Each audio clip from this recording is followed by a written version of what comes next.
It's the Mixed Martial Arts Hour with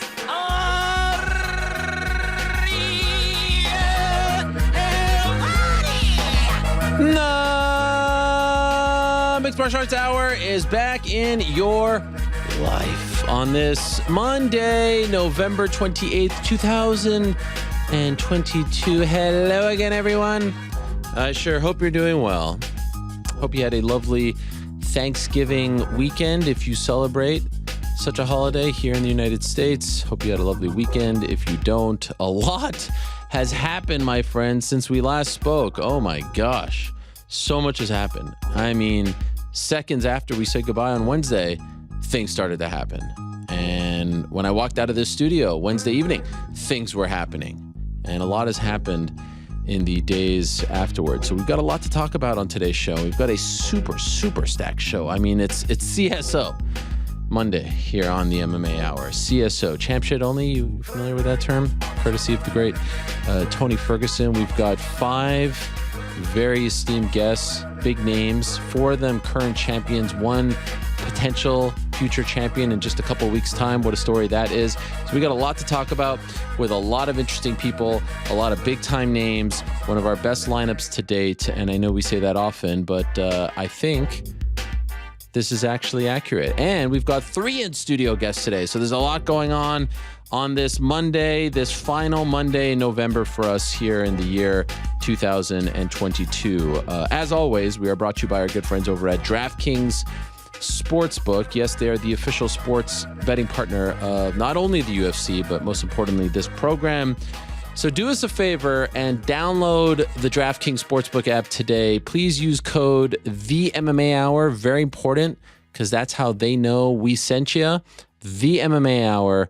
When you download the code and you download the app and you put in your little code, you use that code, and then they're happy with us. Okay, so use code THEMMA Hour only at DraftKings Sportsbook whenever you sign up, or even when you're, using it. By now, I'm assuming you use it. A lot going on.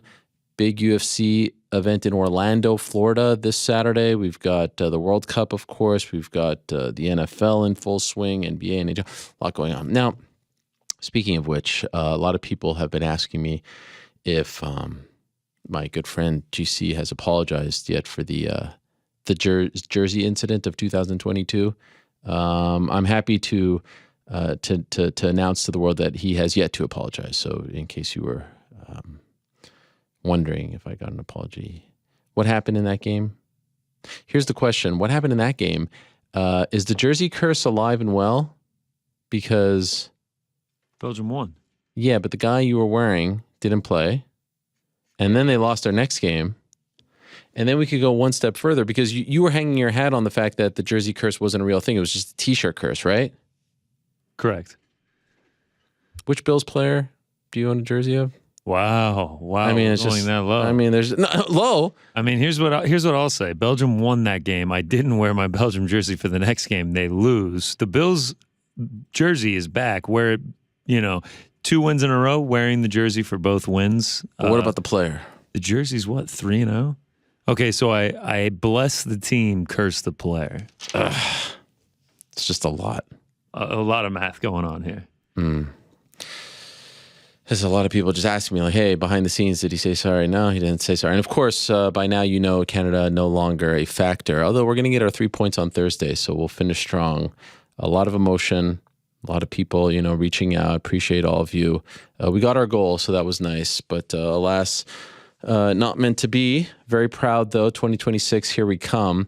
So we have a lot to talk about there. We had a nice little team viewing party. Thankfully, at least for my sake, GC took the jersey off. Although I think he had it like around his waist or something. Or was it around your shoulders? It was something like that, right?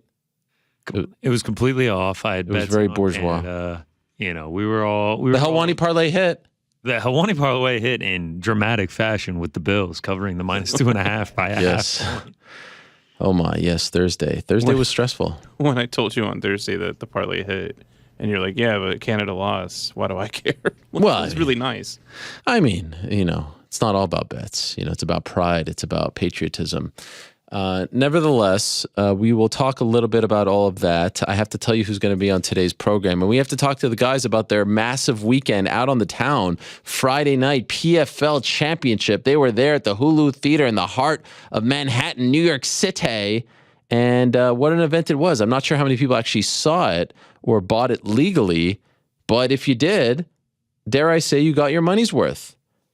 Before we get to that, let me tell you who's on today's show. Back into the show, Brendan Loughnane, one of the big winners from this past Friday's event, the man who defeated Bubba Jenkins to win the featherweight title, to win his $1 million check that he's been, striving towards for the past few years.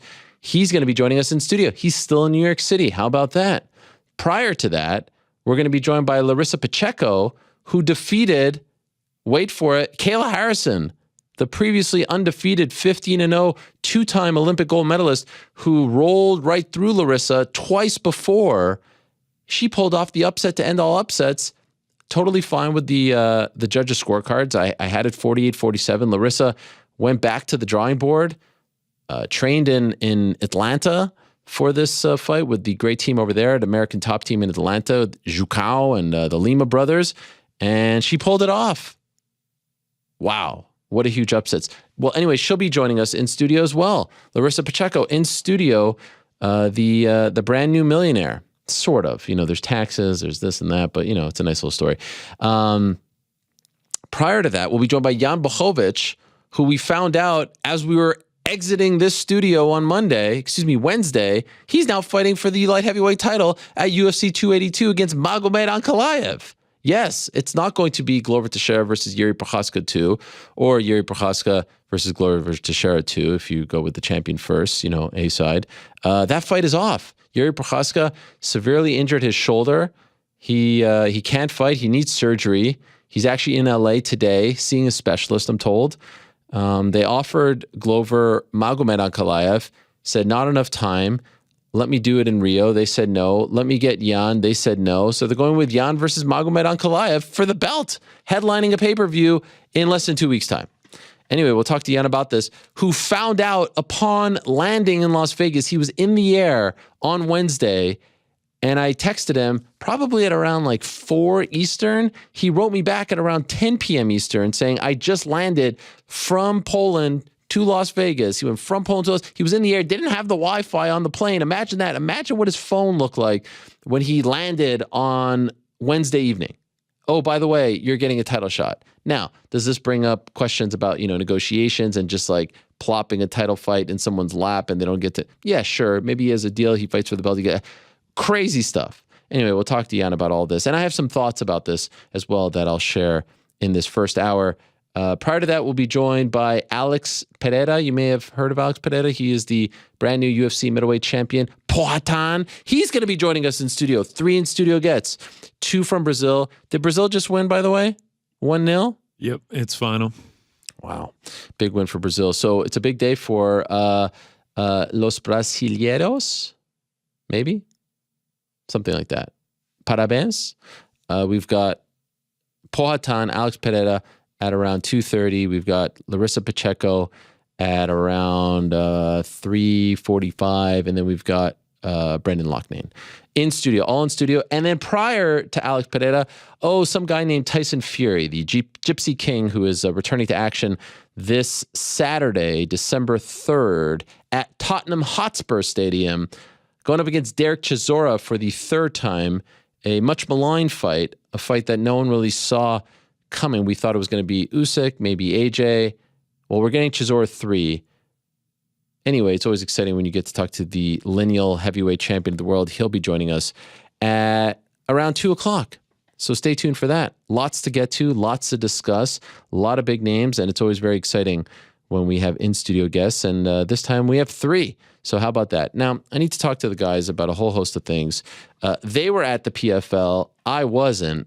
And, well, there was a lot riding on this. I think GC had a undefeated streak riding on this. The Parlay Pals had their situation. Wow, look at New York Rick. Holy shit.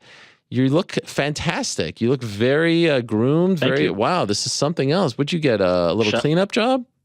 Shout out to my guy Jesse at Level Up Cuts. Wow. A little faux hawk? I mean, level up for real. No, It's wait. fantastic. Oh, you know what it is? I have like a cowlick because I hadn't it's just done a little anything bit of with my styling. hair.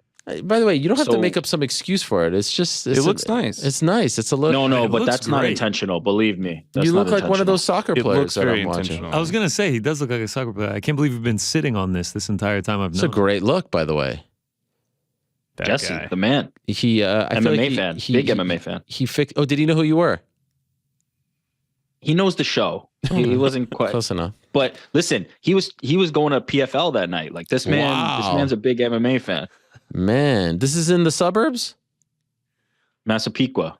Usually the suburbs don't have Island. great barbers. I've See, I picked wisely. You do a little bit of research. Yeah. You check the reviews. Too many. Oh, they gave my kids a great cut. If every comment is about like family barber, you push that one to the side. You Yeah. look for people look a little for bit of an adults. older age who yeah. First visit. You see the photos. Yeah, first time Ooh, that's a big on Friday, test. right before. First visit is always very nerve wracking for me because you No don't good know. barbers in Amityville? I was I was rolling the dice. best. I was rolling the dice. But Jesse hooked it up. Shout out. Who's in Amityville? That's where Rick lives. Well, he's close It, enough. Oh. it was a joke. This is Got a callback. This is a callback. All right, all I right. still like it. So New York Rick with his new haircut was at PFL. GC was at PFL. Joe was at PFL. Mysterious Frank was at PFL. I mean, it was a whole MMA Hour crew. Where were you? I'm sitting by the phone Friday night. I was like, "Hey, yo, why don't you Oh pull my up?" Balls. Why don't you Wow. pull- I didn't get one text. Hey, Get out of here. False. Justin Gaethje's here, fresh from his trip to Actually, you got all Chechnya. of these texts. That's how you knew that they were there because we were updating. No, I see it on the freaking MMA False. fighting Get out of Instagram. I see a fake stare down Couldn't- between Aljamain Sterling and Henry Cejudo. I see Couldn't be GSP bothered. in the house. Could not Hamza. be bothered. Let me ask you guys this. We went to the one in August. This felt like a much bigger deal than way August, right? bigger. Way bigger. Why? I had a blast on Friday. You had a blast. I had a blast the first time. I also had a blast this time around, though, as well. I mean, it was just such a spectacle. There was just so much going on. I mean, little did I know, when I arrive, I was watching Marias versus Marias, and then, that fight ends, and they're like, oh, all right, now it's time for the Wiz Khalifa concert. And I was yeah.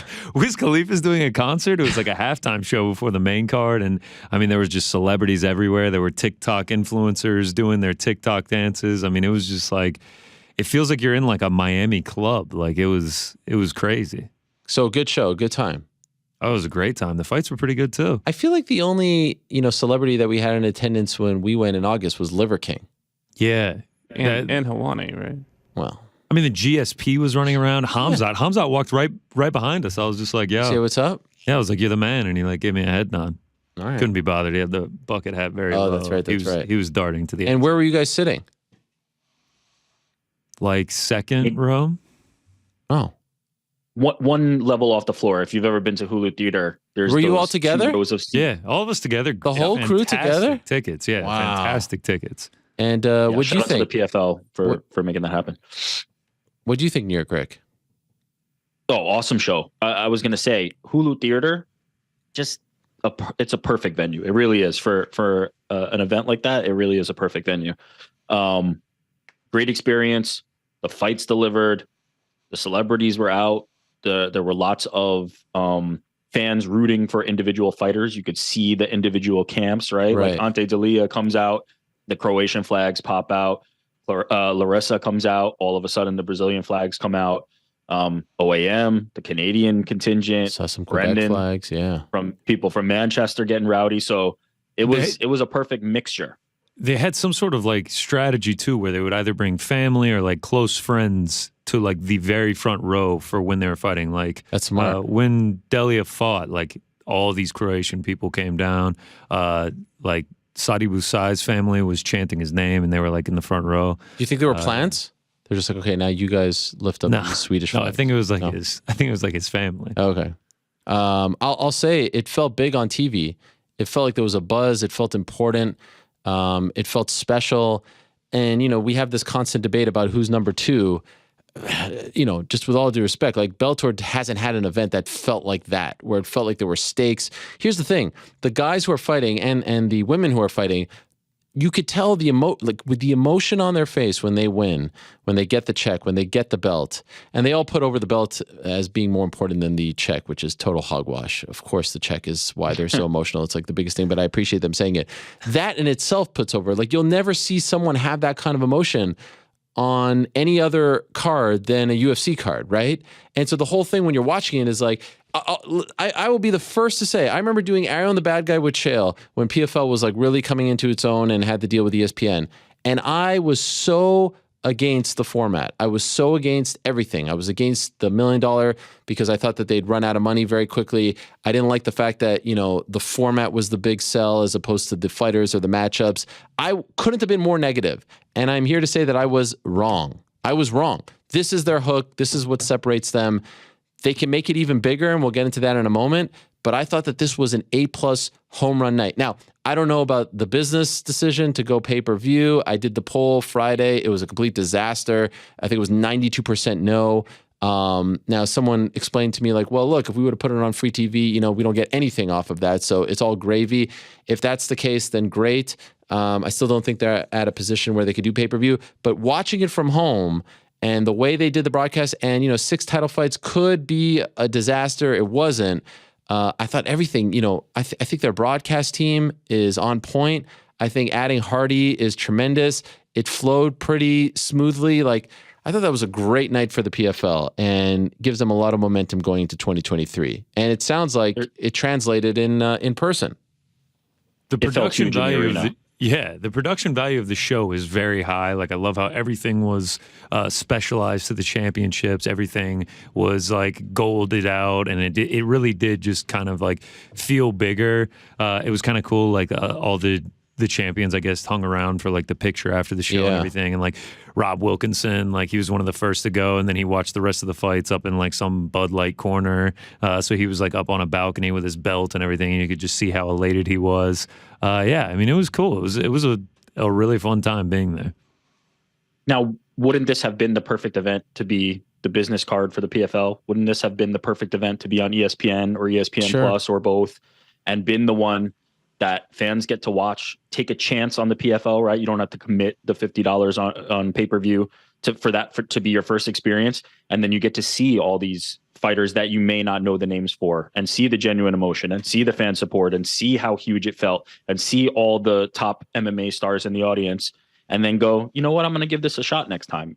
I feel like that would have been the perfect night. It would have been an absolutely perfect night if this was an event that they could have used as the springboard for everything to come. No, I couldn't agree more. I don't think any MMA promotion outside of the UFC should even consider pay-per-view. Like, they're all like 5 to 10 years away from being in that business, and that business is dying. Like, that business is not what it once was. It's great for the UFC because they are who they are, but for everyone else, like, you should not consider pay-per-view under any circumstances. And so it's a shame that one of their best nights ever was probably seen by the least amount of people, at least legally. I don't know, about illegal streams and all that stuff. A lot of people are writing that to me, and I certainly don't condone that. That sucks. But what's an amazing thing about it? I heard from several fighters, several pretty big name fighters that you'd be surprised about, after that saying, could you tell me more about this deal? Can you tell me more about the PFL? Yeah. Are they really getting $1 million? How could you? And you could see them, I saw Curtis Blades posted something on Instagram. How could you not be a top tier or mid-tier UFC fighter and see Rob Wilkinson, see Olivier Aubin-Mercier, see Brendan Loughnane, see all these former UFC fighters? And actually, I saw some people saying, like, that's bad. It's bad that it's cast-offs. I would argue that it's actually great for the PFL that it's UFC cast-offs who are winning the $1 million. You know why? Because now you'll have other UFC guys, other Bellator guys being like, what am I doing here fighting for 40 and 40? If I can do this in a year, I can make more in one night, more in 1 year than I made in my entire career. That gives them hope. If it was a bunch of this was the problem with the PFL in the past. It was a bunch of no-name Russian guys winning that no one knew anything about, had no emotional attachment to. We didn't know about their story. We had no investment in their journey. Now we're like, wait, Rob Wilkinson, the guy who lost to Israel, he's now a millionaire? That's huge. Olivier Aubin-Mercier, who we were told was the next GSP, he finally gets to realize. Brendan Loughnane, who have we been more invested in his journey than Brendan Loughnane, of all people, who was humiliated on television by Dana White? That's actually a great thing for the PFL, because I can assure you there were a lot of fighters who woke up on Saturday and like, that dude got $1 million? I should be getting that $1 million. When my contract is up, let me look at these guys. I agree with that to an extent. I'd push back a little bit on this. I think it has to be more than fighters that the UFC either didn't want, released. I think it has to be more than like Anthony Pettis, OAM. I think you need more Shane Burgos. I think those are the people that are gonna shift the tide, where it's a guy who's in his prime, in the top 15, and going, I'm actively making the choice to go over here.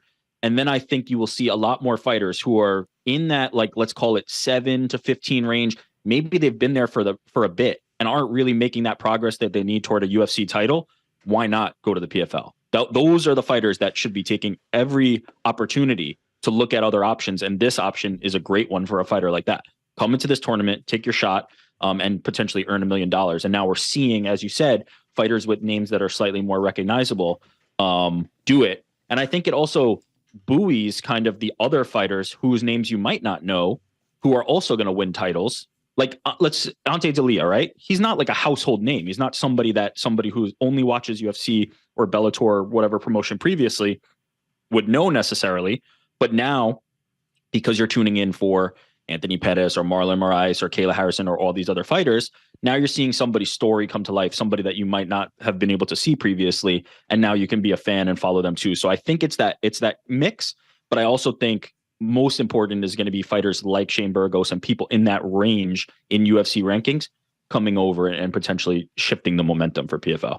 Yeah, I'm with you, Reg. That's who I was going to point to is Shane Burgos. Imagine Shane Burgos wins the $1 million. Then I feel like fighters will really be like, oh, man, he could have gotten re-signed by the UFC, but instead he left to go to the PFL, and now he's a millionaire.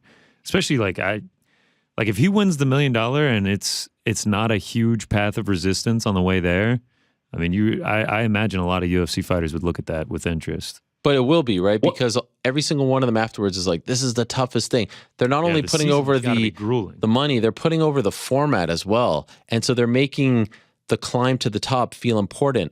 And even though they may not be household names or top 5 fighters, you're like, wow, you accomplished something that not a lot of people can accomplish. Everyone wants to be active, but then when you're, faced with 4 fights in the span of, 6-7 months, then you're like, holy shit, that is tough. And just to be clear, the people that reached out to me aren't cast-offs. They're guys who are in that top 15, and they're like, is this legit? Like, could I really do this? Because I'm not making anywhere near this right now. I will say, I don't think a lot of people even, like, obviously that $1 million check, that's like super shiny and nice and great. But I think it's important to clarify and worth talking about the fact that they're also making competitive purses to fight every single time they appear as well. It's not just the $1 million. They're getting, maybe even more in some people's cases. They are getting their show win, or if they've negotiated just show, however that works for them. Plus, if they make it through the end of the season and win that, they're getting $1 million. So it is extremely. If I personally, if I was putting myself in the shoes of somebody who's a fringe contender for another promotion, PFL would definitely be a promotion that's catching my eye and I'm interested in. And it sounds like on Friday, you had quite a few people expressing that. Now, you hope that, this money train, so to speak, doesn't run out, right? Because that's always the fear. You do, I mean, $6 million or whatever that number is, because I'm still unclear, to be honest. Is it, one person told me it's basically like you have the sum of $1 million, and then let's say you made 150 throughout the season. Now you're going to get 850. That's the way it was explained to me. It's not giving them checks for $1 million. I know, well, that's not a real check. Imagine showing up to the bank with that thing. You can fold it's still a little. I will be honest. Like, I've asked multiple people, can you explain this $1 million thing to me? Is it on top of everything you made, or are you walking away with $1 million as like? Oh yeah, that changes everything. If you're whatever, how much money you've made throughout the season, they round that up to $1 million if you win it. Yeah. Instead of another $1 million. I'm still unclear because there's some dudes who make that couldn't make sense because if you make more than $1 million, if you're a Kayla, a Pettis, anybody who won that. Yeah, then there'd be no motivation at all. I don't know. It's all, good thing we'll be talking to some winners. Yes, you can find out. Yeah. The check thing is great. The belt thing is great. The emotion is great. And let's talk about some of the results, because I thought the results, even starting at the bottom, you had Biagio Ali Walsh, who won in, 45 seconds, the grandson of won Muhammad Ali. So that was huge for them. Dakota Dachiev. Did she? No? Sure. Okay. We'll go with that. Won. Dakota won. Yes. Magomed Ankalaev won. He beat Gleison Tebow. Natan Schultz had a great win over Jeremy Stevens. Shaman Moraes knocked out Marlon Moraes, which leads to questions about his future in MMA. Marlon looked great too. So the prelims are like, all right, rolling. Then you get Rob Wilkinson with the doctor stoppage win over Amari Akhmedov. Huge. Sada Busi, who they've been invested in for quite some time, beat Delano Taylor. And, you felt good about that, especially since Delano was a late replacement. OAM with the huge win over Stevie Ray and the That tremendous. was crazy. That was one of the craziest. Oh my God, what a finish for him, who hasn't been prone to finishes. So a huge win. And dare I say, the biggest win for Canadian MMA since GSP right next door beat Michael Bisping in 2017. There haven't been a lot. And it was exciting to hear him say that Quebec is back. Yes, his immediately boy. went and congratulated him. Yep. Probably the only low moment on the main card was Aspen Ladd and her performance against Julia Budd. Not really sure. I'm okay with it. Yeah? Not a ton of buzz in the building during it. Yeah, look, I'm not about to pretend that it was a barn burner, but first fight for the promotion, fighting somebody who in Julia Budd, who is a legit 145-pound talent, former champion. I'm okay. I'm okay with that performance. Get the rust dusted off and build from there. I thought it was fine, and I thought she looked good. And my understanding is no 155-pound division next year. It's going to be a 145-pound division. So Aspen would be featured. Julia would be featured. Curious to see what Larissa Pacheco does, who's the now 55 champion, probably goes down. I was going to say that because 55 was the Kayla division. Now that Kayla's not the champion, you have more options. And let's see if Larissa's even in the tournament or does the super fights like Kayla, all that. Perhaps a sign of things to come for Croatia's own Ante Delia with the big win. So that one was crazy. I was walking to the bathroom during it, and they were bringing all these Croatian fans down. They were going crazy. And then when he got the knockout, they rushed the cage. The security was freaking out because the fans were going so crazy. He had a giant fan base there. It was wild to see. Brendan Loughnane with the huge win over Bubba Jenkins, and then the massive upset. What was she in the end, Larissa Pacheco against Kayla Harrison? A plus 550? Plus 550 after the first round. She was a plus 900. I actually really liked the thing on the broadcast where they had the live odds. So you just saw it going down and down. And then at one point, it ended up even, or maybe even her on top at the very end. Yeah, I want to say even money minus 110, minus 110, because you can see it in the arena. They have it, and I love the updated stats too. Yeah, it was great, and I thought she won fair and square. Did you guys agree with the scorecard? I thought it was pretty definitive, 3-2. Was this 2-2, and then she won the final round. Rick, was this a disaster for PFL? Kayla losing? No. Why? This is the best thing that could happen to PFL. Why? Because now they have viable storylines. Now they have a champion who Kayla could try to fight in one of these super fights that we're talking about. Or, now if Larissa takes it through the season, she's defending it. You have somebody who now has name value. Kayla Harrison now elevated Larissa to become a new face in MMA. Right. Somebody that MMA fighting, we just redid the women's pound for pound ranking. She's now, I think, number 12. So there's a new player for them, which I think is huge. And now Kayla Harrison has something to build back from. I think, look at GSP or you can look at literally anybody except for maybe Khabib, right? Or Floyd Mayweather. The loss was the thing that propelled them to even higher status, to push themselves even further and come back from it and hopefully avenge it or all those things. So I think this will ultimately end up being good for Kayla, ultimately end up being good for the PFL, to be completely honest. Yeah, you wonder if they're going to run it back right away because she told us last week she has 2 fights left, and those are super fights. She's not a part of the tournament anymore. Also said that she had a really tough year. She didn't make any excuses. I thought she handled it very well afterwards. But good to get some fresh blood probably for PFL, especially if she's sticking around. You do wonder how this affects her upcoming free agency, but there's 2 more fights, right? If she goes back in there and starches Larissa and then wins one more, I think people are still going to want to be in the Kayla business. I think there was some value, obviously, to her potentially losing for the first time. That's why we wanted to see the Cyborg fight or the Amanda Nunes fight, but everyone loses, and she's now 15-1, and I still think there's going to be. I didn't love the Cyborg tweets afterwards. Whatever. I think all that stuff is a little bit silly, especially after someone. What was that? I think that's fair. I think that's fair game. Come on. I don't know. I didn't love it. She come on. She was on the show on Wednesday taking shots at Cyborg. I'm cool with that. Right, that's fine. fair. All right, fine. That's fair from Cyborg. I didn't even think it was that bad, if I'm being honest. Okay. what's crazy about it is that loss, Kayla's still going to keep fighting, it sounds like, but that loss led to 2 potential retirements in the sport of MMA. That's absurd. I don't think we've ever seen something like that. I believe we have the evidence, GC, 2 potential retirements as a result of the Kayla Harrison loss, because this emerged on Friday. I believe it's from her management. Okay. I know where this is going. This is from her management. If she ever lose, I will leave MMA. She cannot be touched. This is back in 2021, I believe. So does that mean... Just 18 months ago. Yeah. Do we have an update? I can't see blocked on the social media, but do we have an update? Is our old friend sticking to his word on that? I'm just, listen, it's not saying I want it to happen. I just want to know, like, there it is in black and white. Do we think He made a promise, yeah. Yeah. His word. Feels like he's a man of his word. Sure. No?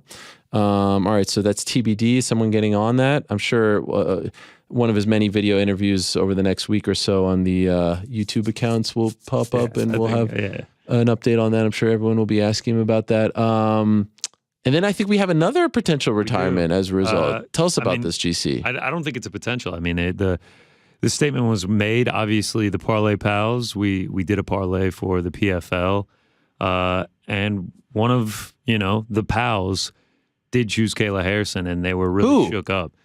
Here, let's go to the recap real quick. Okay. It was our very own mysterious Frank did choose Kayla Harrison. So dicey. Oh my gosh. We get the loss, and then post-show we get the official note. Wow.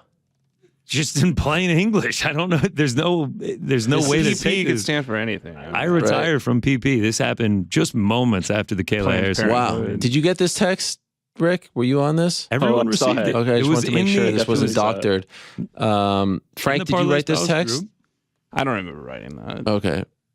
I mean, I don't really know what else to say. I was shocked. I was taken aback. I mean, I've never seen Frank this disappointed and this upset. Tell us about it. Tell us what happened. Well, I mean, you come out, Kayla dominated the first round, and it seemed like smooth sailing, but when you got into those second rounds and she started struggling, you could visibly see the frustration and the anger building in Frank. I mean, it felt like he didn't calculate a world where Kayla Harrison could be beat, and I mean, it really started to show as it went on, and then when the decision was announced, it was silence from our row. So yeah, I mean, I don't really know what to do in this situation. We had our 4, we had the Parlay Pals. If he retires, do we have to kick him out of the group chat? Like, I don't know where we go from here. Well, did he throw things? Let's be honest. I was going to say, let's be honest about the group chat. He doesn't contribute that much other than sunglasses and emoji to it. Anyway. Wow, Frank is really getting it here. Are we talking about removal from the chat and from the Parlay Pals? I think we at least have to do 1 week of 3 picks when you say you retire. Yeah. I mean, I did say that. You did. Now, why did you feel the need to say that? So first of all, I really like Kayla. I thought it was a sure bet. Yeah. Even before the fight, I was like joking, like if she loses this, I guess I'll have to step down from the Parlay Pals. I will also say, like, as the fight was coming, I was like, there's a world where she loses this. Like, let's prepare, we could be seeing history. Frank was like, nah, shut up. It's just, it's too bad, really. It's really disappointing. By the way, I asked them if they agreed with the scorecards. Do you agree with the scorecards? I agree with the scorecards. Wow. It clearly... And what was he like as you were departing the Hulu Theater? Was he mad? Was he grumpy? Well, there was a moment, it was like 2 minutes left in the 5th round, and I was kind of accepting it. I was like, she's going to lose. And I think that's when it really started hitting Frank. I mean, he was distraught. Talking about believing in people. Please tell me this. Did you put your hand on his knee and say, hey, man, I'm sorry? I mean, it was like the scene of the crime. The fact that you just said that and I didn't do it, I cannot believe it. Missed Capitalize on that. Oh, my it's God. where it happened. I think I was a little bit upset, too. People were reassuring. It was still a good pick. Who said that? Yeah, who said that? Joe said that. I got some messages. I got some messages that was like, the Parlay Pals are terrible. They're cursed. I'm like, forward this to Frank, not to me. Yeah. It does bring up the fact that, we got off the schneid with the Derek Lewis pick, which doesn't feel like a complete win. And then we're right back at it, and we all thought that this was a home run. I really felt good. I feel like this is like a Usman or Izzy situation here. Not really sure. But I just feel like it's very fitting 1 week after it's revealed that Frank revels in every time anybody else loses the parlay, that he's the one to lose on a minus. We're all there supporting him, patting him on the back, telling him it's all going to be okay. And no, you said things like, "No pressure here, but I've done my part." Feels like no. That's out of literally what was said to me. Who said that? GC? It started with Rick. Yeah. Because as soon I as didn't we were say sitting that. down, I was first up, and I didn't say that. Yeah. when we were Frank, sitting you have down, to know. Dakota won, and then it's like, all right, well, that's our number one. So where are you at, Frank? It's okay. You have to know that's a page out of your book, though, Frank. Oh, He's like, all right, I did. This is good. There was Let it all was out. one parlay, pal, where Sean Woodson drew. It was a draw in the Sean Woodson fight, and he was like, well, I did my part. Go look I was at like, Tank. Yeah. I was like, all you did was get a push. let's go. I feel like this deserves a vote. I mean, that's the only fair thing to do. So, I'm in favor of the 3-team parlay. For okay, wow. And is it 1 week only, or 1 is week it? only? 1 week only. Just a What little, if we win? Little feeler. We have to reassess it next Monday if we win. I sort of feel like so you're voting out for this week. He retired. He put it in black and white. I You retired. could say, it more was like, emotion. Near Crick, what do you say? I'm contrary to how Frank has treated me. Wow. I'm going to keep Frank in. I'm going to vote to keep All right, Frank so it all in comes the up to parlay. you, Ariel. No, I actually think the rest of the team should vote on this as well, if you can relay. Joe, what do you say? In or out? Hands up for keeping him in. Keep him in, says Joe. Okay, so what is that now? 2-1 That is 2-1 for in. Alex, what do you say? He's actually taking a phone call right now. Okay, I think perfect. someone's saying not to answer. just He says to keep him out. That gets keep him out. Okay, it's 2-2, and I think it's down to Frank's longtime friend Andy, our fearless technical director. Andy, we have history. Thumbs up, thumbs down. He's looking at me dead in the eye. Right now. Wow. Whoa. She said, Whoa. was that on air, by the way? No. Oh, she says ban him for the week. Now it comes down to me. I could tie. Here's what I'm going to do, Frank. To have mercy on your soul, because I am a good guy. Good guys don't say things like, I am a good guy. That's a good point. And so with that in mind, we're going with 3, and we're going with 3 until we lose. So if we win 8 in a row, we might just decide to keep I'll it see you as guys next week. It's fine. I mean, look, you can't throw out things wow. like... You know what? I'm changing my vote now. Changing my vote. Did you even catch that? Meaning he's voting... I'll see you guys next week. He's saying that we're going to lose. Wow. It's fun. He's already rooting against us. That Well, is- Frank, I'm if we didn't changing have my you vote. at the PFL Championships, we'd be celebrating a win right now. That's right. Irredeemable, Frank. we go back? Irredeemable. When did we start this? May? April? No, like July. July? Really? Yeah. I bet you since July, what has that been? 4.5 months? Almost 5 months? Yeah. The majority of our losses are because of Frank, I would say. I would say it I would don't be know up if that's big. true. I can go back to the stat book, I mean, but this off the is top crazy, of my head, I'd say at least You've just 80%. exposed the fact that you've been rooting against us. Nobody is rooting against you. I just want to be Wow. back in the group. Why did you retire? Why? Why did you throw that It word was out? like, again. Retirements in MMA are very sacred, okay? You got to stick to them. No one ever Right, goes right. back Nobody on has that. ever done a 180. Sorry, Frank. Them's the rules, all right? While we're on the subject of Frank, I did want to, and polling the group, I just did want to throw something out there. So Friday, Team USA played England. Oh, yeah. Big matchup, very big matchup. Congrats, yeah. Been planning for weeks to watch it. Frank was going to join me in that effort, watching it at a soccer bar in Manhattan.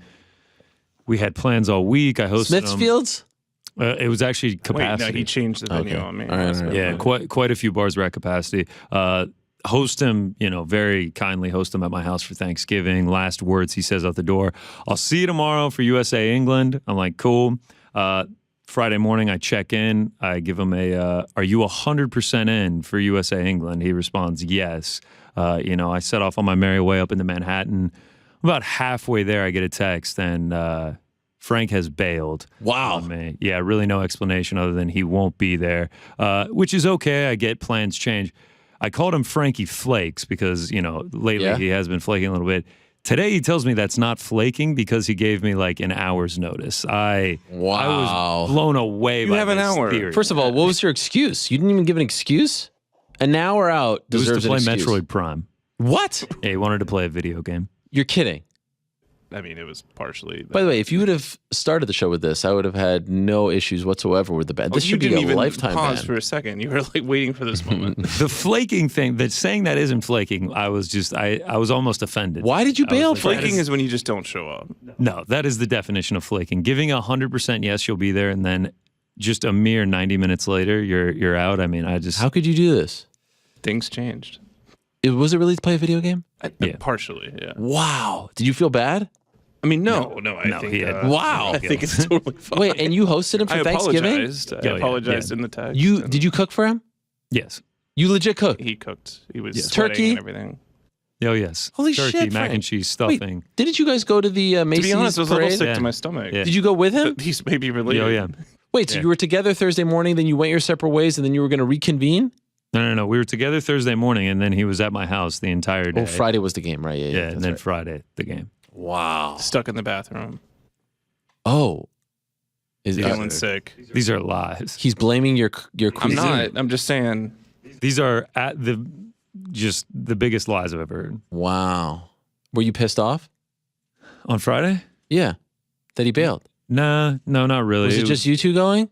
No, I had Okay. another friend. I mean, it ended up being a better time without him anyway. But Wow.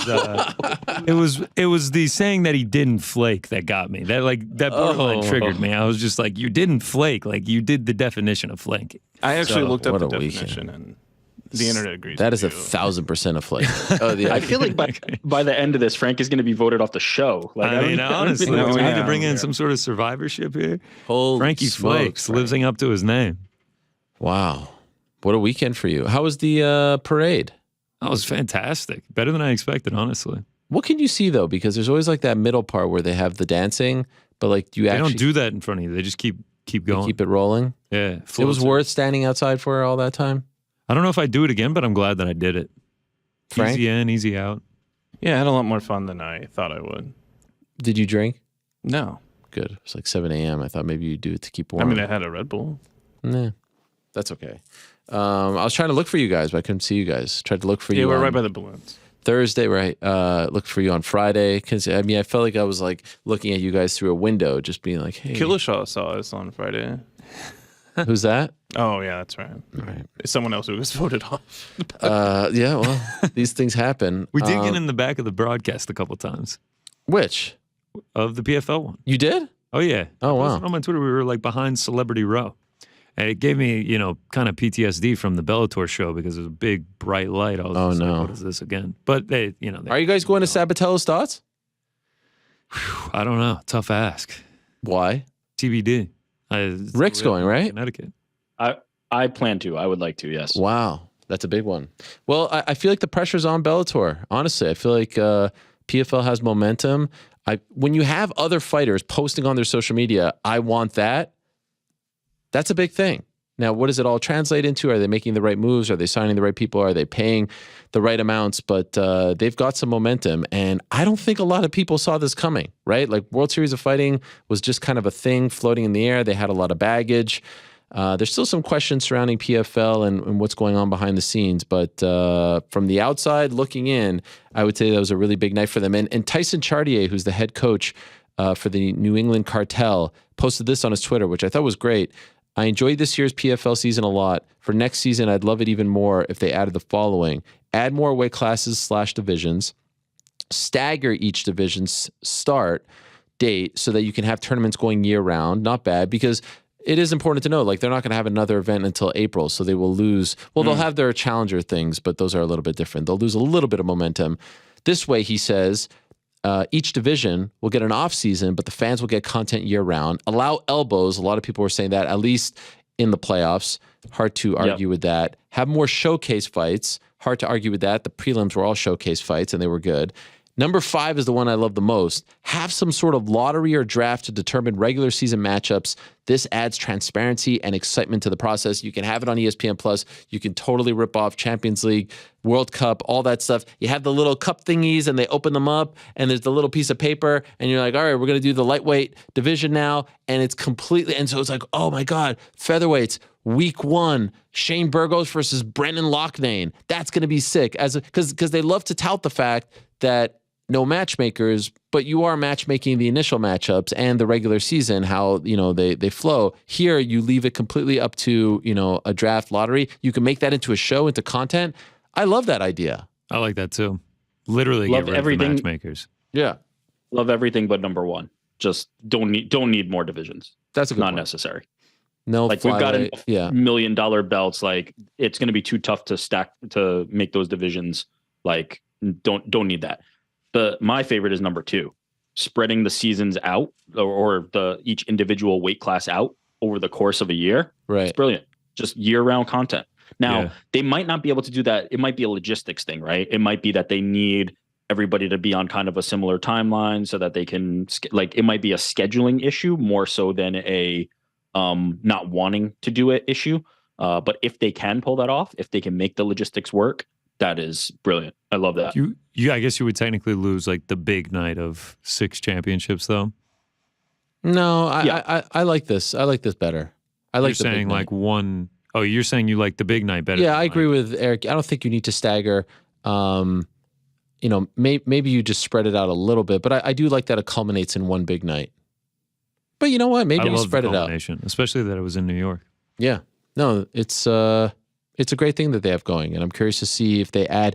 A couple years ago, I said they needed to, retool the roster. They needed to bring in some fresh blood because the same guys were winning every year. Now you've got a bunch of first timers from different countries, not a single American, no one from the same country. That's a really big deal. So, yeah, huge for them. I wanted to talk about something else that happened before we get into the guests. As we're leaving the studio on Wednesday. I'm distraught. Canada loses 1-0. Fonzie misses the PK. Everyone's very happy. GC celebrating. It was a big, weird time. And it was very Frank-esque in that regard.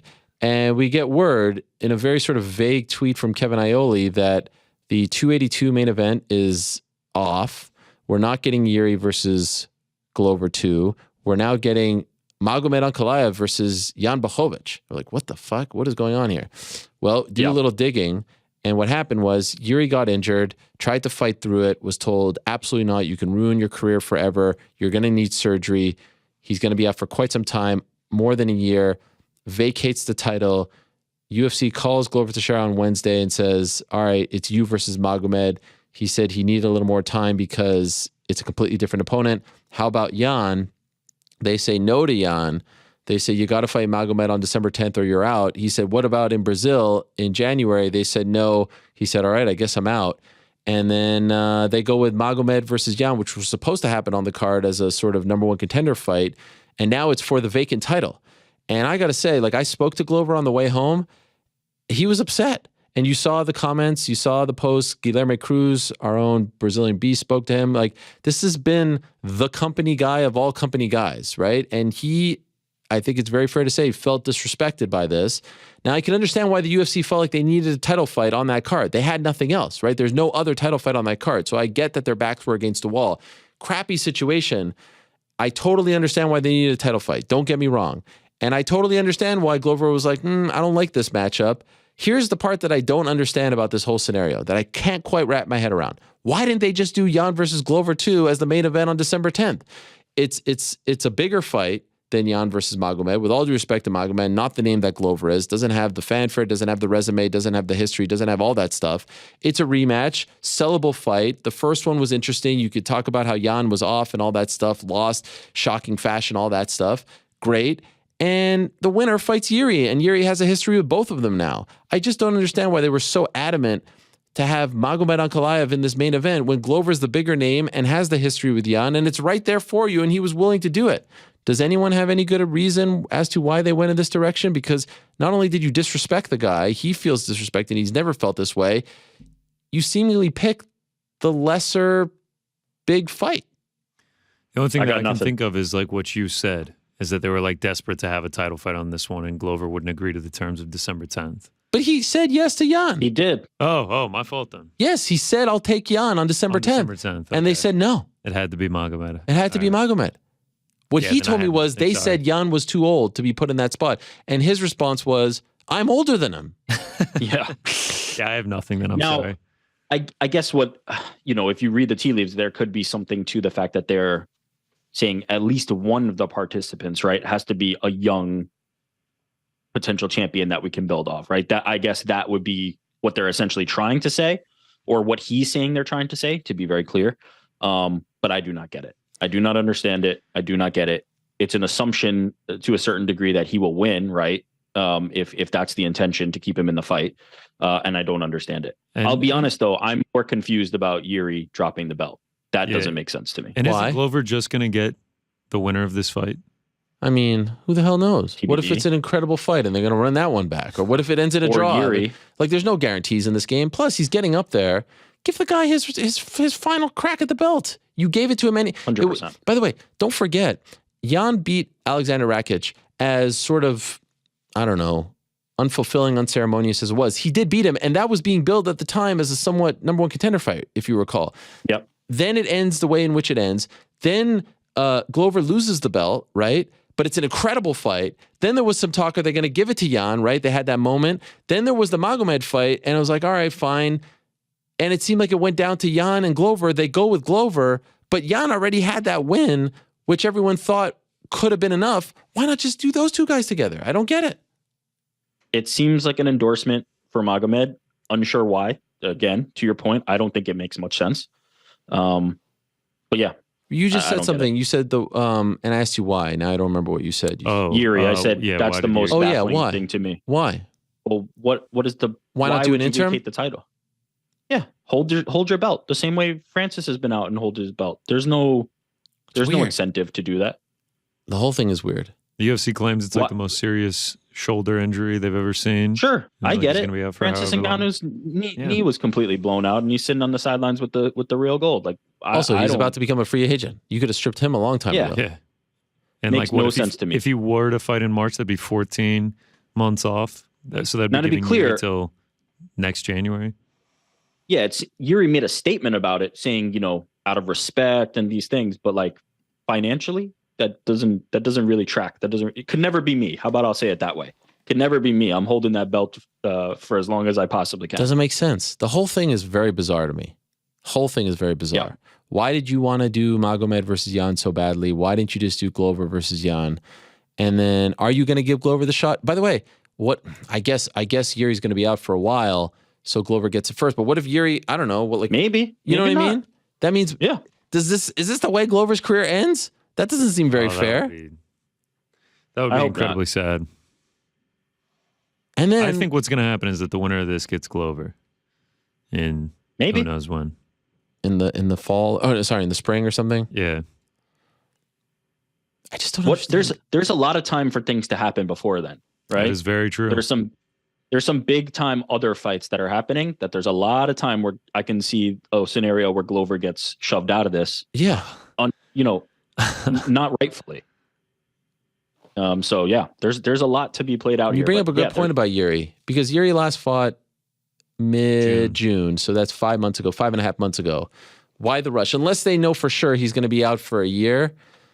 Even so, Yeah. why? What is the incentive? If I'm Yuri, right? Right. If I'm Yuri, why? Why am I giving you back a belt that I just won? This whole thing's so weird. Now he's kind of a different dude, and the Bushido aspect and all these things, sure, but that doesn't my pockets don't really say that. That doesn't really make a lot of sense financially. I guess he's not worried about the pockets. Not the same maybe way. not. Listen, you go in the dark room, who knows what That's what he said, out of respect and to not hold up the division. So yeah, it is a Feel firm. incredibly weird situation overall. I feel like 282, it's been a while since they had to deal with something like this. There was a period, if you recall, New York Rick, where it felt like every pay-per-view main event was falling through. 282 was a highly anticipated card. It's still, you still have Paddy Pimblett versus Jared Gordon, Santiago Ponzinibbio versus Robbie Lawler, Darren Till versus Dricus Duplessis, Bryce Mitchell versus Iliad Sport. I mean, it's a really good pay-per-view card, and it's quite deep. I mean, all the way at the bottom, you've got the likes of OSP at the very bottom, Chris Curtis versus Juan Buckley. But man, we lost Bo Nickel, which I was very excited about, and now we're losing this one, this main event. We had Alex Gustafsson on the card as well, but real bummer, a real head scratcher. Like when I was leaving and I was like, all right, why do they need this? Okay, I get it. They need a pay-per-view main event title fight. I get that. Why didn't they just do Glover versus Jan? I feel like if Glover would have beaten, Glover was a minute away. This is the craziest part. Glover was a minute away from beating Yuri. Had he won that fight, we were getting Glover versus Jan too. Right? 100%. Yep. Makes no sense. Truly makes no sense.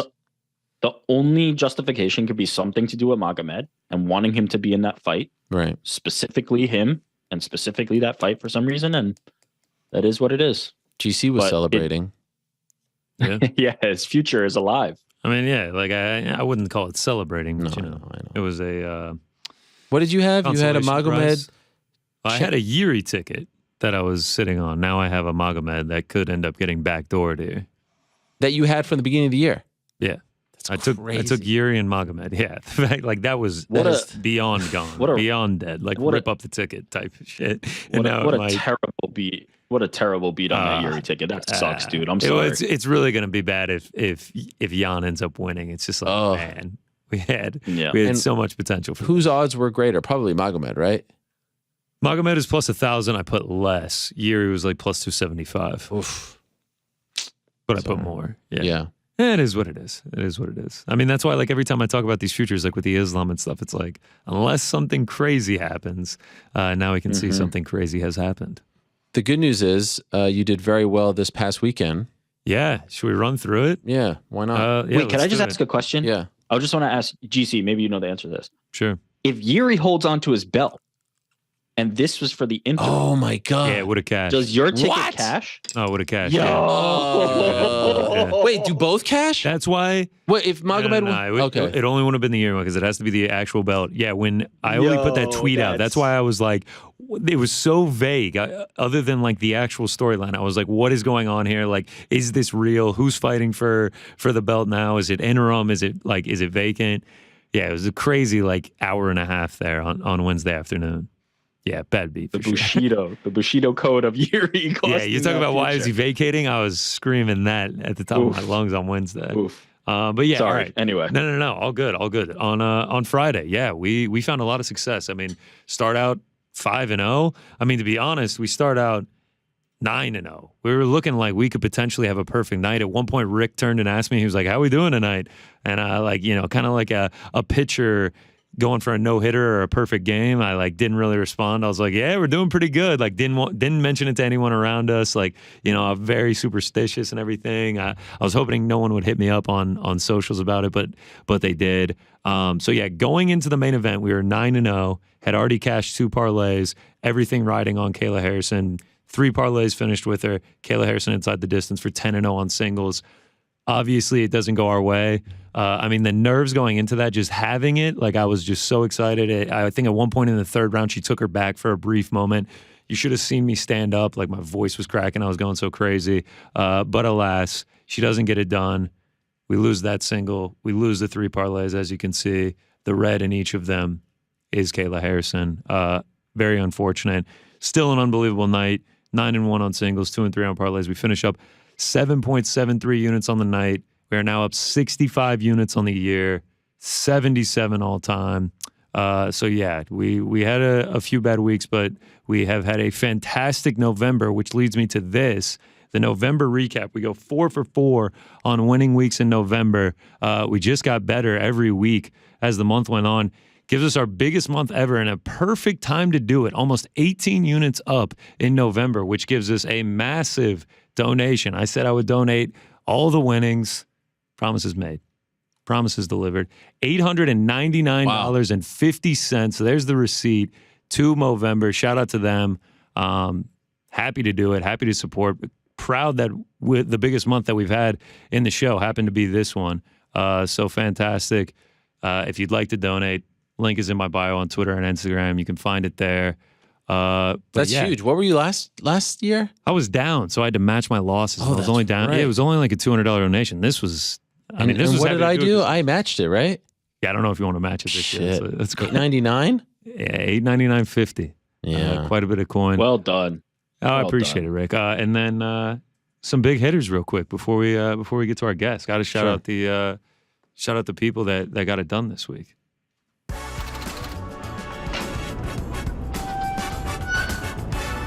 Yeah, love this.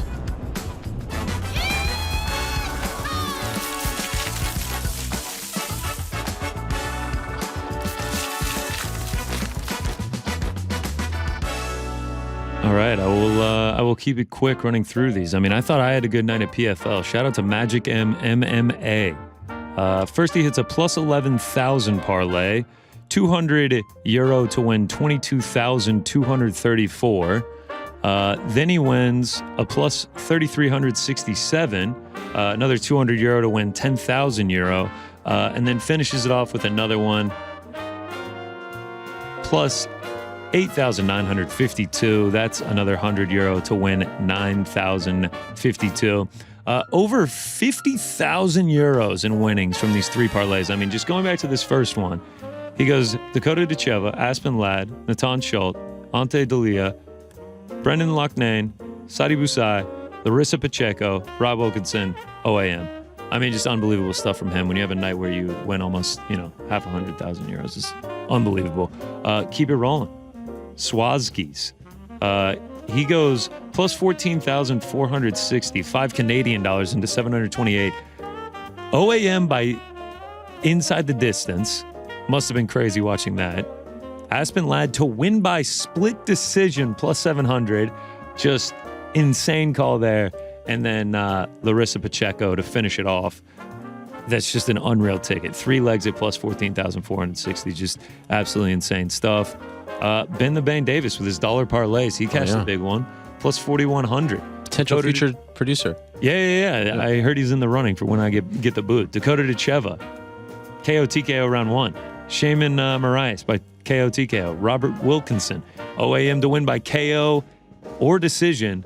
Ante Dalia. And then over 1.5. $1.50 into 63.04. And then lastly, I think this is a repeat performance here for Labambasaurus, Jimmy Noodles. I think I shouted him out last week. Plus 53.60. He goes under 2.5 in Akhmedov, Rob Wilkinson, Ante Dalia by KO TKO. And then lastly, Larissa Pacheco by decision, plus 1,600. He turns $20 into over $8,000, 1,092. I mean, unbelievable stuff from these people. I thought I had a good night. These guys all trumped me. Fantastic night. Congratulations to them. Just unbelievable stuff. Wow.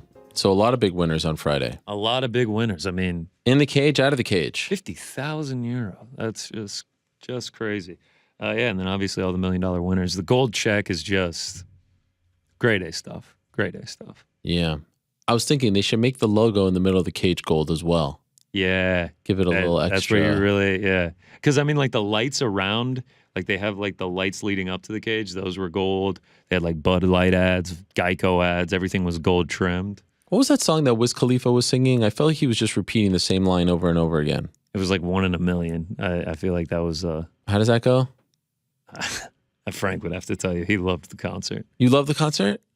Yeah. Was it just one song? It was 2. 2 songs. But there was one song where he kept just repeating it over and over again. I was like, all right, we need to move on with this, no? Is that a big deal to have Wiz Khalifa play? Yeah, I think so. I feel like for someone like my age, when I was like high school, when he was really hitting his peak. Yeah. I like that song from, was it Fast and Furious? Yeah. He did not sing that. I don't think that would have been too far. I don't know if that would have been the right. That would have been gotten great. maybe a Black and Yellow or something in there. Black and Yellow. Yeah, Black and Yellow would be good. All right. Well, a lot of big winners. That one. Yes, that one. Yeah. I guess it would have fit. You're end of the road for everything. They could have had, candles in the audience. Well, we've got Tyson Fury hopefully in a matter of seconds here. I think he's going to be joining us via the phone because he's en route to London. And the Zoom is apparently not good. So hopefully we remember. We haven't done a phoner in a long time. Does anyone remember our last phoner? Tony Ferguson. Yes. Wow. Off the top of the dome. 274? Yeah. Yes. No, I'm saying we got to do a phoner. No Zoom. Yes. I gave you the number. Remember? At the top of the thing. Yeah, it's getting dialed right now. Okay. So we're going to be joined by him. He's returning to action on December 3rd, guys. ESPN Plus here in America.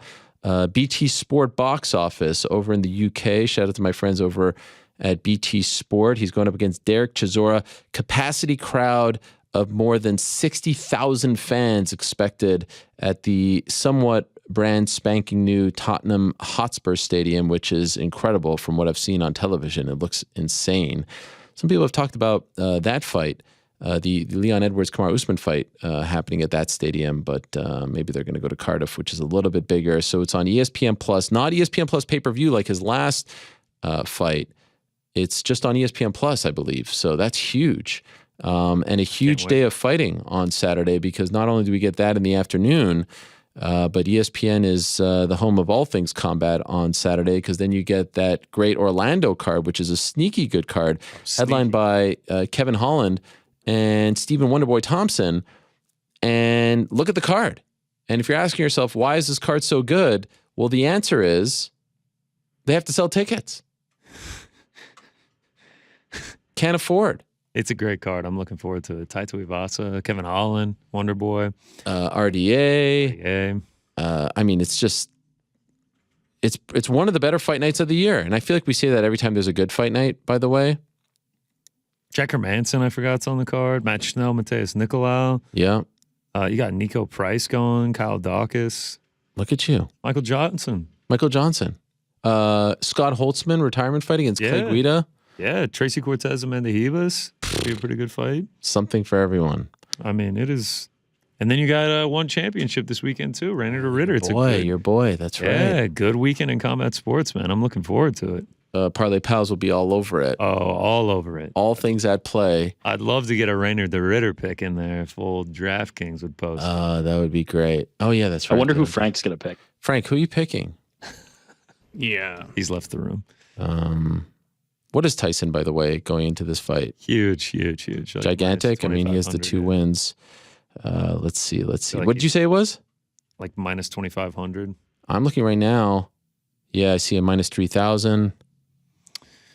Yeah, I would guess either taking him by decision or KO would be about the only way that you could play it. Are we having trouble connecting with him? What's Yeah, international phone's giving us some issues. That's not great. Well, it looks like we're alleviating it though. Yeah. Do we need to pay for the international plan? What happened? Yeah, I don't think someone paid. We haven't done AT&T. That's no fun. Well, I'm looking forward to talking to the champ, and then afterwards we've got the other champ in studio, A lot of champs. Alex Pereira, and then after that we've got. Okay, good. Joe is talking to him, I'm being told. After that, we've got Jan Blachowicz, the aforementioned, which is very exciting. After that, we've got Larissa Pacheco, and then we'll wrap the day up with another proud Englishman, Brendan Loughnane, who had the massive win on Friday, finally securing. Imagine having to go through that whole tournament, and then all of a sudden you're like, all right, back at it in April. Whew. But you saw the emotion. You saw his nose was all messed up. You saw his family in there. We saw some great photos of his mom holding the belt afterwards. We remember when he signed with PFL, and just amazing stuff. All right, Tyson's phone is breaking up. This is great. This is going wonderfully. What's he saying? I mean, you got to be loving this. This is the best. We are calling him back right now. I'm happy that you had to go through the big hitter so quickly to get to this. I'm sorry about that. Yeah, we're these things happen. We're efforting. Yeah, I love that word. We'll circle back. Yes, tell me more.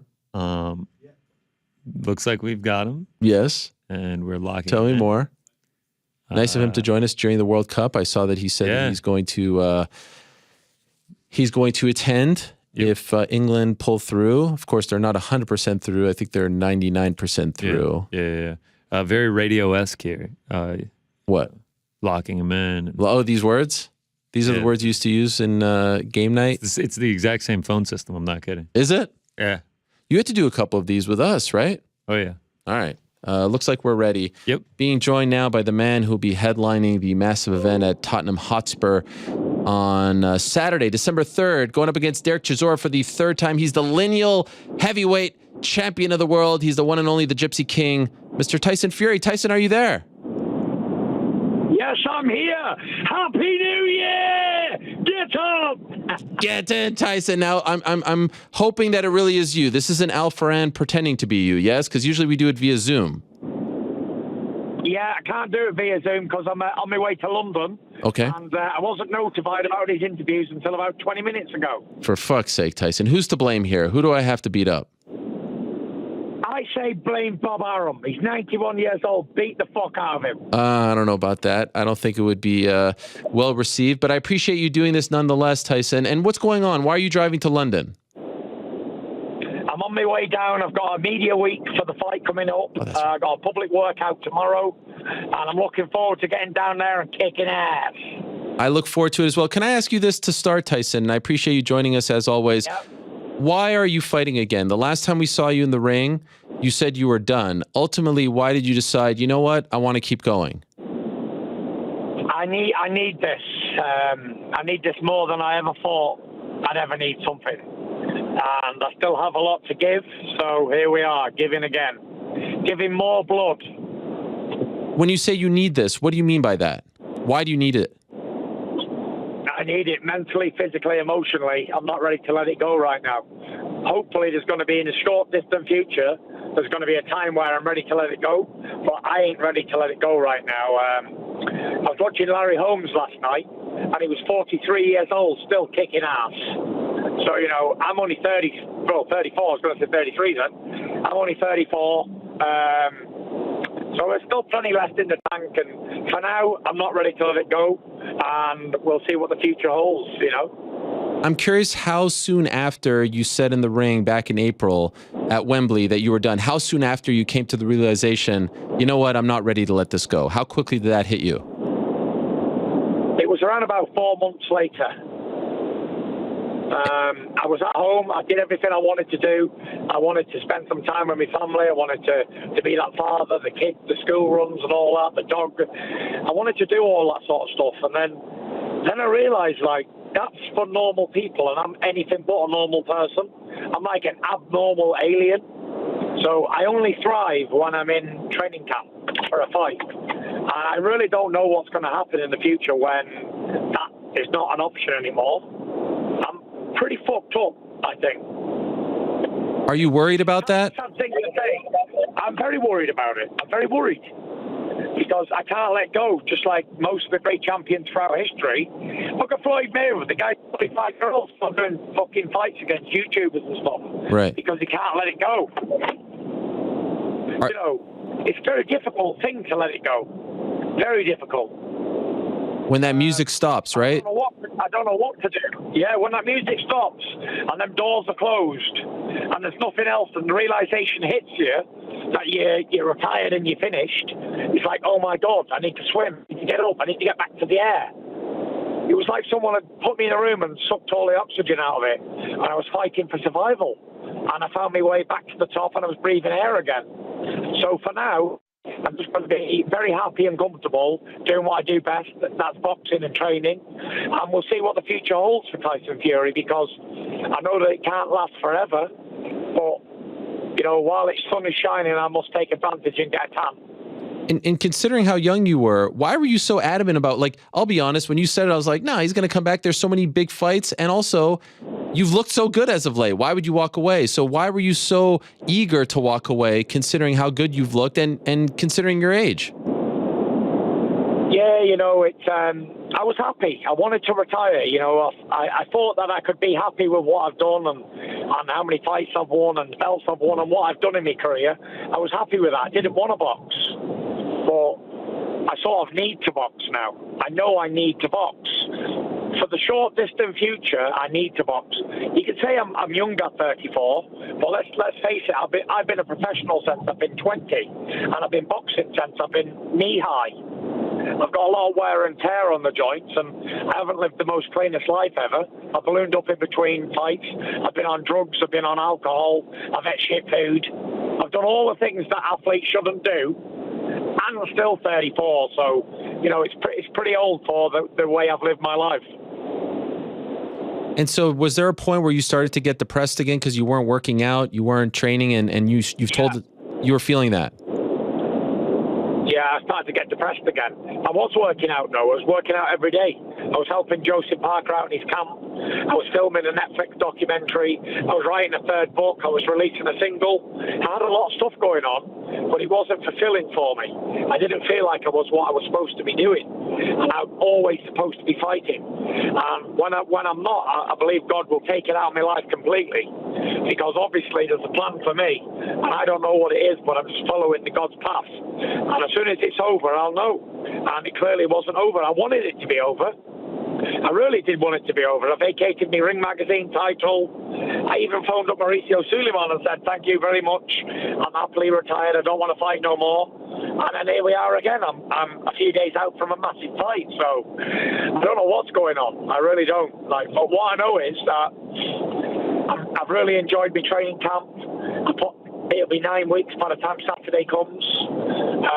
I've really dedicated and sacrificed as much as humanly possible for this fight. I've given Derek Chisora the respect he deserves as a fighter, as a competitor.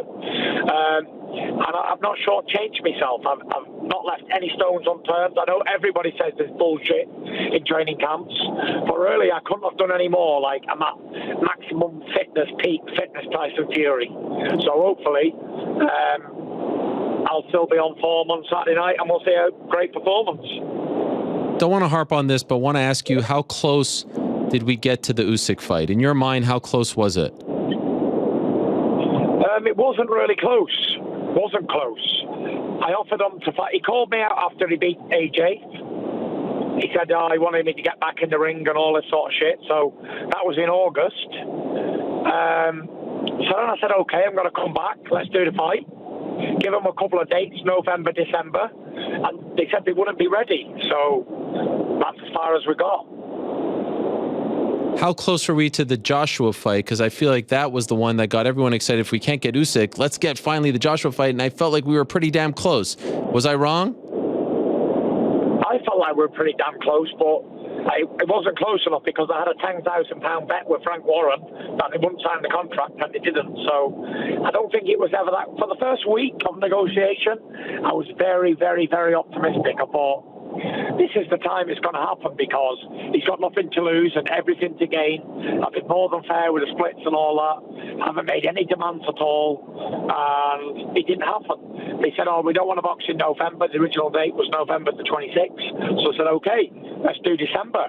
Give them a date in December. And then it come down to a load of shit, really. It was like saying we got sponsorships and commercial endorsements and stuff that we have to adhere to and whatever else. So it's not really something that I could get involved in with the reasons why they didn't do the fight or whatever. It's just that I have to move on with my life. And then we offered it to Derek Chisora. Derek said yes, and that was it. Signed the contract, and here we are. You got to take your hat off to somebody like Derek Chisora because he's a veteran, he's a war horse, he's been involved with every great fighter of this era, and he always comes to fight. So props to him, props to him.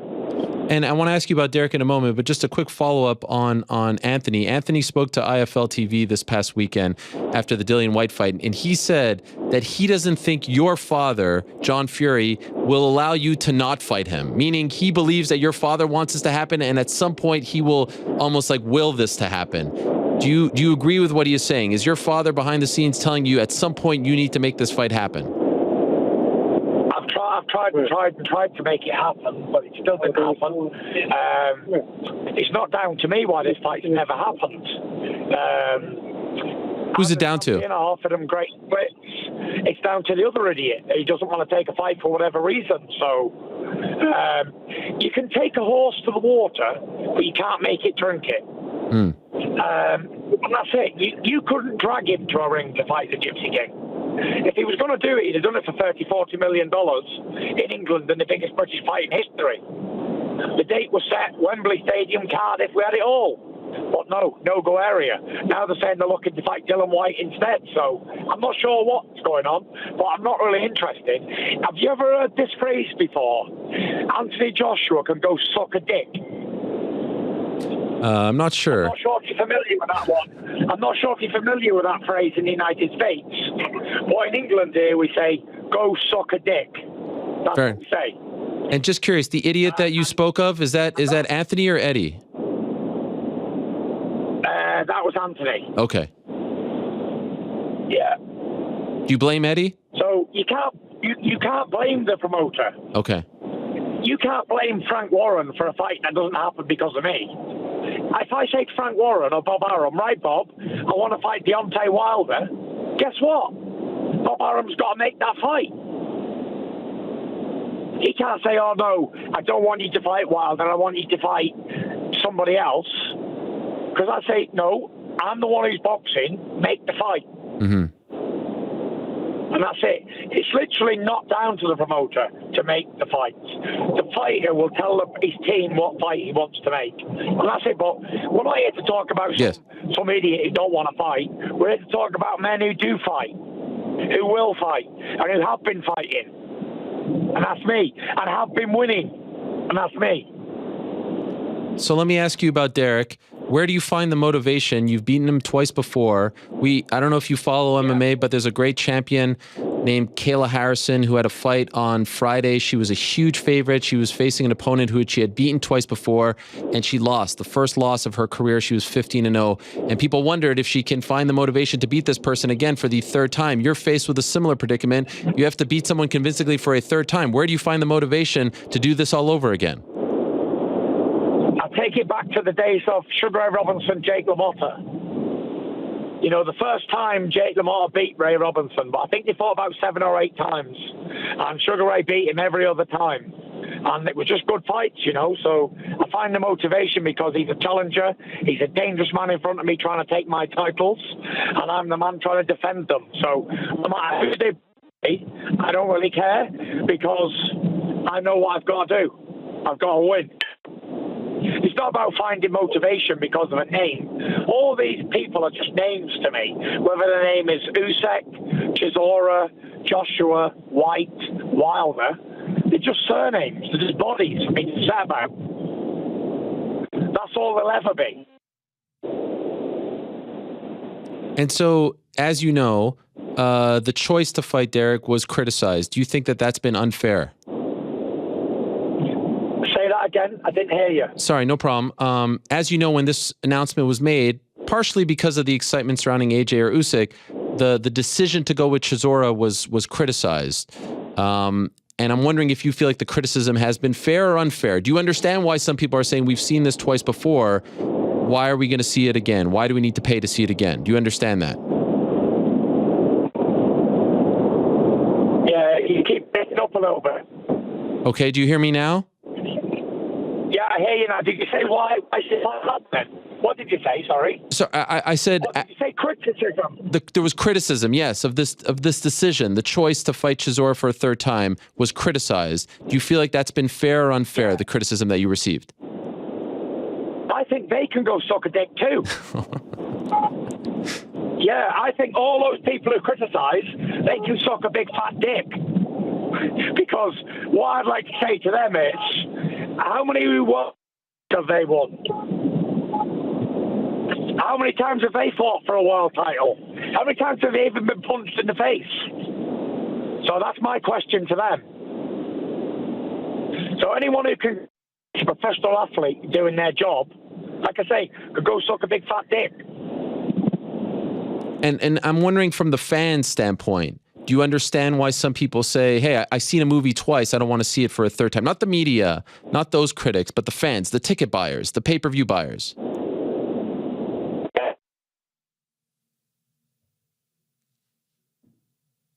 To see it. Sorry, say it again, you cut out there. I said, yeah, I'm not so sure about that because we sold 70,000 tickets. Okay. Tottenham Hotspur, you know, it's somebody wants to see it, 70,000 people. Do you remember what happened 7 years ago today, Tyson? Remind me. You beat Vladimir Klitschko in Germany.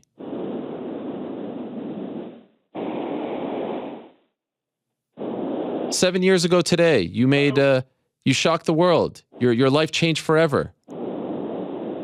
Is the date not etched in your brain? I feel like this would be a big anniversary for you. Losing him. We had him there for a bit. Oh, he's gone. Is he We'll gone? get him back. Let's try to get him back. Just a few more minutes with Tyson Fury.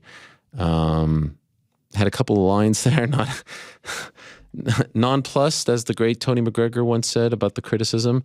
And, you know, brings up a point. 70,000 tickets sold. Seems like people are excited to watch him fight. He's a big favorite going into this fight. As we said, he has 2 wins, but he has reached that territory now where it's like, all right, he's fighting, you're watching, right?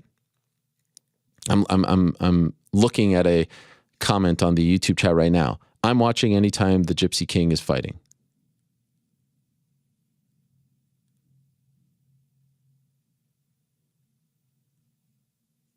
And it's on ESPN Plus here in America.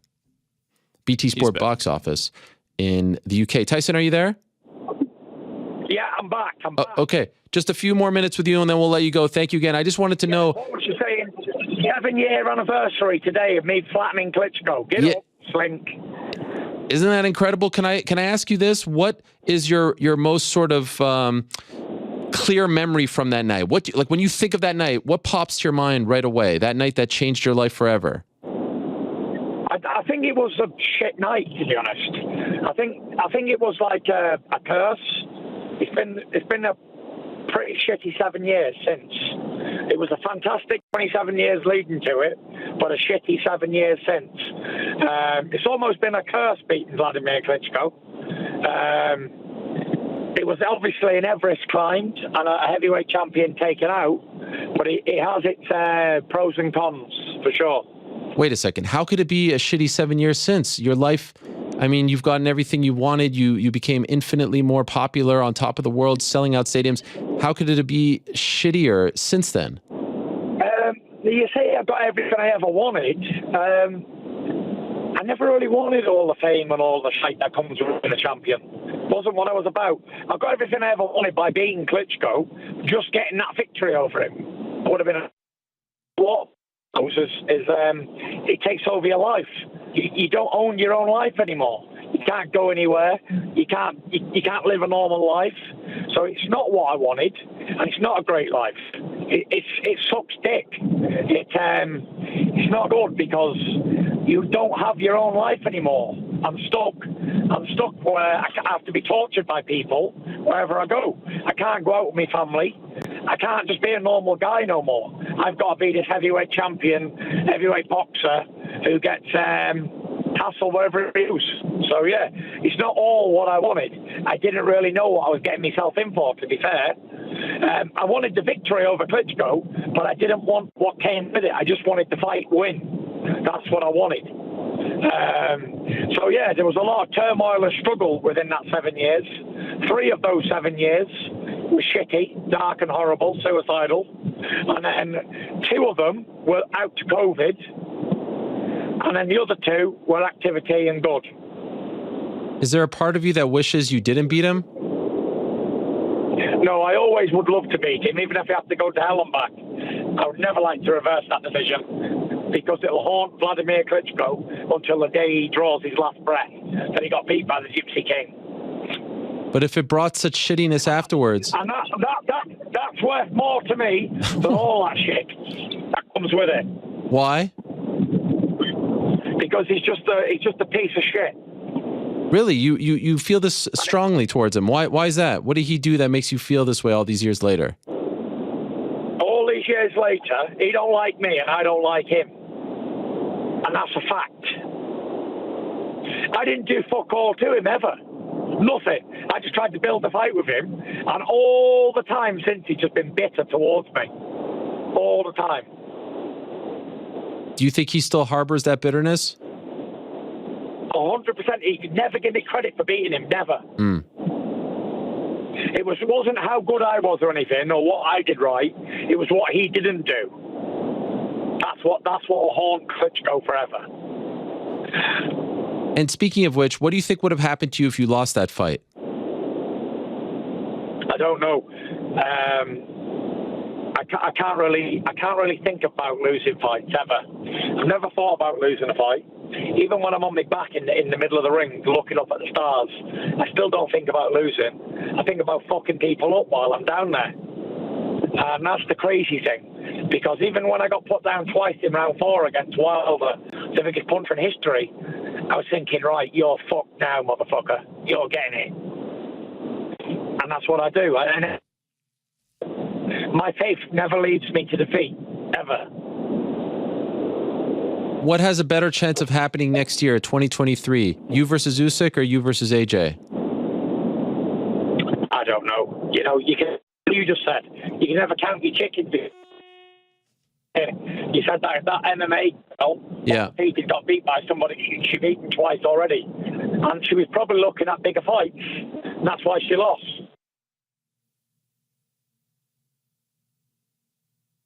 The King's different to the rest of people. I don't overlook people. I'm looking at this fight with Chisora. That's it. That's my world title fight, my defense. I don't give a fuck about Usyk. I don't give a fuck about AJ. Okay. I give a fuck about Derek Chisora, who's coming to take my brains out on Saturday night. And that's the fight that I'll be giving a damn about. And after that, I'll be giving a damn about Christmas. I'm going to get drunk every day. I'm going to eat shit.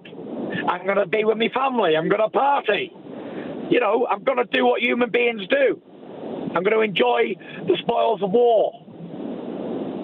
And I'll end on this. Year, Yep. Then after all of that, I'll rethink what I want to do after that. Who knows? I might retire again. Oh. Get off! We'll end on this. Who wins in a fight right now? Jan Fury or Jake Paul? I mean, what a scene it was just a few weeks ago. Your father taking off his shirt. Who has a better chance in a fight right now? I think my dad would rip his heart out and feed it to him. And the man's nearly 60 years old. I think my dad and Jake Paul should have a bare knuckle fight to the end. That would be something. That would be a spectacle, and I would give $100 to see it, pay-per-view. All right.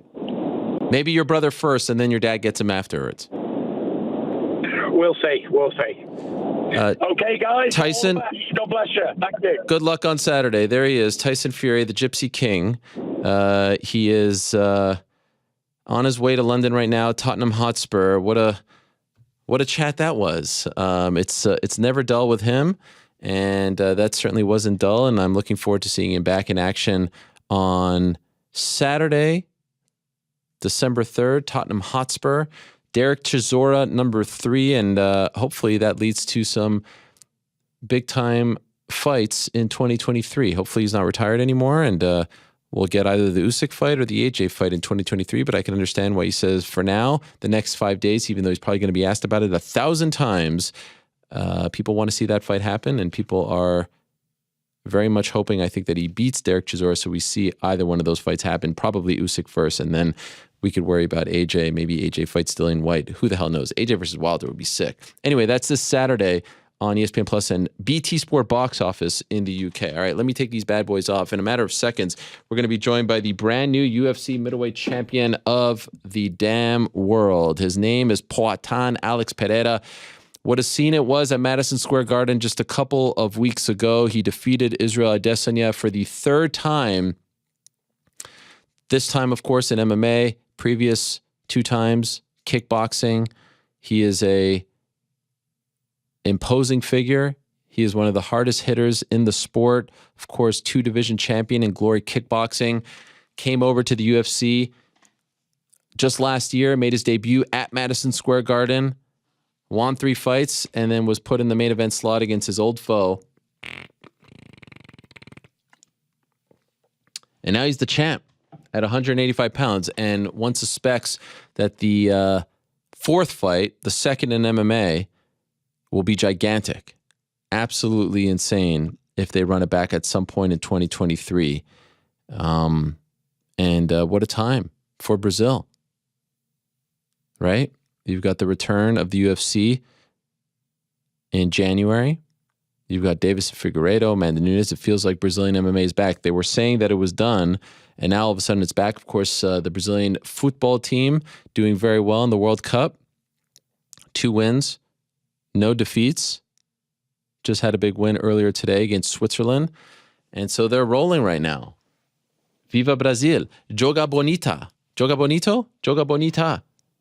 And still to come, Larissa Pacheco, fellow Brazilian. She'll be joining us. Also in studio, she just defeated Kayla Harrison on Friday at the Hulu Theater to become the PFL 155-pound champion, and perhaps setting up a massive fourth fight as well against Kayla next year. She has 2 fights left on her deal. She'll be joining us in studio. Brendan Loughnane going to join us in studio as well.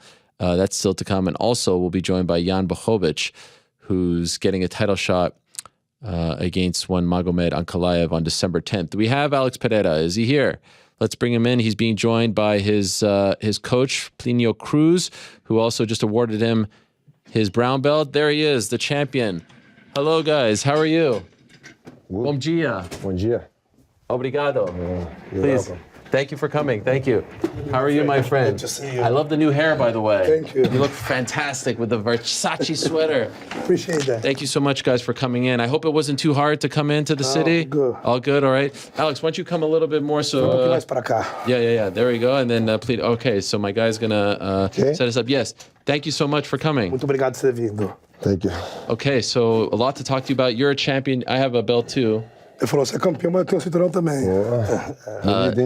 Not quite as good as his. Ele falou, look good. Yes, thank you. That's my broadcasting champion, because I'm the best broadcaster. Ele falou que é de transmissão, que eu sou o maior repórter, melhor que tem no mundo, então eu sou campeão mundial na parada.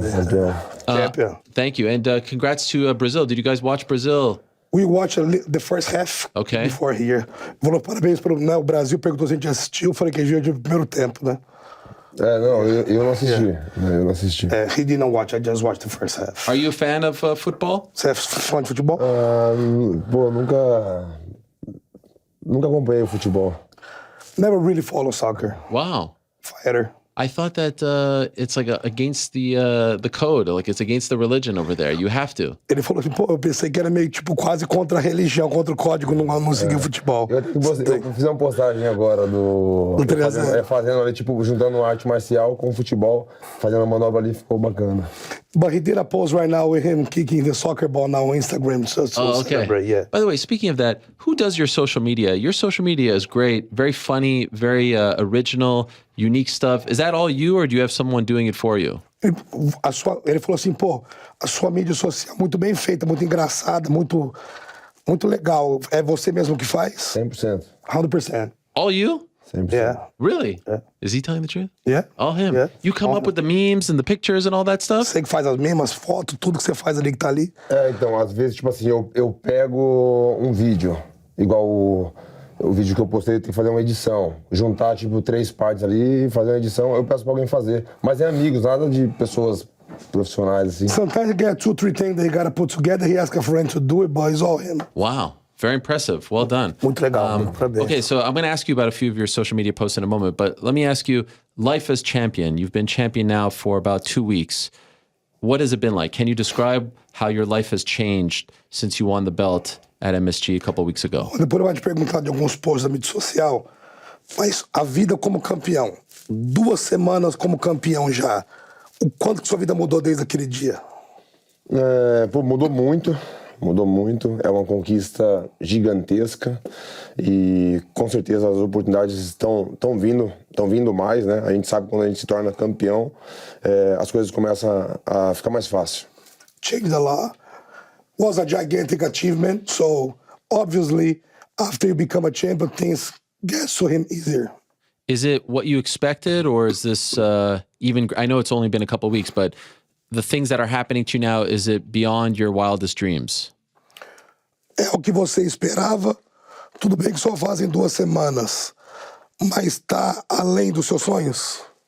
Cara, pra mim, claro que eu falei de oportunidades, mas eu me sinto a mesma pessoa. Algumas pessoas me perguntam, né? Pessoas me perguntam e eu falo, cara, um dia antes da luta eu fui dormir, né? Acordei, um dia normal, como não sendo campeão, e depois eu me tornando campeão.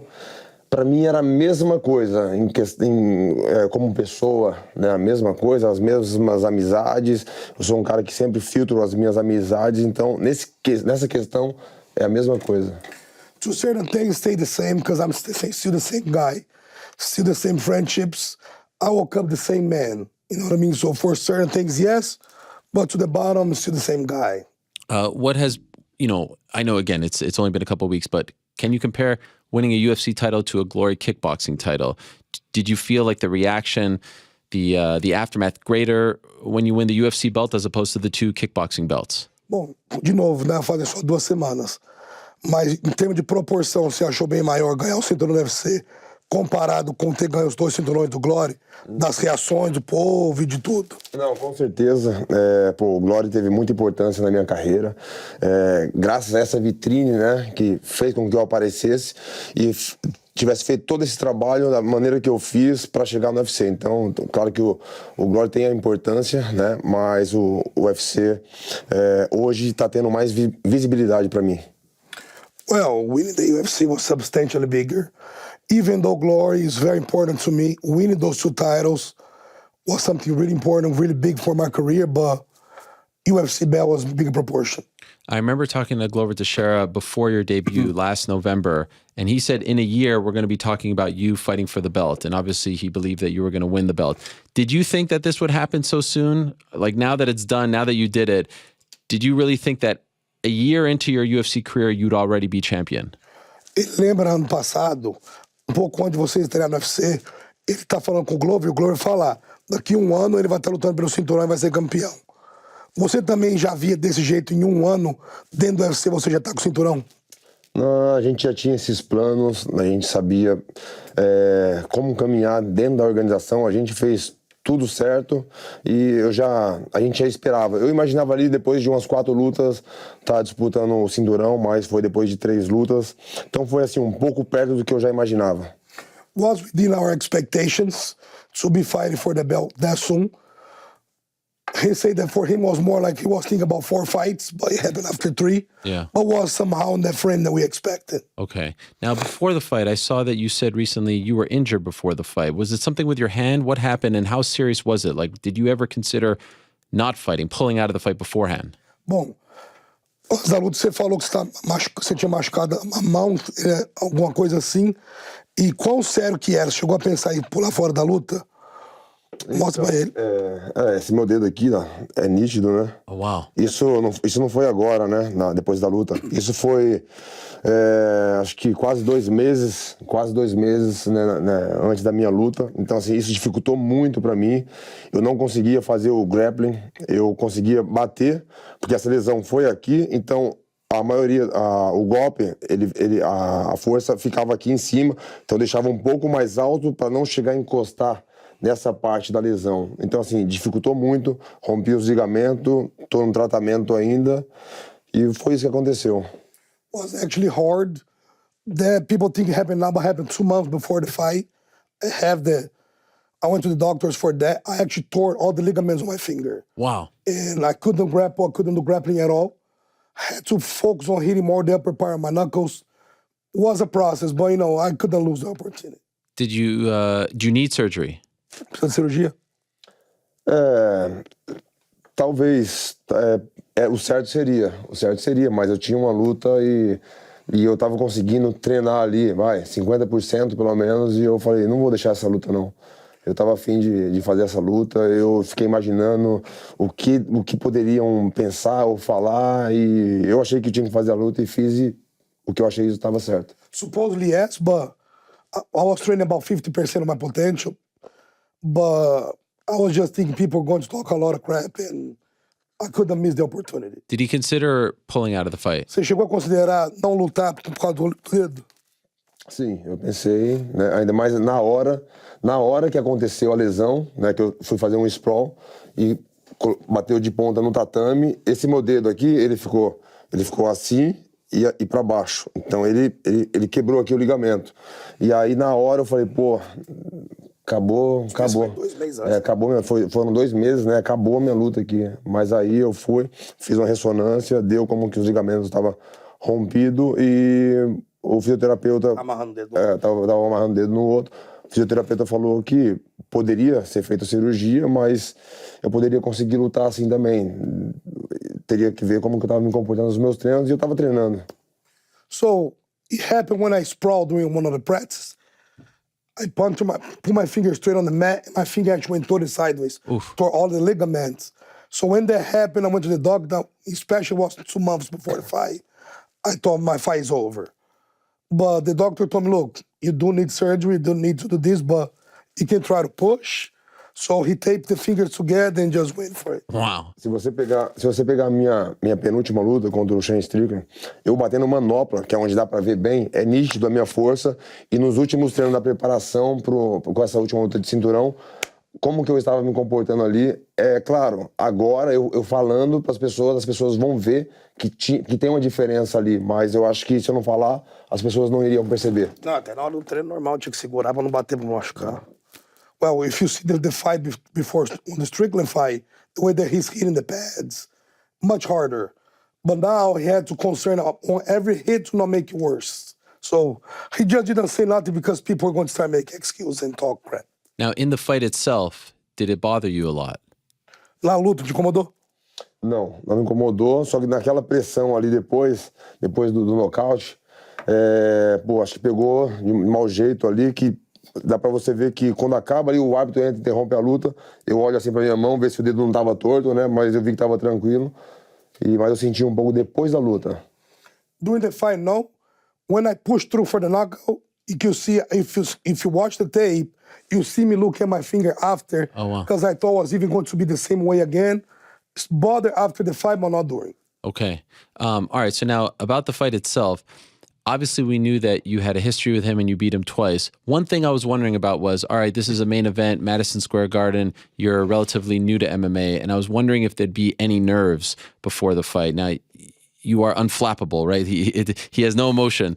So it doesn't seem like a lot of things bother you, but I'm just wondering, before the fight, could you tell us, in the locker room, were you a little more nervous for this fight than you were your other championship fights in glory?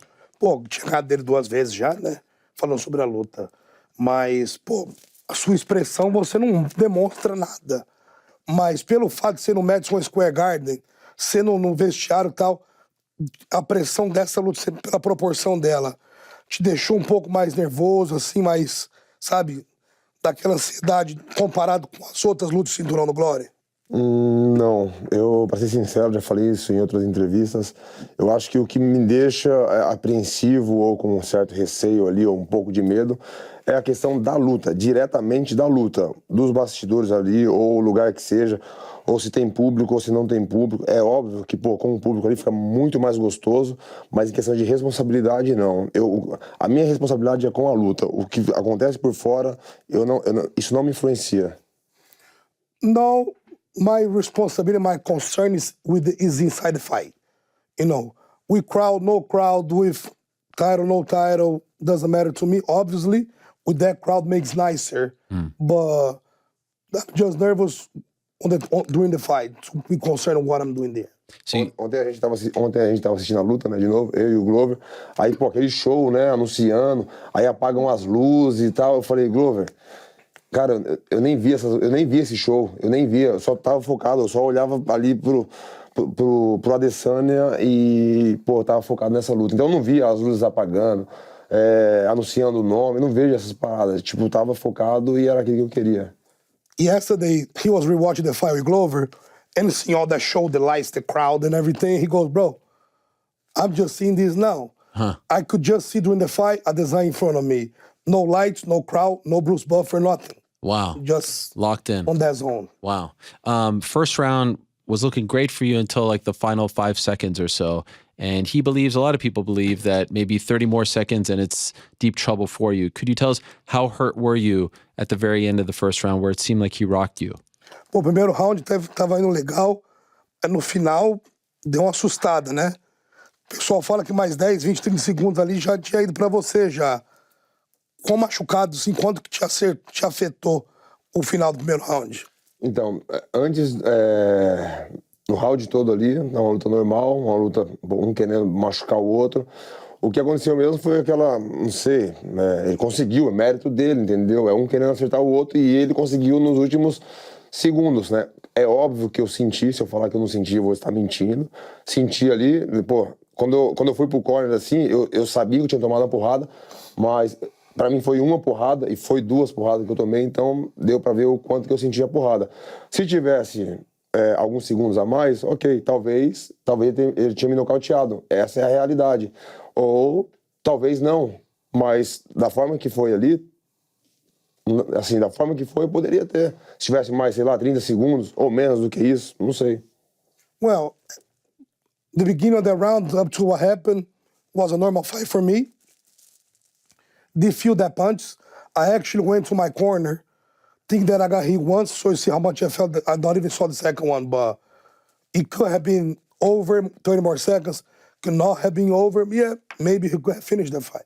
So did you feel like you needed a lot of time to get back into it? Do you remember feeling early portion of the second round, which I thought he won, which was incredible, because I thought maybe we saw with Robert Whittaker, he was able to finish him in the second round. Did you feel, though, like you were a little bit out of it at the beginning of the second round? Que demorou para recuperar aquilo ali, porque até muita gente às vezes volta pro segundo round ainda tendo que nem com o Ira, pô, volta tendo que recuperar e tal. Mas você ganhou o segundo round ainda. Você recuperou rápido? Eu recuperei muito bem. Quando ele me acertou as porradas ali, que o árbitro veio, interrompeu ali, que tinha acabado o round, eu tava sentindo ali, aí eu não sabia nem pra onde ir. Aí eu arrumei meu short ali, eu pensei assim na hora, eu falei, alguém vai vir me buscar. Aí alguém veio me buscar, os corners veio me buscar, me levou. Aí quando eu sentei ali, eu já tava praticamente recuperado. I recovered super fast. When the round was over, I didn't know where to go. I kind of like grabbed my shorts and I'm like, somebody's gonna come get me. Somebody came get me, but the time I sat on the stool, I was already fine. Wow. What are you most proud of from that fight? Obviously, the finish is great, but in terms of the fight itself, is it that? Is it recovering? Is it dealing with the wrestling, which was somewhat of a new wrinkle from him? When you look back at the fight now, what are you most proud of your performance? Pô, o que te deixou mais orgulhoso naquela luta, de vários momentos, foi o jeito que você recuperou, pô, foi o wrestling que você fez. Pô, tem vários momentos, o que você gostou mais? Assim, pô, esse foi... Ter feito os 5 rounds, né? Praticamente os 5 rounds. Não só ter feito, mas assim, muitas pessoas e pessoas ex-lutadores ou até lutadores, pessoas influentes, dando opiniões e falando que, pô, são 5 rounds, ele não vai aguentar. Até mesmo o Adesanya falou. E eu fiz 5 rounds melhor do que ele, coloquei para baixo, diferente dele, que muitas pessoas não conseguem enxergar isso. A técnica que eu fiz pra estar derrubando ele e da forma que ele me derrubou, que foi no birimbolo ali, né, que ele me derrubou. Ele aproveitou a situação, porque eu tava procurando ali, que ele tava sentindo a parte de baixo, que eu tinha dado uma joelhada nele, depois tinha dado um direto, depois chutei de esquerda e ele agarrou minha perna e, as pessoas enxergam que ele me quedou, mas eu quedei ele. E a gente, depois naquele round, a gente se embolou e a gente caiu e ele caiu numa vantagem ali. Então, o que me deixa feliz é saber que eu fiz esses 5 rounds e bem, e consegui nocautear no último round, que muitas pessoas falaram, se não nocautear até o segundo ou terceiro round, perdeu a luta. Definitely what make me more proud is to show everybody and to be able to do the 5 rounds like I did. Because many people on the field, guys that fought, guys that, being within the fighting game, we're like, yeah, he cannot do 5 rounds and blah, blah, blah. The way that he did the 5 rounds, the way that he took Adesanya down, because Easy took him down, but was more like on a scramble, and he was lucky to land on top. He pursued that takedown. He did legitimately took him down. So the way that he did all those 5 rounds and be able to knock him out in the 5th, while people were just saying that if the second round, he was not able to knock him out anymore. So definitely those 5 rounds is what he's more proud of. End of the fight, you come back going into the 5th. There's a great clip of your coaches telling you have to win, you have to knock him out. Do you remember this? And do you feel like, in retrospect, or even watching it, like when you see it, did it light a fire under you? Did you say, okay, I need to go out there and finish this guy to win the belt? Indo pro 5º round, tem clipe, dos seus coaches, falando, você tem que nocautear o cara, botando aquela pilha, né? E aquilo meio que deu uma acendida em você assim, você, veio na pilha pro 5º round pra terminar a luta?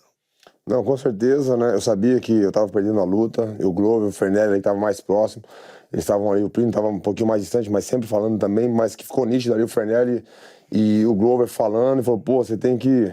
O Glover chegou e falou assim, Potão, o cara é campeão, você vai ter que buscar essa luta, você vai ter que entrar pra dentro, né? Aí eu falei assim, eu vou ter que nocautear pra ganhar essa luta? E ele falou, vai ter que nocautear. Eu falei, então eu vou nocautear. E é onde, eu entrei com aquela convicção que, com certeza, eles me lembraram quem eu era e o que eu poderia fazer. Absolutely. You say like Fernelli and Glover were on the front, I was in the back, and we all talking, but Glover came to me, and then he looked at Glover and say, do I have to knock him out? Glover said, you do have to knock him out, bro. So he went there like on a mission to get it done, and he did. When you see the clip of your team celebrating, Glover jumping over, I mean, it was, you're kissing it. It's a crazy moment. When you see how happy your team was for you, what does that make you feel like? Quando você viu o clipe, né, dos seus corners comemorando, pô, o Glover e o Fenelli pulando, eu beijando seu pai, e aquela alegria inteira, o que significa aquilo pra você? Eu mandei para eu mandei pro Plínio, eu mandei pro Plínio, né, essa mesma imagem. That's his father. Agora, tipo, acho que 3. Oh, really? Yeah. That's your father? I grabbed his dad and I say, your son is a world champion. That's what I say to him. Wow, that is amazing. Há 3 dias atrás eu mandei essa imagem pro Plínio e falei assim, coisas assim, tipo, a gente não tava nem conversando a respeito disso. Sempre conversando a respeito de outras coisas, e do nada eu mandei essa imagem pra ele e falei, cara, tirando a minha luta, né? Essa é a imagem que uma imagem especial, tirando sabe, colocando o meu cinturão, eu como campeão, essa aí seria a segunda imagem melhor. It's funny because 3 days ago we were not even talking about that, and he messaged me that video. He go, bro, honestly, besides the image of me having the belt on my waist, this is the happiest moment on my that fight for me. To see how happy they were for you. Yes. Incredible. And that was is your father always in your corner? Você falou, seu pai tá mais no seu corner? Ele já foi algumas vezes, até quando eu tava no Glória também, me acompanhou bastante. E eu sempre, quando eu posso, eu levo ele. Meu pai não é da arte marcial, nunca fez um esporte também, mas ele fica muito feliz em estar ali do meu lado, e se eu posso proporcionar isso para ele, eu faço isso. Yeah, like he's been through a lot of all his glory fights, and a lot of moments, like his father is not involved as a fighter, but he loves to bring him there to be able to give those moments for him too is important. By the way, who's the guy who fell over the cage? Fernelli. Fernelli, Yeah, jeez Louise. yeah. I mean, he recovered well, but it was a bit of a tumble. Ele falou, o cara que foi o Fernelli que caiu, né? Because everybody asked, Plínio, why you don't jump? I say, why? Everybody was focused on them, I just walked. Yeah, that's right. You walked through the O cara door. falou, por que eu não pulei? Né? Eu falei assim, os caras, todo mundo na atenção ali, eu só entrei, exatamente. A porta estava aberta, só andei. When you see that, do you cry? Falou, quando você vê aquilo lá, você chorou? Não chorei, não. Spotão, bro, no cry. Do you ever cry? Does anything make you emotional? Alguma coisa te emocional? Pô, muita emoção, Mas né? é a lot of emotion. Muita emoção, mas, pô, cara, eu tava cansado também, né? Pô, eu tava cansado. Eu, fiz 5 rounds, não foi tipo uma porrada que eu dei no 5º round. Eu tive que buscar isso. A pressão que eu coloquei nos rounds anteriores não foi que nem eu fiz no 5º, foi por isso que eu consegui o nocaute. Então me desgastei bastante ali. Então, pô, eu tava ali, se fosse pra subir na grade, eu ia, talvez, sei lá, subir meio que lento, tal, ia ficar uma expressão assim não muito legal. Eu fiquei na minha, e outra, é padrão. Eu fiz o que eu sempre faço. And he go, bro, I not even celebrate too much. It was a hard fight. I was tired, you know. It's not that I was lucky to just have a knockout. I had to work through that to get him tired, to, you know, drain him to be able to knock him on the 5th. If I had jumped on that fence over there, I was not even going to look good. Right. Because I was tired, so I just keep my standard. You know what I mean? What I do always, just stay cool. Às vezes, tipo, as pessoas falam muito, né, que, pô, não dá risada e tal. Quando eu dou um sorriso, as pessoas já aportam, falam, pô, tá, fiz o Poatan sorrir. Mas eu sou um cara alegre, sabe? Eu sou um cara feliz, que, tipo, eu tô sério, mas eu tô feliz. Tem pessoas que estão mostrando os dentes, rindo à toa, mas não tá legal. Por dentro tá chorando. Say many people sometimes say, Poatan never smile. Like on an interview, the guy making like smile, like, oh, I was able to make Poatan. But he's a happy guy. He's a nice guy. You know what I mean? Not always smiling, but say, I just keep my cool. Some people sometimes they are laughing on the outside, but they cry on the inside. You know? Right, that is true. We actually have the meme that you posted here, all the different emotions. So you recognize this, that people say this about you, that you don't have any, even after the fight, like it's just like nothing. Até depois da luta, né? Pô, sei lá, é meu jeito, não sei. Does anything make you mad? Really mad? Alguma coisa te deixa bravo? O que me deixa bravo? Sempre, né? Mas nada específico agora. Not specific. So let me ask, maybe this will make you mad.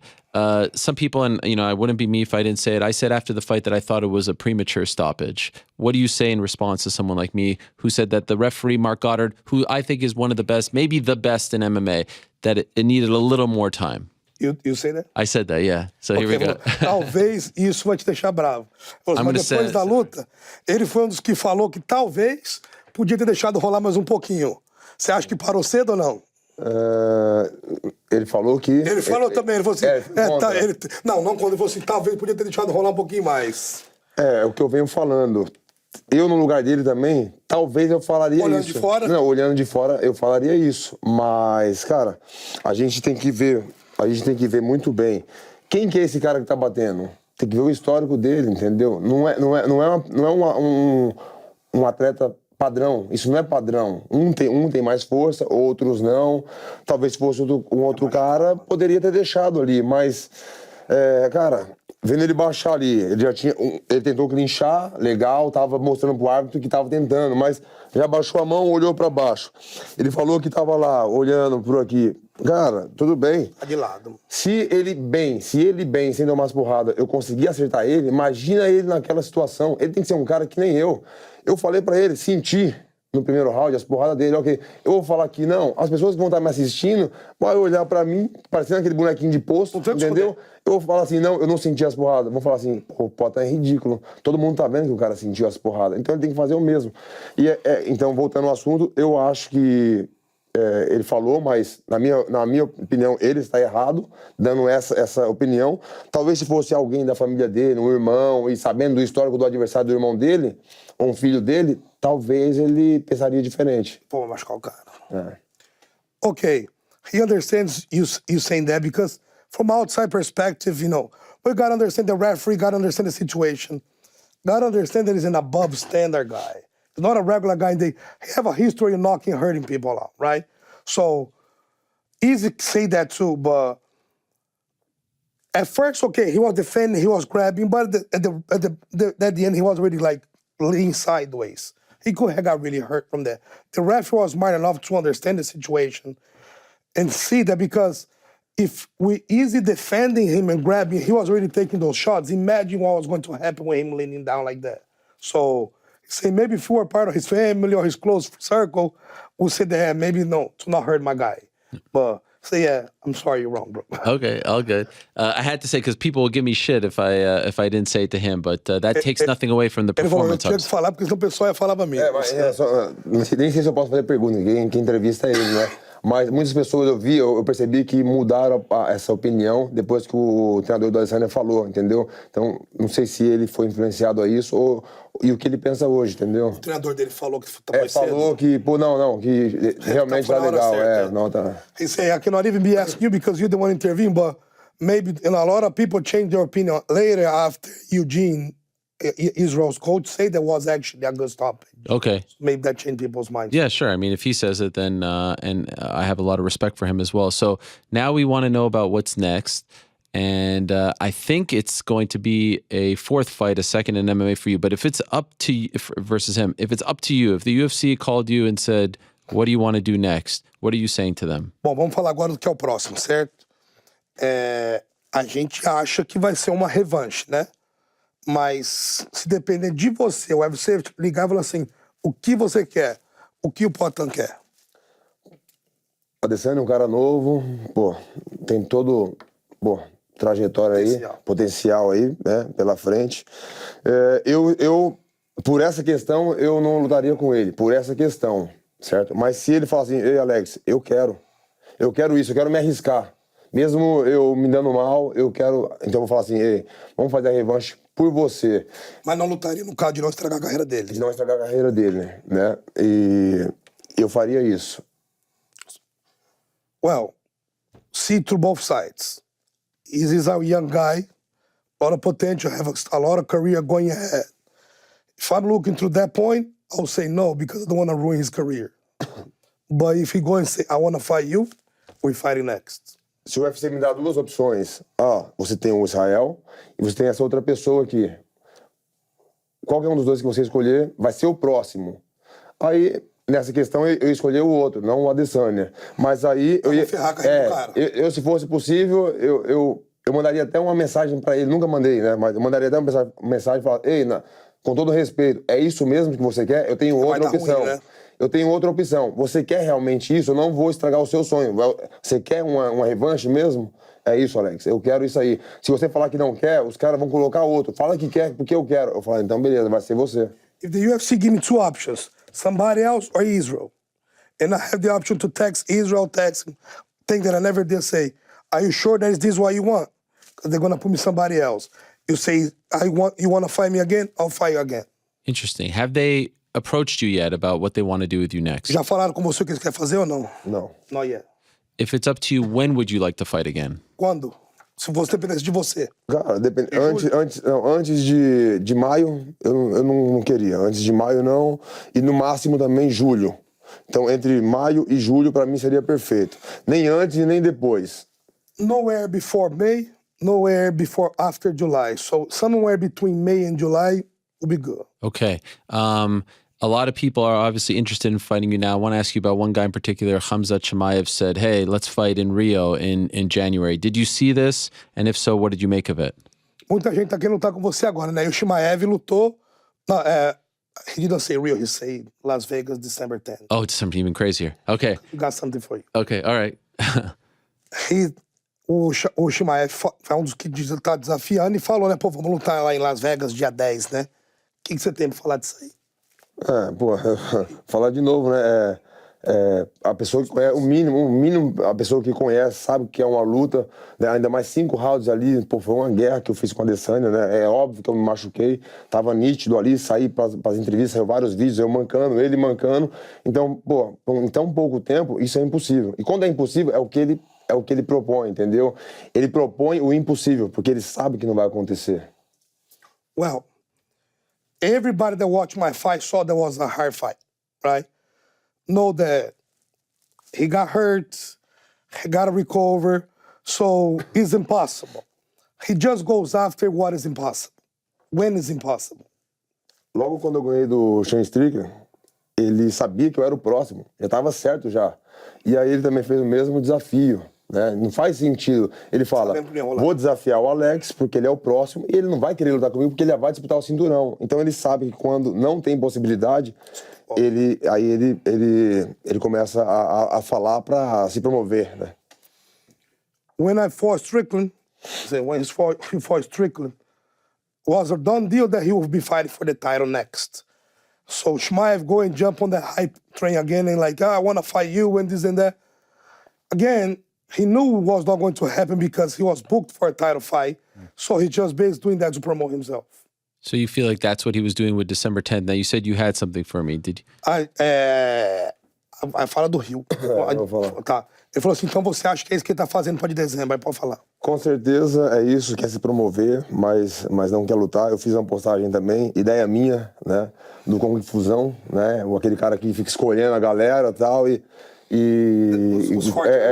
Os fortes ele não quer.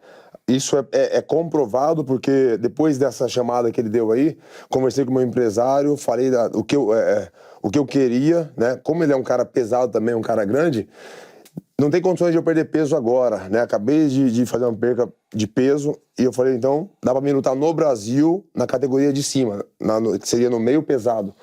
E ele correu. Mas por que ele não aceita? Isso é possível, por mim. Por que ele não aceitou? So, and then he said about December 10th, no, he suspended.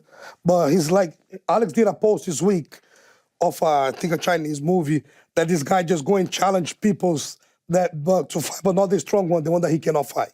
Okay. No, so knowing that, Alex went to his manager and said, look, I just did a hard weight cut, everybody know. I cannot make the weight for this right now. But he say, tell the UFC, I'll challenge him to fight me at 205 at UFC Rio. Chimaev didn't want it. Really? You would have fought in, look, and that's what he just said. He's a big guy. Alex is a big guy. Let's fight light heavyweight. We don't have to worry about no weight cut. So he said he offered for 205 in Rio, no hesitancy. Se ele aceitar essa... Aqui eu tô falando, no meio pesado, pode casar no Rio. Mesmo, pô, vou lutar praticamente machucado com ele, entendeu? Porque, cara, eu vou lutar praticamente machucado. No Rio, meio pesado, se essa luta acontecer. E outra, cara, como é?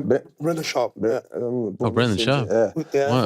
Falou algumas besteiras, né? É um Zé Ruela. Lá no Brasil a gente chama de Zé Ruela. No programa do Verdun ele chama de cu de cachorro. Cu de cachorro. No Brasil nós chamamos de Zé Ruela. E eu faço até um desafio pra ele, né? Se ele quiser apostar comigo na vitória, $50 mil para fazer doação para criança carente. Ou 2 tipos de aposta. Ou se ele falou também que o Chimaev me colocaria para baixo em 30 segundos. Se ele conseguir me colocar em 30 segundos para baixo, mais $50 mil para fazer doação para criança carente. Okay.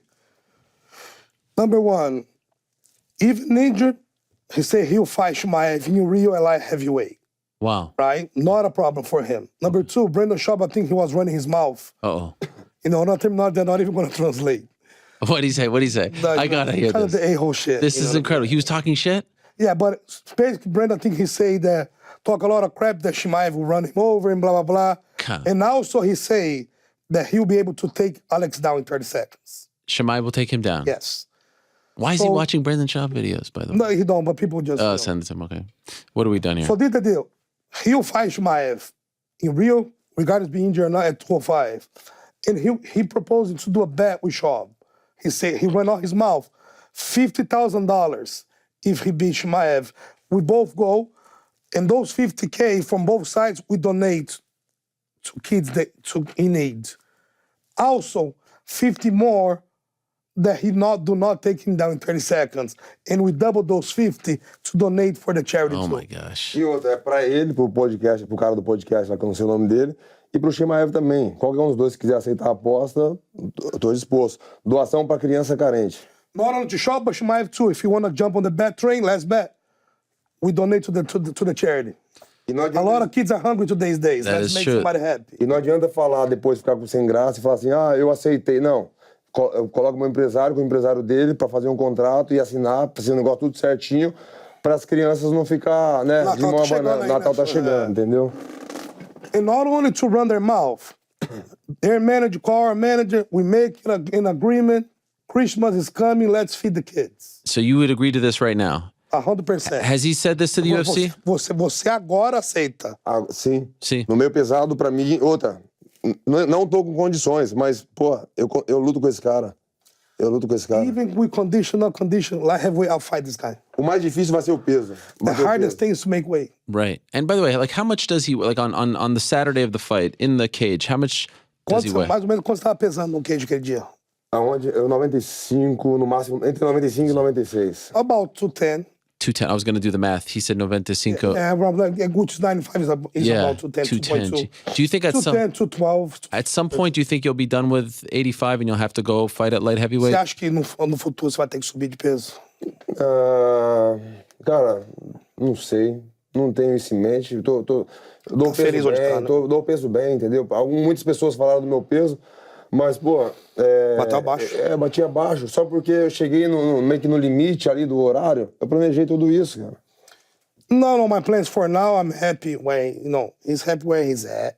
And he makes weight. He made under this time. Okay. A lot of people talk crap about the time frame. Yeah. But we planned together late. We were in no rush. Oh, you didn't have trouble with the weight cut? You were just taking your time. You were on Brazilian time. You show up when you want to show up, right? That's right. Ele falou assim, pô, o pessoal tava falando pra caramba. Eu falei assim, não, você tá só, né? Ele falou assim, entendi, você tá no horário do Brasil. Eu falei, mais ou menos isso. Now, can I just give you a piece of advice? Ele falou assim, eu vou te dar só ok. Don't listen to Brendan Schaub. Not exactly. Nunca doesn't have the best brains for the arts. Vou te dar um conselho. Jamais escute o que o Brendan Schaub fala. Why? Zé Ruela? What was that? Zé Ruela is a terminology in Brazil. There's like those guys on the streets. You said it. He said it, not me. You know what I'm saying? Okay. You understand? Don't worry. But, yes. Eu não sei da relação, né? Mas desculpa até de falar, às vezes nem... Né, a gente dá muita moral pros caras falando e falar num programa assim, que tem uma grande audiência, falar o nome de um cara desse, entendeu? Peço até desculpa, mas eu tinha que falar isso. Say apologize even to bring his name on a nice show like this. Don't know the relationship the guys have, but He had to say it. It's okay. I understand. Você Falo mais. He don't say no more. No more. Sorry. It's okay. So, okay, that's big. By the way, did he say that to the UFC? Like, do they know that he would be down to fight Chimaev? Você falou com o UFC que você lutaria? Yeah. They know. Yeah. And you're saying Chimaev said no? Ele falou isso. Você falou com o Chimaev, os caras falaram não. Falaram que não. Oh, Okay. that's why he got back. Do you think Izzy wants to fight you next? Like, do you think he will say yes? Truly, does he want to fight you in his next fight? Você acha que o Israel quer lutar com você na próxima? Você acha que ele vai falar sim pra lutar com você? Cara, não dá pra saber. Às vezes eu acho que ele quer. Ele quer ganhar, entendeu? Mas ele sabe que tudo tem um risco, entendeu? Então não sei. Não dá pra saber. We don't know yet, like say he can't say yes or no, Ele quer ganhar de mim, mas isso tem um risco. He wants to beat Alex, but there's a risk for everything. Is there someone at 85 that you're excited about fighting that you think would be an interesting challenge that you've heard, not Chimaev, but like a guy in your weight class right now that has been talking since you won, that you're like, okay, I can't wait to shut that guy up? Tirando o Chimaev e fora o Israel, tem alguém legal assim no seu peso que você acha assim, poxa, esse cara seria uma luta bacana aí pro futuro? Cara, igual tipo assim, a gente tá falando, né? Igual como o Adesanya falou, que quer essa revanche e eu faria essa revanche, então o foco é esse. A partir do momento que ele falar assim, não quero, aí vai mudar, aí eu vou saber ter uma resposta. Mas agora, se eu falar pra você aqui, eu vou estar mentindo, entendeu? Mas então eu não vou ficar quieto. So I'm not gonna say because if I give it a name, I'll be lying because now I'm focused on the Adesanya rematch. Okay. The minute that he say no, we move on to somebody else. Is it true you got a tattoo of the belt? Yes, he did. Here, where's it? Falou, se é verdade que você fez agora a tatuagem do cinturão do... Tô fazendo, tá na metade ainda. We halfway done. É porque dá um pouco de trabalho. Fala que você cobriu? É porque eu tô cobrindo, tava escrito boxe, né? Mas como tem essa do Glória aqui, e eu falei, vou fazer uma na pesagem, tudo, fazer os dois cinturões, entendeu? Ali, ó. There it is. Yes. He's scoring because he was boxed before. Yeah? But he have the glory belt, so he's doing the UFC now, so he do... On both arms. Yes, when on the wings and stuff. By the way, speaking of your social media, I want to ask you about a couple of videos here. I just want to get the psychology behind it. The first one is you with the soccer ball. You said you're not a big soccer fan. You kicked the ball. Que ele perguntou até dos seus vídeos da mídia social, né? You kicked the ball, and then you had the bow and arrow. Olha lá, falou assim, pô, você fala que você não é fã de futebol, mas... How many takes is this? Quantas vezes você teve que fazer isso aí pra acertar? Eu fiz acho que umas 20 vezes, mais ou menos. About 20 times. 20 times. You practiced this, or you just decided one day to try? Ele falou, você praticou isso aí ou no dia você falou que ia fazer? Não, foi no dia. E você não tinha falado até que na última pro Glover? Não, foi assim, eu e o Glover tava ali atirando, né? A gente tava atirando no alvo ali mesmo, normal, na caixa. E aí, a gente tava de saída, ia pra algum lugar, não lembro onde. E a gente tava com a bola ali, eu falei, vou fazer essa parada. Mas aí eu falei, ô Glover, joga a bola pra mim que eu vou atirar. E o Glover jogava, né?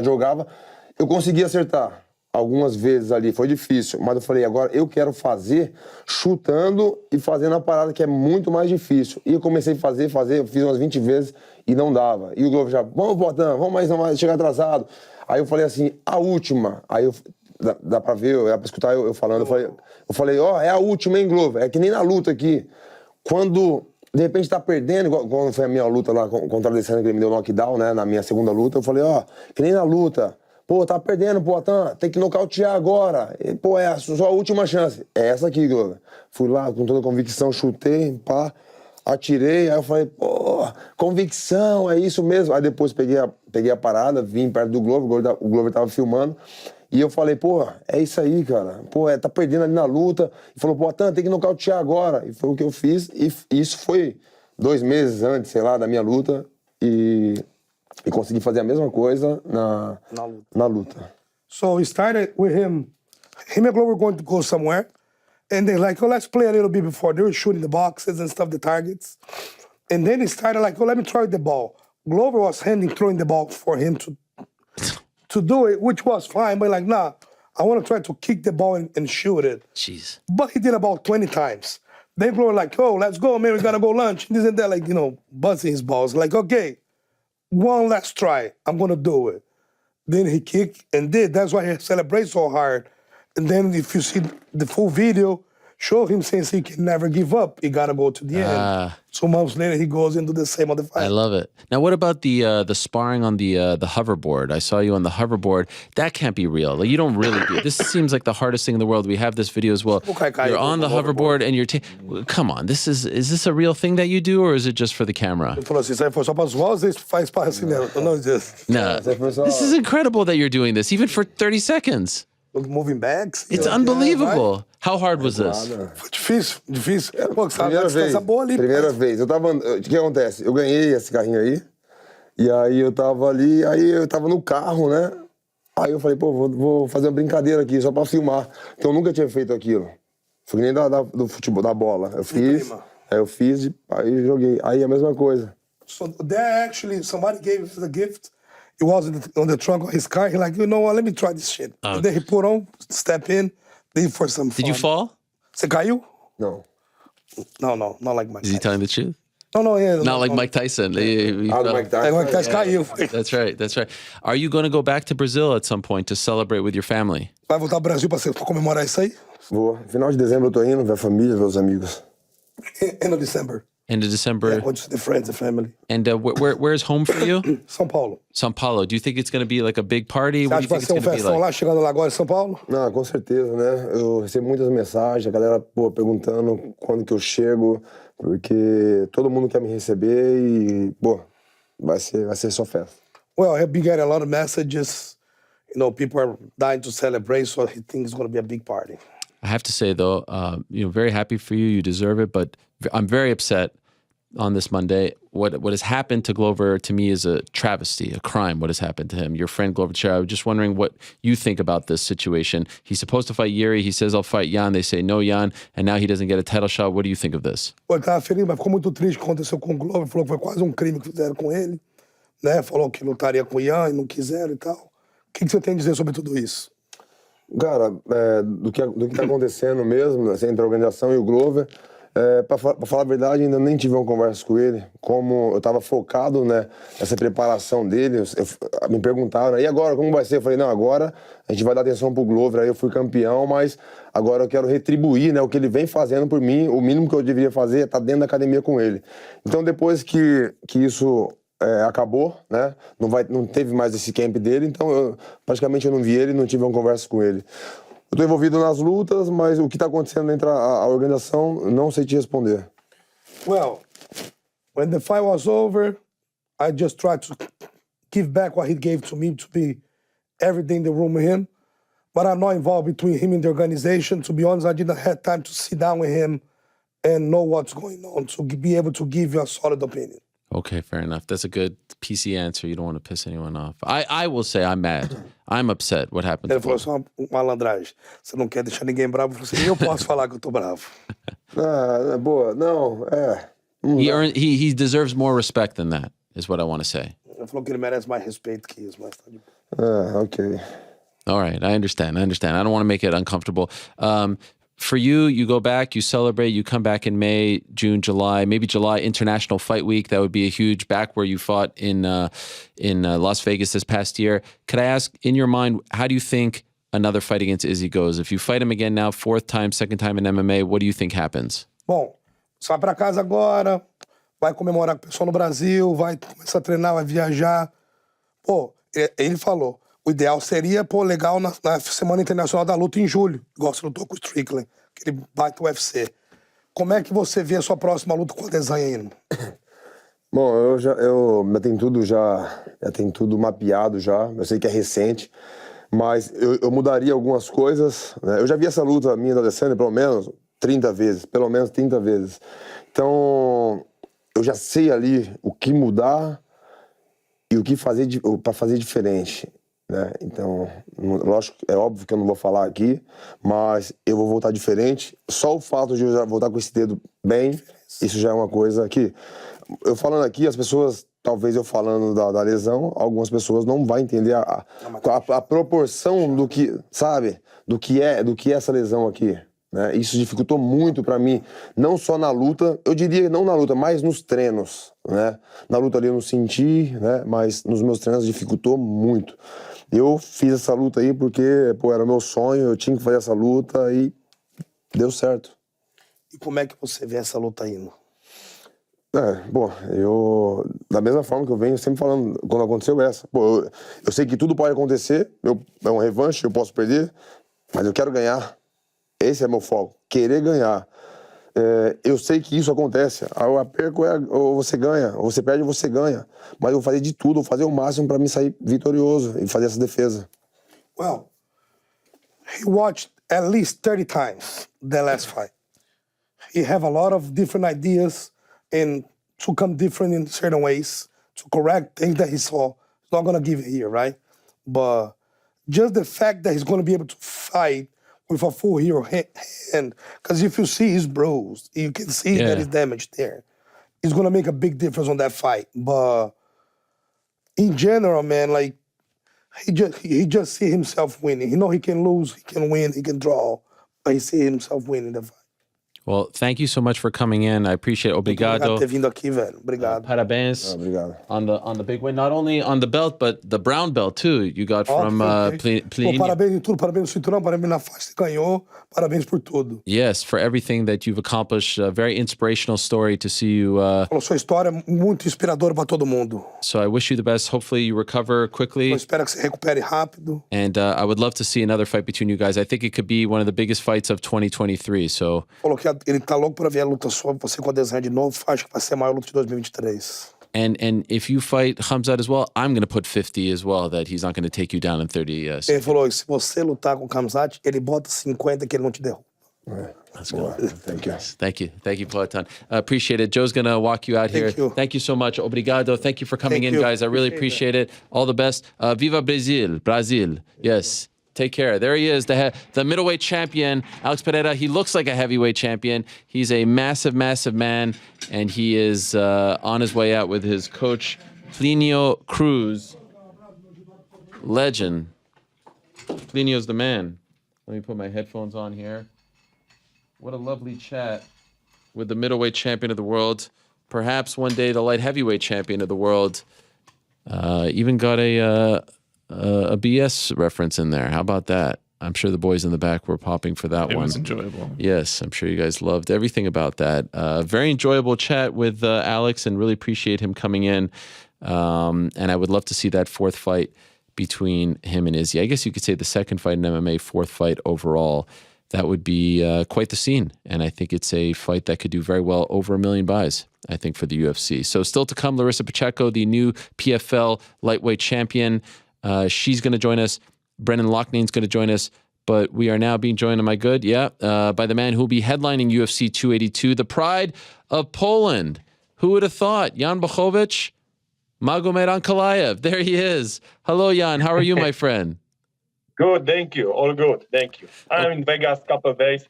Catch the climate, used to the weather. Everything is perfect. So I'm happy. So let's start there. You left to go to Vegas Wednesday in Poland, right? Yes, exactly. You're not the type, Jan, who buys the Wi-Fi on the plane. You don't like to do this. Usually people buy the Wi-Fi, the phone. For me, it's like, detox. I left everything on the ground. I don't think about what's happening over there, I'm just me playing in some, games, movies, nothing more. That's why I don't like buying Wi-Fi in plane, like detox. It's good sometimes. I like that for the mind. Is it a direct flight from Warsaw to Las Vegas? No, Warsaw, London, and London, Vegas. Okay, so you're in London, you stop over, then you go to Vegas. When you stop over in London, still no word about this. In your mind, you're going to fight in Las Vegas in a title eliminator, right? Exactly. I didn't know nothing, Okay. What happens when you land? What happens when you land? You open your phone. Are you still in the plane or are you off the plane when you open your phone? No, I off the plane. I catch Wi-Fi on the airport and, my phone shaking all the time, ring and, I say, what's happened? Something's happened, I already know that something happened because too much messages, yeah? So, of course, first of all, I check. So I check from my manager. Also, she's my fiance, so... Yes. And I read the message and I have to read it 4 or 5 times, because I don't understand. I don't believe what's happened and what she write to me. And I showed the message to my, coaches and we've got title shot, it's happened. later I called to her and you don't joke with me. It's true. You really we're gonna fight for the title? Yes. She tell me all story. So I did nothing. I was the last person who know That is that we're gonna unbelievable. fight for the title. How many messages do you think you had when you landed? I don't know. I still don't read everything. Still Crazy. I've got some not open. But after everything, I think that was good because I don't think about this. I just enjoy the fly. So I don't think about what happened. I don't have to used to be part of this conversation. What's happened? You're gonna fight in this, on that. They won't cancel the fight. They don't want to cancel the fight. Okay, so I don't take. I don't know what's happened, and that was better for me than I landing. And title shot. Nice. I'm happy. It's unbelievable, and I'm wondering because your fiance is your manager. Did they tell her before they put it out there to the press? Did they give her a heads up that this was happening? Yeah, yes. Everything before everything. Unbelievable. Because they talk and they try to negotiation about everything. Yeah, and because that was big change. So sure, she have to know everything. And are you happy with the deal? Are you happy with the way things worked out? Yeah, I know that she make great job for me. So because she make this job for both of us, not only for me. That's right. So she will take care for the best. How about? So yeah, that was good. Going Very from good. 3 rounds to 5 rounds on short notice. How do you feel about that? For me better, For me better because if fight goes longer, I feel better. So I'm happy that because that was the big for me the worst thing was that I gonna have 3 rounds after I don't remember when I fight 3 rounds last time. And when I start train for battle like a 3 rounds fight, that was worse for me because I start do very good job in 3rd round, So I need to wake up a little bit earlier, change everything. So 5 rounds is better for me, Now, how much do you know about how this all went down? Yuri's shoulder surgery, or that he needs a surgery. He had as an injury, but also that Glover was offered Magomed, and he said, too big of a difference in opponent. Give me Jan. December 10th, they said no. He said, let me fight. January, they said no. So now Glover, no title shot. Did you know all about this? Yeah, I know, but I don't read about this because I focus about my fight. So I don't want to think why they don't fight, why they don't me, fight against Glover. I don't want to think about this. I'm thinking about my fight, December 10th, nothing more. After fight, I read everything, and then I can tell you more. Now I don't want to put something, weird story to my head. I have to focus about Ankalaev, about the title shot. I don't, I know the Yuri's injury, so I, wish him fast recovery. I've got a lot of respect to him because, he left the belt, don't want to, hold the category. So this was something what I think not a lot of fighters will do something like this. They will keep, the belt how long they can. So that was very nice. Are you surprised? You surprised that he vacated? Maybe in the beginning, but after, when someone tell me that he gonna have break like maybe 1 year. So when I hear that, not anymore. Right. Because I think if I were on his place, I will do it same thing. Is there? I know you're just focusing on yourself, but I'm just curious. Any part of you that feels bad for Glover that he's so close to a title fight, he's getting up there in age, and now no title fight? I'm egoist a little bit right now. I'm thinking I'm happy. It is what it is.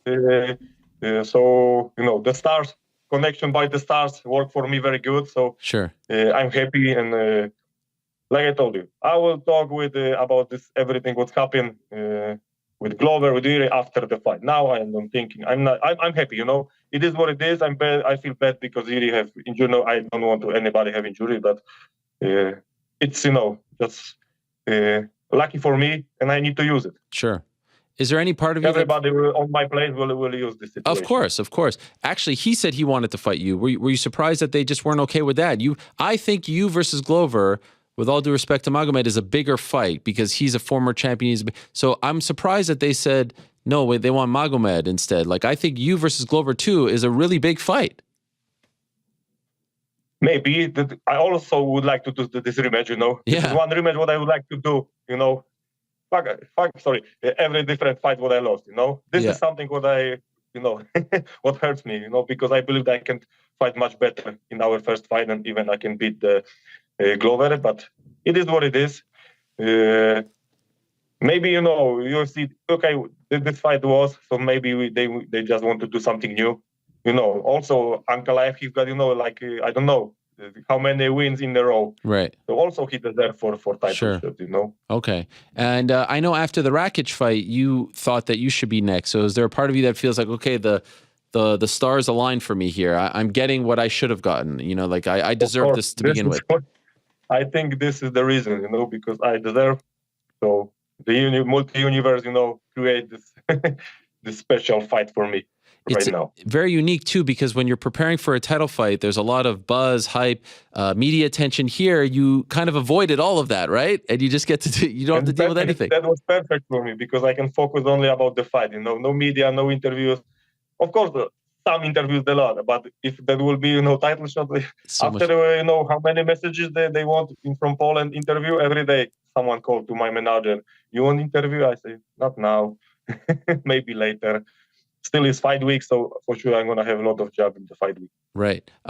Is there a part? But for me, for a fighter, it's because I don't have to think about this. So I focus only about training camp and preparations. Once you find out that now you're fighting for the belt, do you get some nerves, some more nerves? Different. This was a different fight before. Then all of a sudden, now the stakes are gigantic. You're the main event. It's a championship fight. Do you feel differently? I'm more excited. Really? Yes. Because it's a belt, so I'm excited. It's very close right now. Yeah. So I'm very happy, just excited. Maybe I will be a little bit more nervous when we'll be a little bit closer to the fight. But I like this kind of emotion, and I know how to change this emotion for fuel, for energy. So that's good. More emotion, more fuel for me. When they picked Glover to fight Yuri instead of you, how disappointed were you? And were you afraid that you would never get a chance to fight for the belt again? Little bit, in the beginning I was little bit, but after, I don't know, 2-3 weeks, I said, okay, it is what it is. I need to focus about a different fight and about, different way to get the belt back, So I focus about this, not about, okay, there is rematch, I will cry or something like this. No, okay, I need to, take this and find the different way to go to the belt. And I found it faster. Incredible. And did they tell you, by the way? Crazy story. It's amazing. It's one of the craziest stories, especially the way you found out. Did they tell you that if you beat Magomed, like before all this happened, that it was a number one contender fight, that you would get a title shot? Was that on the line? Was that what you were thinking? For sure. Yeah, for sure. I was not, he's 3, I'm number 2, So for me, was obvious that one of us, I believe that's was me. There will be fight for title, but we don't need to wait. And what do you think of Magomed? You mentioned he's on a big winning streak. He's coming off an impressive win over Anthony Smith, a veteran. What do you think of what he's been doing as of late? Yeah, very good fighter, young fighter, very, very, very, lot of wins in a row. So that's gonna be, tough opponent for me, but, everybody is tough in UFC. So I'm ready for him. I'm ready for everything what he got for me. We train from him. We've got his, we know his weakness. We know his best weapons, and I have to just, do best inside octagon. What do you think are his weaknesses? I will tell you after the fight. Okay. Yeah, I just wanted to know. I mean, would you make the case he hasn't really fought the top tier yet? Anthony's there, but some of the other guys, like you've been fighting some killers the last few years. Do you feel like maybe, he's on the winning streak because he hasn't fought the top of the division so far? No, he fight with very good guys, with top, fighters. He fight with the fighters who beat me. So, he's very good. I need to be careful for everything, knockout punch power, good wrestling, good control on the ground. So I've got a lot of respect to him. And, but anyway, I come, I go to this fight with the win in my head only. Do you feel like this is, they're obviously all important, but maybe this is your last chance to be champion, right? If it doesn't go, do you think of it that way? I need to win this one because maybe I don't get another chance. No, I don't think in this way. Of course, I have to win this fight. Yeah. I do everything to win this fight, but I don't think in this way because maybe they will, something block. I will not do what I want to do because I will afraid. Okay, I will not make risks because maybe if I do something, then I lose the fight and never have a chance for the title. No, I believe that I'm gonna win this fight and I'm gonna be a champion again after that. I don't think that. And if something goes wrong, I still, like Glover, he got 40, I don't know, 2, 3, so still I've got time Sure. to watch to hit on him. By the way, when you see the great Robert Lewandowski scoring in the World Cup, does that give you inspiration, motivation to go out there and? Of course, because the whole team gave me motivation, inspiration, because nobody believed in them before. Now we are in good way to shock the world. So we will see in the next games. Finally, after these 2 games, we've got true team. What we don't have in Poland long time. So I'm happy, I'm proud, and they give me just good energy, and I'm happy for them. I was texting with you Saturday morning, and then I was like, wow, it's very early in Las Vegas, and then I was watching Poland. I was like, oh, of course, this is why. So you're waking up early to watch them. I don't watch it because I just watch on internet what's happening. Oh, you're not watching. 1-0. I don't watch. It was too early, and in my TV here in my hotel room, we cannot find the Mundial. So for sure, next game we know now when we can watch, where we can watch. So we're gonna go and watch for sure. Okay, so there's a lot to be excited about if you're a Polish sports fan, and they're doing very well. By the way, have you ever met Lewandowski? Yes, we was in the 2 years ago. I met him in the they choose the best sportsman in Poland. Oh wow! So he won. I was on 7th place. Okay, but you met him. Nice guy. Yeah, very nice. We shake the hands and he say congratulations for that was after when I don't remember. I beat Adesanya or yes, that was after Adesanya, I think so. Okay. So he say congratulations, good job, and I say respect to you. Yeah, very good, very very kind, very nice man. By the way, did you see Adesanya's fight against Alex Pereira? We just had him in studio. What did you think of his performance in the fight? That was great fight, both of guys. Pereira is amazing fighter. 3 fights and the title. It's crazy story, amazing, and how big he is. How he survived the first round because in the first round was after the end of the first round he was rocked. Adesanya hit him very hard. So yeah, and I think that Adesanya he if he gonna win by points, then he gonna win. Yeah, so he got only 1 round to finish the game, and he finished. So that was a great performance for him. He was focused all the time till the end. There's a theory, and now I'm not only one who beat Adesanya in MMA. Yeah, but speaking of that, there's a theory that you changed Adesanya forever. That your victory over him changed him as a fighter. Do you believe that? I don't know. This is a question for him, and he need to answer. True. You understand? Like a true, not truthfully, not lying. Yeah, not lying. I don't know. I don't know. This is a sport, so you need to, you need to know that sometimes you lose, and after the losing, you need to know how to, to arise like a phoenix, and be the best again. I show people in the world that you can do it. You can be almost on. Nobody believe you, and you can become a champion. So for me, it's like a normal thing. I saw a picture. And sometimes when you lose, some fighters when they lose, they cannot, again be so strong. So right. I don't know. Okay. Question for him, not for me. If you win on December 10th, I wonder if we'll see any of the dance moves. I saw this video of you dancing.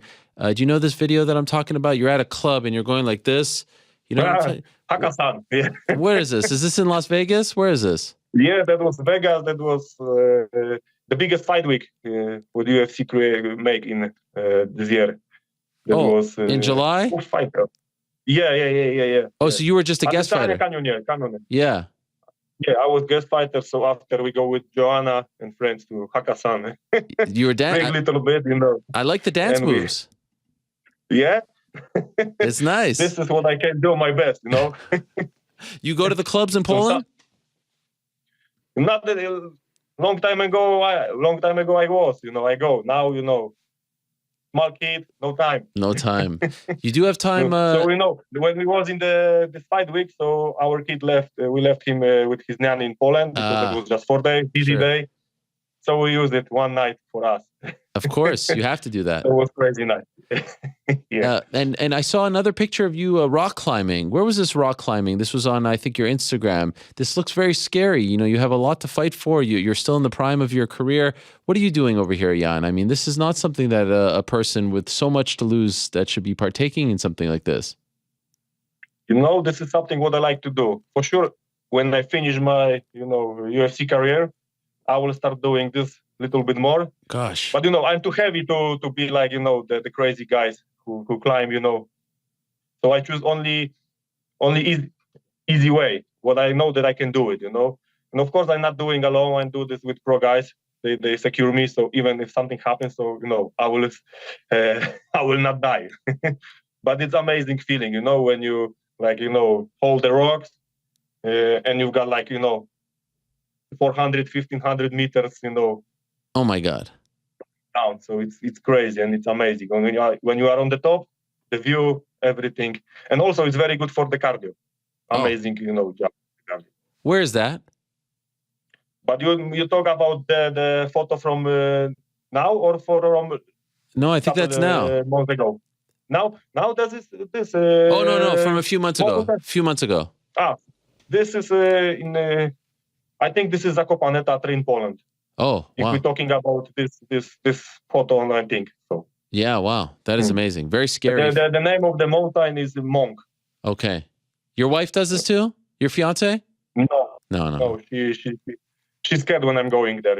Yeah, I don't blame her. I need to send a text every half hour. I'm okay. I'm still alive. Yeah. What do you think? December 10th. What do you envision? How does it play out? How it play out? I've got two versions right now. Or decision for me, or KO for me. Okay. I'm KO Ankalaev. Yes, of course. Of course. Well, very happy for you, Jan. It's a great story. You deserve it, my friend. All the good things. You're one of the true good guys in this sport, and you deserve all the good things that happen your way. So I wish you the best, my friend. Good luck to you December 10th, and thank you so much for coming on the show as always. Thank you. Pleasure for me, like always. And your fingers have sent a lot of energy December 10th. I'm going to need it. Absolutely. And we talk to you after the win, okay? Okay. All right. For sure. There he is. Jan Blachowicz, the pride of Poland. I like his chances in the fight. I have to be honest. I like his chances very much. What are the odds, by the way, GC? I haven't even looked at this fight. Does he even know? Let's see. Yeah, Magomed's kind of growing. He's down to a -250 now. You think that's fair? I mean, Jan's been there before, former champ. Looked pretty good in his last fight, I thought. You can't count out the legendary Polish power. Yeah. The argument towards that, though, Magomed is, 16, 17, 18-1, and the one loss, if he could have just held on for 1 second longer, he'd be undefeated. Yeah, Should be a great fight, man. It's definitely a tough fight. I think it's a tough fight for both guys. I'm looking right now, plus 200, Jan Blachowicz.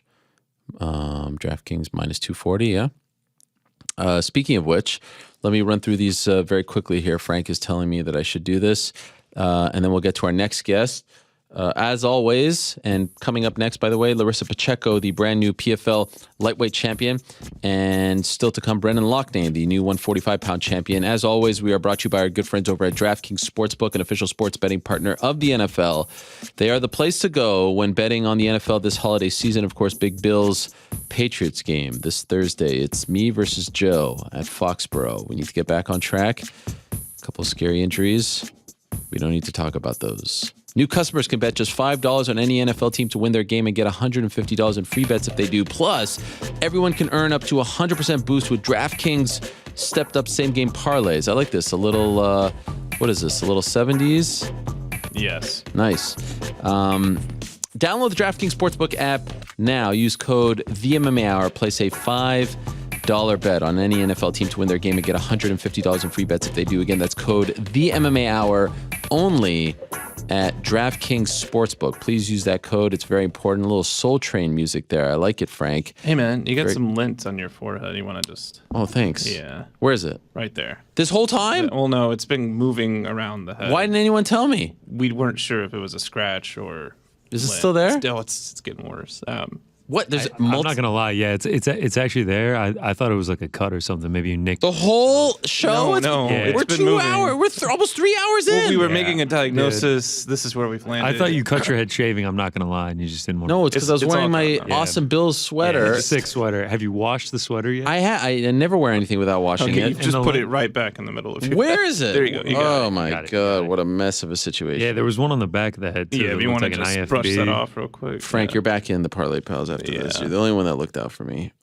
Is it okay now? Yeah, Yeah. Oh, what a mess. I was talking to the champion this whole time with lint on my head. He probably thought it was a cut too. He probably thought you got into a crazy boxing incident. Well, if I was wearing my Whoop, I would have been able to notice that I was having some lint on my head. Today's episode is brought to you by our good friends over at Whoop, the 24/7 personalized fitness and health coach. Whoop is a sleek, screenless fitness wearable that tracks your sleep and daily activity. Do check them out. It's really, really cool. A lot of fighters wear it. A lot of athletes wear it. I wear it, so you know it's for the creme de la creme as far as athletes are concerned.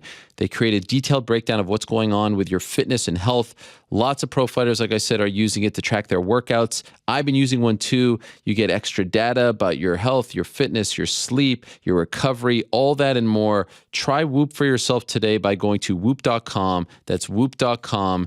And use the code MMA to save 10% today. Please do check it out for your own sake, for your family's sake, and put in the code MMA to save 10% today. All right, let's keep the train rolling along here and say hello to our next guest. She made history on Friday at the Hulu Theater at Madison Square Garden. She's the new PFL lightweight champion.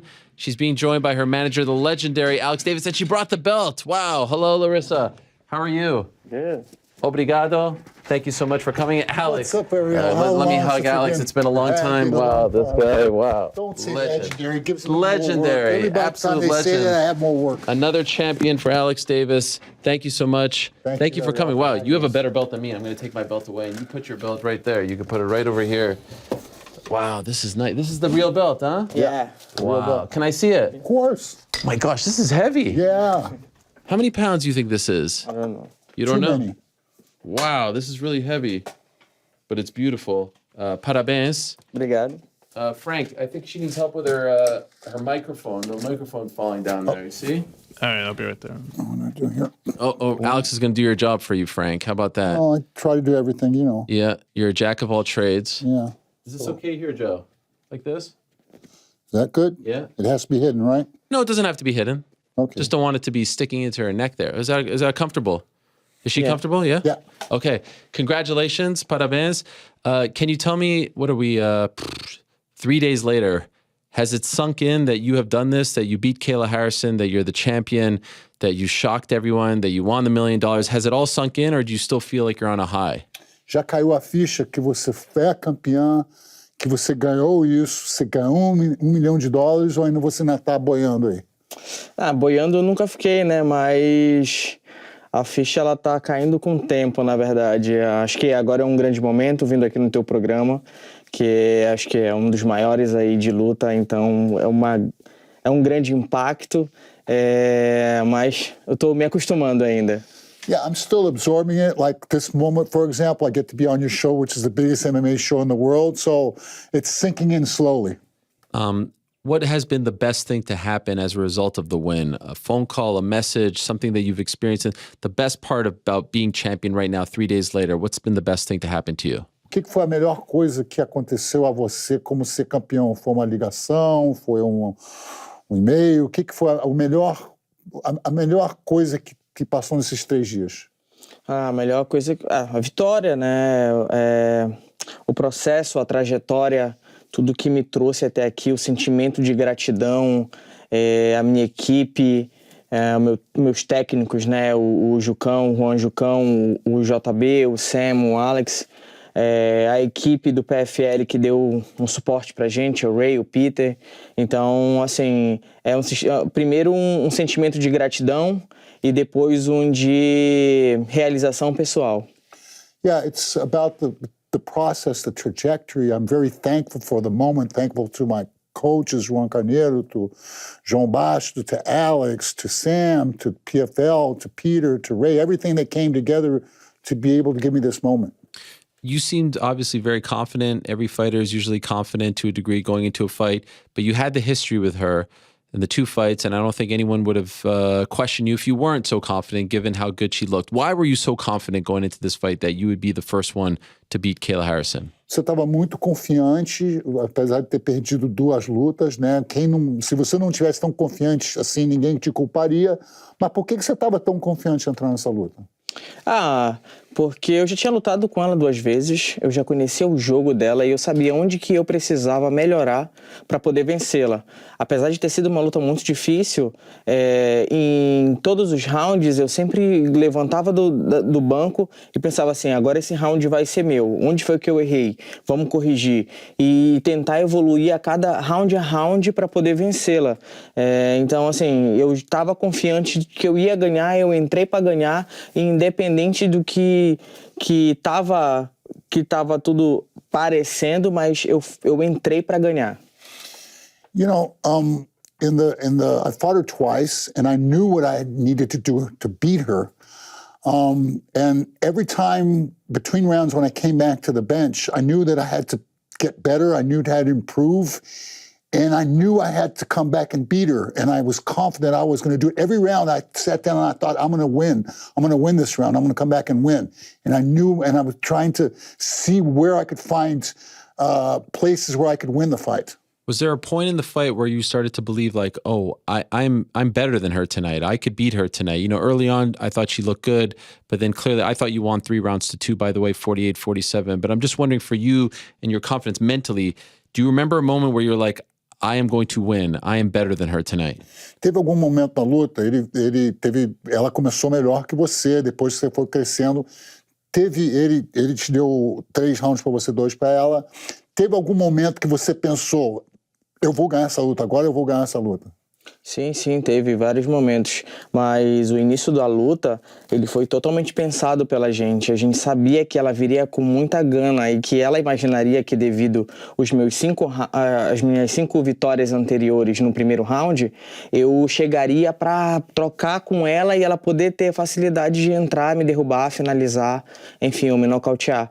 Então a gente deixou com que ela ganhasse essa confiança justamente para ela entrar. A estratégia do jogo era deixar ela entrar, porque eu estava preparada para isso. Então, todas as vezes que ela caía que ela caía no nosso jogo, eu sentia que estava ganhando. Yeah, that was part of the strategy the first round. We knew that she would expect me to come out banging because I've won the last 5 fights by knockout. And so we kind of wanted to let her come to fight, and that was the whole strategy, let her come into the fight. Did it bother you that a lot of people thought that she would just roll over you again for the 3rd time? Did you feel disrespected? Você se sentiu desrespeitada porque muita gente falava que ela ia simplesmente passar o carro de novo? Não, nem um pouco. Eu não tenho problema com isso. Eu acredito no meu trabalho, eu acredito no trabalho da minha equipe. E eu vim mostrando ao longo desses 2 anos aí o quão eu sou qualificada para estar nessa posição. No, not at all. I believe in myself. I believe in my team. And I've shown over the years how qualified I am to be here. Yeah. The moment where they announced that you had won, can you describe what that felt like? Você consegue descrever o momento que eles anunciaram que você tinha ganho? Primeiro de tensão, muita tensão, porque eu sabia que tinha ganho a luta, mas eu tinha medo, né, dos juízes, porque tinha ido para a mão dos juízes, mas a sensação é indescritível, assim.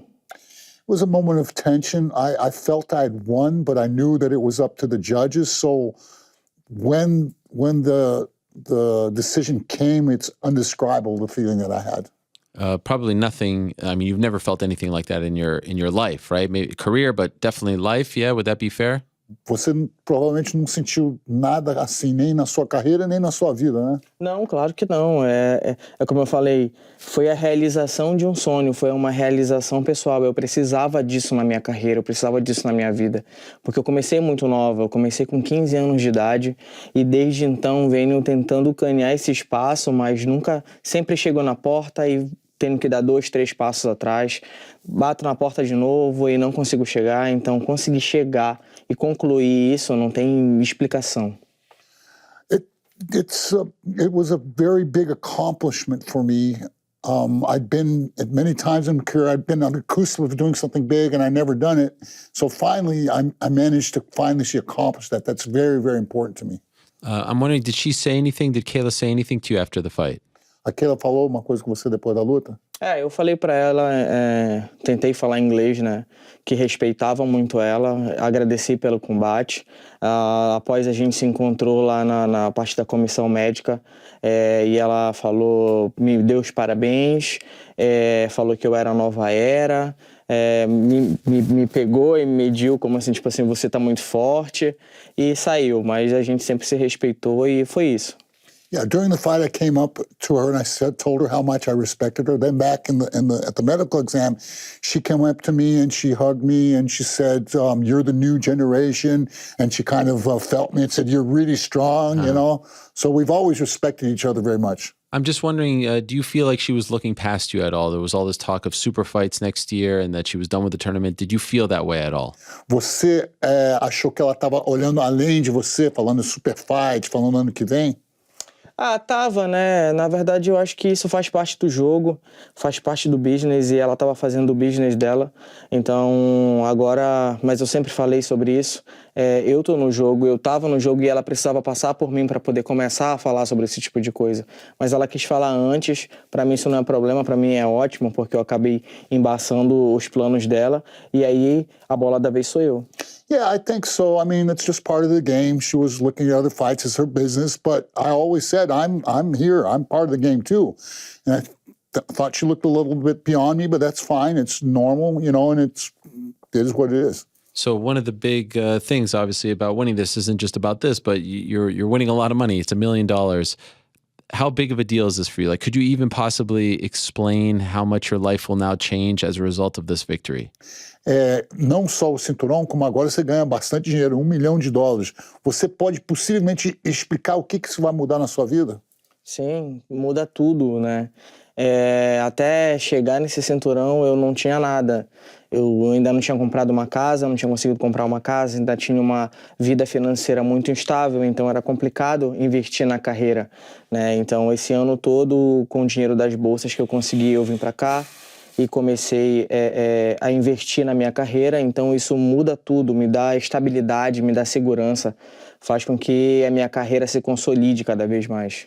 Yeah, it changed everything. I came from the bottom. It was very difficult because I never had money to invest in myself. Over the last year, I've invested all the money I've made back into my fighting. I don't have a house. I want to buy a house. So now this will give me the condition to be able to invest myself better, to prepare myself better. Your first fight, do you remember how much you got paid for that? Sua primeira luta, você se lembra quanto você ganhou? Na organização? Não, a sua primeira luta de todas. Nada. Zero. Acho que era R$250, mas só me deram 150. It was $50 and they only gave me Come on. 20. They didn't give you the whole thing? They didn't give me the whole thing. Could you have ever imagined that at one point in your career you would earn $1 million in one night? Você alguma vez imaginou que você poderia ganhar $1 milhão em uma noite? Não, nunca imaginei. Eu saberia que eu poderia ganhar melhor, né, e chegar a ganhar como os outros lutadores que são grandes, mas eu nunca achei que poderia ganhar $1 milhão. No, I never imagined that. I knew I could make some money like other fighters, but I never thought I'd make $1 million. I'm wondering if this has happened to you. It has happened to me, especially since Friday, where I've had fighters, top fighters, saying like, wow, tell me about the PFL. Is this possible? Can I really do this? They are now seeing fighters like you make $1 million, and to be honest, they're not making anywhere near $1 million. I know it's just one night, but it's a huge deal. Have a lot of fighters reached out to you since Friday to say, Can you tell me more about PFL? Are they really good? Do they treat you well? Because now they see what it's done for you. Eu tenho vários lutadores que têm me falado comigo sobre o PFL. Realmente é legal, é um evento bom, comparação $1 milhão, apesar que leva mais tempo para ganhar aquele $1 milhão nas outras organizações, eles não ganham. Está acontecendo a mesma coisa com você? Pessoas te perguntando sobre o PFL, se eles tratam bem, como é que é? Sim, com certeza. É uma ótima organização. Eu já cheguei a lutar no UFC no início da minha carreira. Não cheguei a ganhar nem perto do que hoje eu ganho no UFC, ou no PFL, mas saber que a gente pode lutar 4 vezes no ano e continuar um planejamento em cima daquilo, saber, tipo, eu ganhei agora, então eu vou continuar focado para poder ganhar a segunda e ter a chance de ganhar $1 milhão, é de verdade, muda, pelo menos mudou a minha vida nesse momento e já estava mudando anteriormente. Para mim é a melhor organização no momento. Yeah, it's, I fought in the UFC in the beginning, was okay and everything, but the thing with PFL is that they treat you very well, but it's not only that, I can fight 4 times during the year, and I can plan myself out, and I can make $1 million like I did. Just to have that chance at possibility is really makes it a different thing. It really makes you enthusiastic of what you're doing. The amazing thing about your story is it feels like, and correct me if I'm wrong, at one point, maybe your career was going to be over. You had a period of 3 years where you didn't fight. During that period, did you think that maybe that was it and you would have to find something else to do? And for the audience that may not know, could you tell us why you were out for so long? What were you battling? Bom, se você olhar a sua carreira, parece que você quase que não terminou a sua carreira. Você ficou 3 anos sem lutar. Você pode explicar para os espectadores o que aconteceu? Por que você ficou tanto tempo sem lutar? Eu fiquei muito tempo sem lutar porque quando eu fiz as 2 lutas no UFC, na minha segunda luta com a Germaine, eu quebrei o braço. E aí eu não tinha um empresário muito responsável que acabou me deixando sem a cirurgia, não brigou para que eu fizesse a cirurgia. Então eles me mandaram para o Brasil com o braço quebrado, só colocado gesso, me mandaram para o Brasil com o braço quebrado. Quando eu cheguei lá, eu estava tendo uma necrose no braço. Então, os ossos fragmentaram e eu tive que fazer um tratamento, porque depois disso eu ainda quebrei o braço 2 vezes. Então, eu fiquei 3 anos parada por conta disso. Yeah, after my second fight with Germaine, I had a really, really bad fracture in my arm, and my manager at that time didn't really take care of me. And I went back to Brazil just with a plaster on it, and it necrosed my bone. And then it took a long time to get over that. I broke it 2 more times. It was a very fragile part of my body. It took a while for the treatment and everything to be able to recover from that and be able to come back and fight. And during that period, did you get depressed? Did you run out of money? How did you survive 3 years without fighting? E durante esse período você ficou deprimido, você ficou sem dinheiro. Como é que você sobreviveu ficando 3 anos sem lutar? Eu consegui um apoio da prefeitura local, de onde eu moro. Me dava um salário mínimo, então eu conseguia me manter, né? E eu consegui ir para o Rio de Janeiro, consegui fazer um tratamento lá no instituto. O médico me deu o tratamento de graça, então eu comecei a fazer o tratamento para poder me recuperar. Tive que ficar 1 ano sem fazer nenhum tipo de artes. Eu comecei a dar aula de jiu-jitsu no Rio de Janeiro para poder ganhar uma grana também. Né? E foi assim que eu fui me mantendo até conseguir lutar o boxe e depois ter a possibilidade de lutar o TUF, enfim, e começar a voltar para a cena. Yeah, so I had a little bit of help from my city. They gave me a minimum wage then. I went to Rio. I had found a doctor that treated me for free. I had to stay 1 year without doing anything, without fighting with anything. I taught jiu-jitsu to help me pay my bills. And then I started fighting again, where I fought in walks, I fought in the TUF, I had a chance in TUF, and then I finally got into PFL. Wow. And so I would imagine all those struggles, everything that you've been through makes this even sweeter, right? It hasn't been an easy road for you. Então, todos esses desafios, esses obstáculos que tiveram na sua vida, faz isso aqui ser mais doce, que não foi um caminho fácil. Com certeza, com toda certeza. É como eu falei, é a realização pessoal minha. Eu não vejo só um cinturão bonito e nem só $1 milhão, mas eu vejo o meu trabalho, todo esse tempo de dedicação e de sofrimento e de reviravoltas hoje se concretizar. Yeah, it's not only about the belt and about the $1 million. To me, it's about everything that I did, everything that I went through, all these bumps and stones in my way when I finally managed to accomplish this. So I think obviously a fourth fight now between you and Kayla would be a huge deal and a really interesting story. Do you think that is what's going to happen next for you? Do you think it's going to be a fourth fight versus Kayla? Bom, obviamente uma quarta luta contra a Kayla seria um grande negócio. Eu acho que será uma luta a fazer. Você acha que a sua próxima luta vai ser com a Kayla? Bom, eu não sei se vai ser com ela, né? Mas acredito que a luta a ser feita seja essa. Como eu falei logo após a luta, a revanche é dela, né? Ela era campeã, hoje eu sou a campeã. Então essa é a luta a ser feita. Ela tá ganhando ainda de 2-1. Então eu preciso empatar e virar esse jogo. So, yeah, I think that, like I told her, I'll gladly give her the rematch. It's the fight to happen, and she deserves it. I'm losing 2-1, so I need to catch up with her. Yeah, but what weight would it be at? Qual peso que seria? 70. Yeah, I'd rather be at 155. 155, because I understand that they're getting rid of the 155 division, and it's going to be a 145-pound tournament. Have you heard the same? Ele falou que ele escutou que eles vão, o torneio vai ser em 145. Aí você fala da outra lá também, fala que... Uhum. Sim, eles estão falando sobre isso, mas elas não estavam falando sobre superlutas, Kayla, Cyborg. Então, assim, eu acho que eu tô no jogo agora. Vamos fazer essas superlutas acontecerem, né? Eu mostrei um grande combate aí contra a Kayla. Bora botar a Cyborg no jogo. E fazer aí grandes combates, é isso, mostrar como a gente tem poder para isso. Yeah, everybody's talking about super fights. Kayla was talking about a super fight with Cyborg. Now I'm in the game too. Let's do a super fight. Cyborg, let's do it at 155. They're super fights. Let's do these things. I'm here too now. Right, and I'm just curious if they do a tournament at 45 and or the season, whatever you want to say, and get rid of 55. Do you want to fight in that as well, or are you just interested in super fights now? Do you not want to go through the tournament again? E se fizer o torneio, você está interessado no torneio ou você só quer super lutas? Não, a gente está interessado em tudo. Eu estou interessado em trabalhar. Eu tenho 3 dias que eu lutei. Vamos ver aí como é que a organização vai responder a isso, e o que for melhor a gente vai se encaixar. No, I'm interested. I want to work. I'm interested in everything.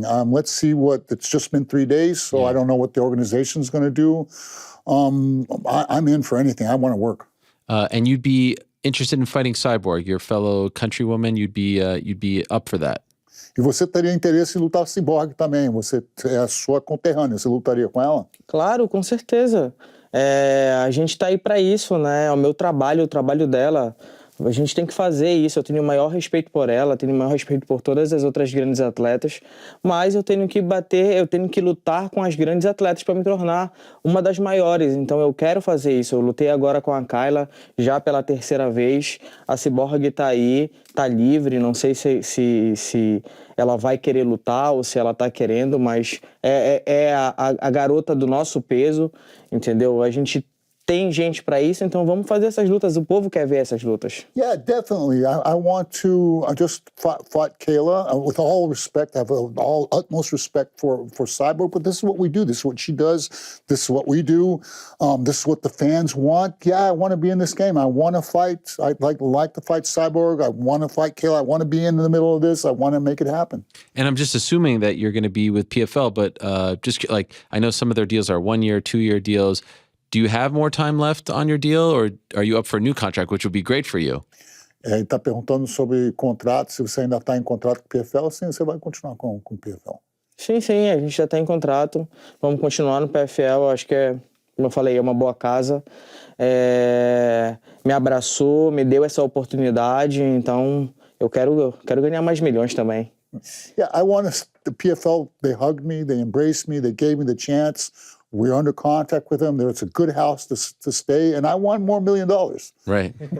I don't blame you. By the way, if you fight Kayla again, and perhaps, Alex, you can weigh in on this. I saw a video of Kayla's manager kind of going in the corner and shouting instructions during the fight, and that's not exactly allowed. It seemed like the New York Athletic Commission got involved as well. A, did you notice any of that? And B, will you try to do anything to stop that from happening if you fight her again? E sobre a luta com a Kayla, e eu também vou entrar nesse assunto, ele percebeu que o manager dela, o Ali, foi para o lado do ringue e fez uma coisa errada.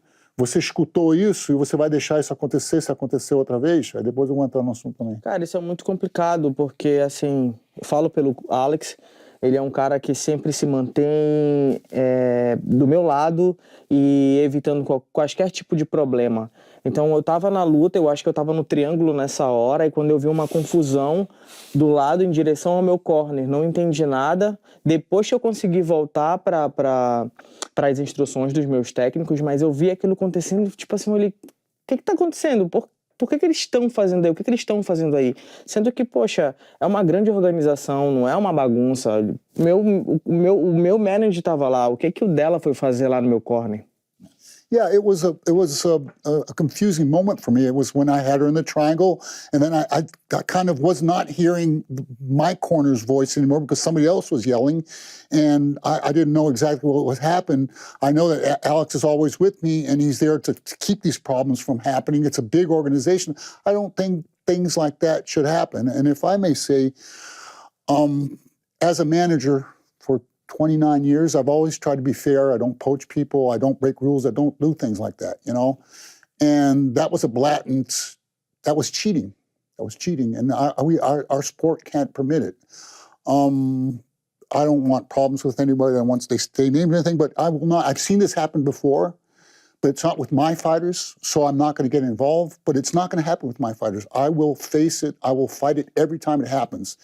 And I would like to applaud the New York commissioner for seeing it and coming and acting on it, because I've seen it happen a bunch of times, and it goes on, and they do not do anything about it. In this certain circumstance, people have to understand there are two corners, one the red corner and the blue corner. So what happened there is the manager came to the neutral side and started giving instructions. There's two problems with that. One, you're giving her instructions. It's a third corner. Second, she cannot hear her corner because you have somebody yelling in the ear. And he was getting right up near the cage. It's all on video. Everybody sees it. So this kind of stuff has to be stopped.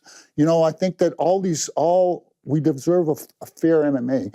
And I think that at least that's the flag I carry. I want to be fair. If I lose, I lose. If I win, I win. But I don't want to win cheating.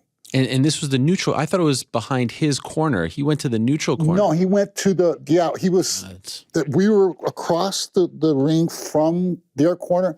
He walked up, you can see in the video, he walks up blatantly, comes and starts giving instructions from there. And then I got up and told him, get back to your corner. And he tell yourself. And then I went and get the official. The official went to him and he brushed the official off, so I went and got the commissioner. Wow. All this during the fight? All this during the fight. And you're in her corner? I'm in her corner. Right. And what happened was I hadn't seen it in the beginning because I was paying attention on her and the clock. And Jucão, Juan, saw it. It's Alex. Because this is a fight. And we're fighting in there. We're fighting out here, too. We're not going to let that happen. I tell you, I'll say it again. I don't have anything to do with other people when it happens. But with my fighters, I'm not going to permit this. I will go to war with them. Did they say anything to you after the fight? Like, we won't let this happen again? The commissioner said it. I think that it was really good because this came out and it's now, I mean, I hadn't seen that video that's now out there. And that video makes it obvious. It's obvious cheating. That's not what we're about. You know, it's not, these people work too hard for what they do. It's for us to take illegal advantages, especially managers. Right. I mean, we're here to assist them. You know, what are we doing getting involved in things like that? In this case, I was her corner because I helped her, you know, and everything. I'm a judo player. I know what I'm doing. And if he was in the other corner, that's fine. But he was not in the corner. He came over to a neutral space and started yelling. Wow. And yeah, and the video was on the Spinning Back Fist Twitter account that I saw it, and you can see it as you said. So I was curious if she heard it, so she was able to hear as well. Because in a crucial part of the fight, right? What you have the happens, triangle. the problem people understand, people say, well, he's just young. No, it's not that. Because now you have somebody yelling Kayla instructions, and she can't hear her corner because the guy's near her and we're farther away. So he's in a neutral spot. That's how bad it is. Did he say anything to you or her after the fight? He did not. He apologized to Rouen. Okay. Didn't apologize to me. What about Larissa? No, he didn't say anything to her. I don't think the apology, I mean, I've seen him do it so many times that just wanted to stop. That's my thing. Yep. By the way, in that moment, the triangle, did you think that you had her? Did you think that you were close to submitting her? E no triângulo, você achou que você ia finalizar? Parecia que você estava finalizando ela? Sim, eu cheguei em alguns momentos até sufocar bastante ela, mas ela é muito forte. Ninguém tem noção, né, quando fala dela, mas ela é fora do comum. Quando ela engatou o braço aqui, eu tentei algumas vezes puxar, mas eu não consegui. I tried to pull her head in, I tried to suffocate, but she's really strong. And as much as I tried, I didn't manage to do it. By the way, I want to ask you about your tattoos, in particular this one. What does this symbolize here? I mean, and also, does that hurt? Because I feel like right here, like on the neck, it's so, it's so tender. Did that hurt you when you got this? Sobre sua tatuagem, o que significa? Isso não dói fazer, não? No pescoço, lugar tão sensível, não dói, não? Dói bastante. Mas assim, todas as minhas... Eu tenho muitas tatuagens, né? Os meus braços são fechados, as minhas mãos, eu tenho nas pernas também. Então, assim, eu sempre gostei de tatuagem. E a cada momento da minha vida, a cada ciclo que eu fechava, a cada projeto que eu iniciava, eu sempre fazia uma tatuagem, independente do símbolo, para poder marcar aquele momento, como um fechamento ou início de ciclo. Essa daqui do pescoço foi do ano passado, que foi um momento de muita frustração para mim, por conta de não ter batido peso, de não ter chego nessa luta e de não poder ter conquistado o cinturão naquele momento. Eu precisava de alguma coisa que, de certa forma, me causasse um pouco de dor e que não fizesse me esquecer daquilo. Yeah, my tattoos are kind of mark phases in my life. Okay, this tattoo I did after I didn't make weight, and I knew that I had to feel some pain to be able to remind me of that and to mark that phase so I never forget it. Wow. And how long did that take? Quanto tempo levou? Acho que umas 2 horas. Took about 2 hours. Eu faço sempre as minhas tatuagens, não faço elas só de uma vez. I always do my tattoos.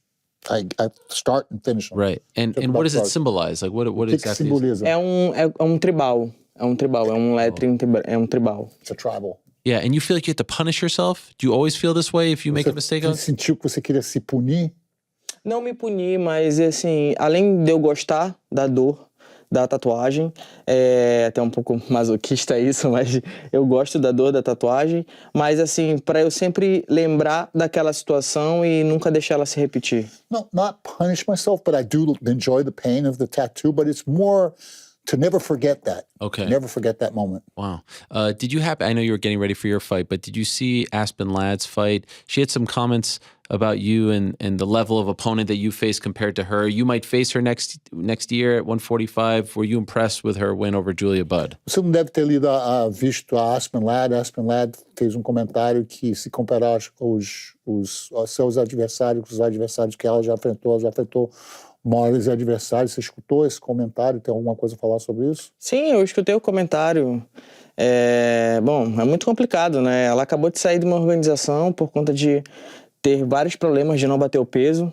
Acabou de chegar e eu acho que ela tá querendo sentar na janela, né? Tá querendo pegar o bonde andando. A gente tá aí na organização há um pouco de mais de tempo e pegando e passando por tudo que tem que passar. Ela tem que passar por isso. Já pegou uma boa luta, já fez aí um card principal.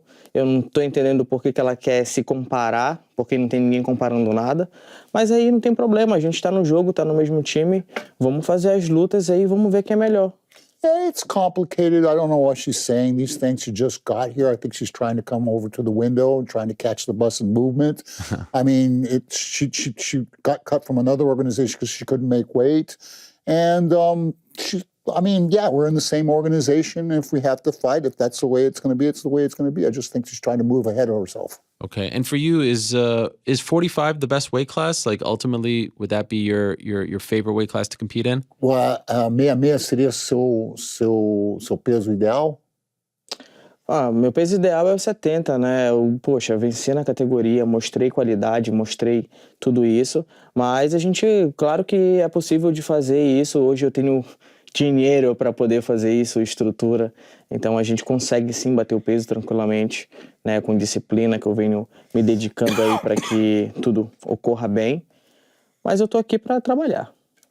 Yep, so 155 is where I won, it's where I feel good, and now I have even more conditions to keep myself healthy there, but I'm here to work. So if I have to do it 145, I'll make that happen too. And when do you go home? When are you going to celebrate back home in Brazil? Or is home not Brazil anymore? Yeah, it's Brazil. Okay. She's going home tonight, right now, after we leave here. Yeah. She's going home, and then it's a small town in the Amazon region. Wow. And they're going to put her on a fire truck and parade her around town. She's Really? a hero. It's already in the works. Yeah, it's already in the works. Wow. What do you think that will feel like with your family, your friends? Como é que vai ser isso? Eu acho que vão me receber muito bem. Eles, assim, como é uma cidade muito pequena, todo mundo conhece a minha história. Eu já fui feirante, então antes disso eu trabalhei na feira. Tem algumas pessoas que me conhecem do mercado ainda. De estudar, ainda tenho os amigos do mesmo colégio.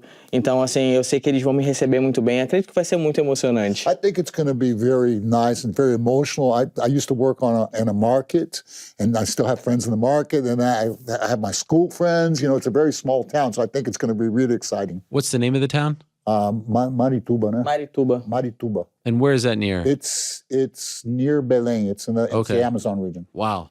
And by the way, for you, I mean, you've been in this game, you said 29 years? Yeah. Where does this one rank? You've seen so many great things. We remember you with Bigfoot back in the day and so many great John Lineker, all those guys. Where does this one rank for you?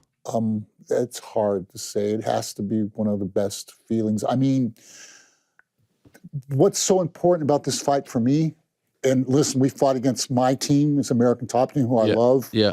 The corners was Steve Moko, nobody needs to talk about still, or Mike Brown, or my son-in-law Anderson, or one of the best, if not the best team in the world.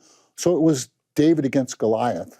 You know, here had me, Juan, João, Sam. I mean, and she coming from behind. So for me, I think that this ranks as one of, if not the biggest accomplishment, because of the odds we faced. You know, we were a 650 underdog. Yeah. You know, so I think that is, everyone is important. Every life is important. Every fight's important. Every win is important. Every belt's important.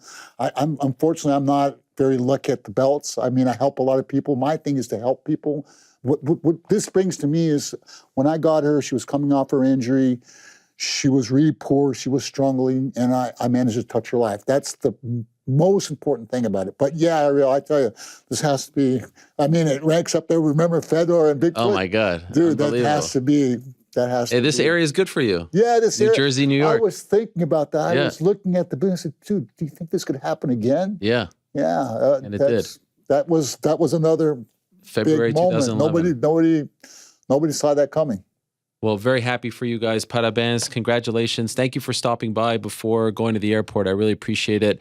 And I wish you nothing but the best. And enjoy the parade coming up. It's going to be amazing. And a great time for Brazil sports with the soccer team doing well. Won 1-0. 1-0 against Switzerland. So enjoy it. Thank you so much. Ariel. Joe's going to walk you out here. Thank you so much, Alex, man. Thank you for coming as well. I appreciate it. You know, you're the man. Thank you so Thank much, you. man. Love you. Yeah. Way to fight the good fight, Alex. Yeah, that's Let's it. go. Thank you. You want to leave the belt here? Or No. I give you this one instead. No, thank you. Enjoy. Thank you so much. You. There they are, Alex Davis, Larissa Pacheco. Of course. You should be. You should be. The new PFL lightweight champ. Unbelievable stuff. What an upset. Maybe the upset. We just had back-to-back.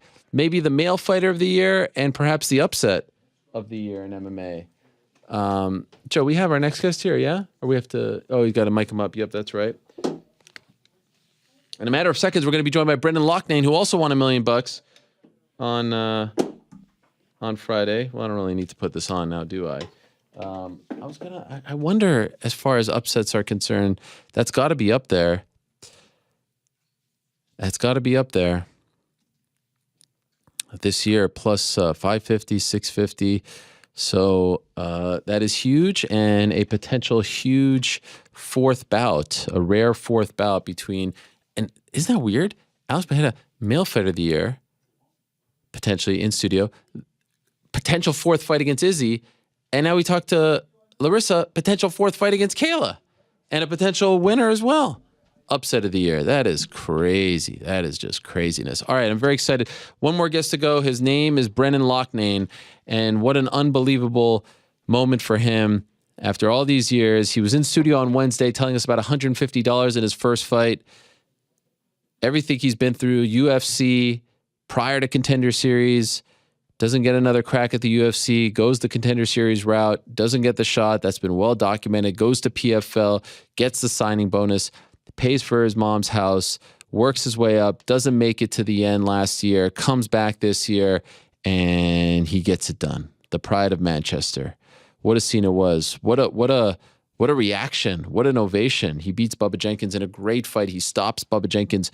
And, you know, the big knock was, all right, how would he do against wrestlers? Well, that's two wrestlers now, two veterans, two widely respected, highly respected, accomplished MMA wrestlers, if you will. Chris Wade back in August, Bubba Jenkins on Friday. He gets it done. He wins the $1 million. And what about this tweet from Conor McGregor afterwards? UFC signed Brendan Loughnane, exciting fighter, a backstory with the company, and of the European side, a Money in the Bank UK/Europe signing. Congrats on the win, Brendan MMA. And with that, let us say hello to the brand new featherweight champion, the pride of Manchester, the man who got it done. Oh, look at this guy coming in with the Rangers jersey. I love it, Brendan. How are you, my friend? Thank you so much. Oh, and the $1 million too in there. It's not a bad time to be alive. Oh my gosh.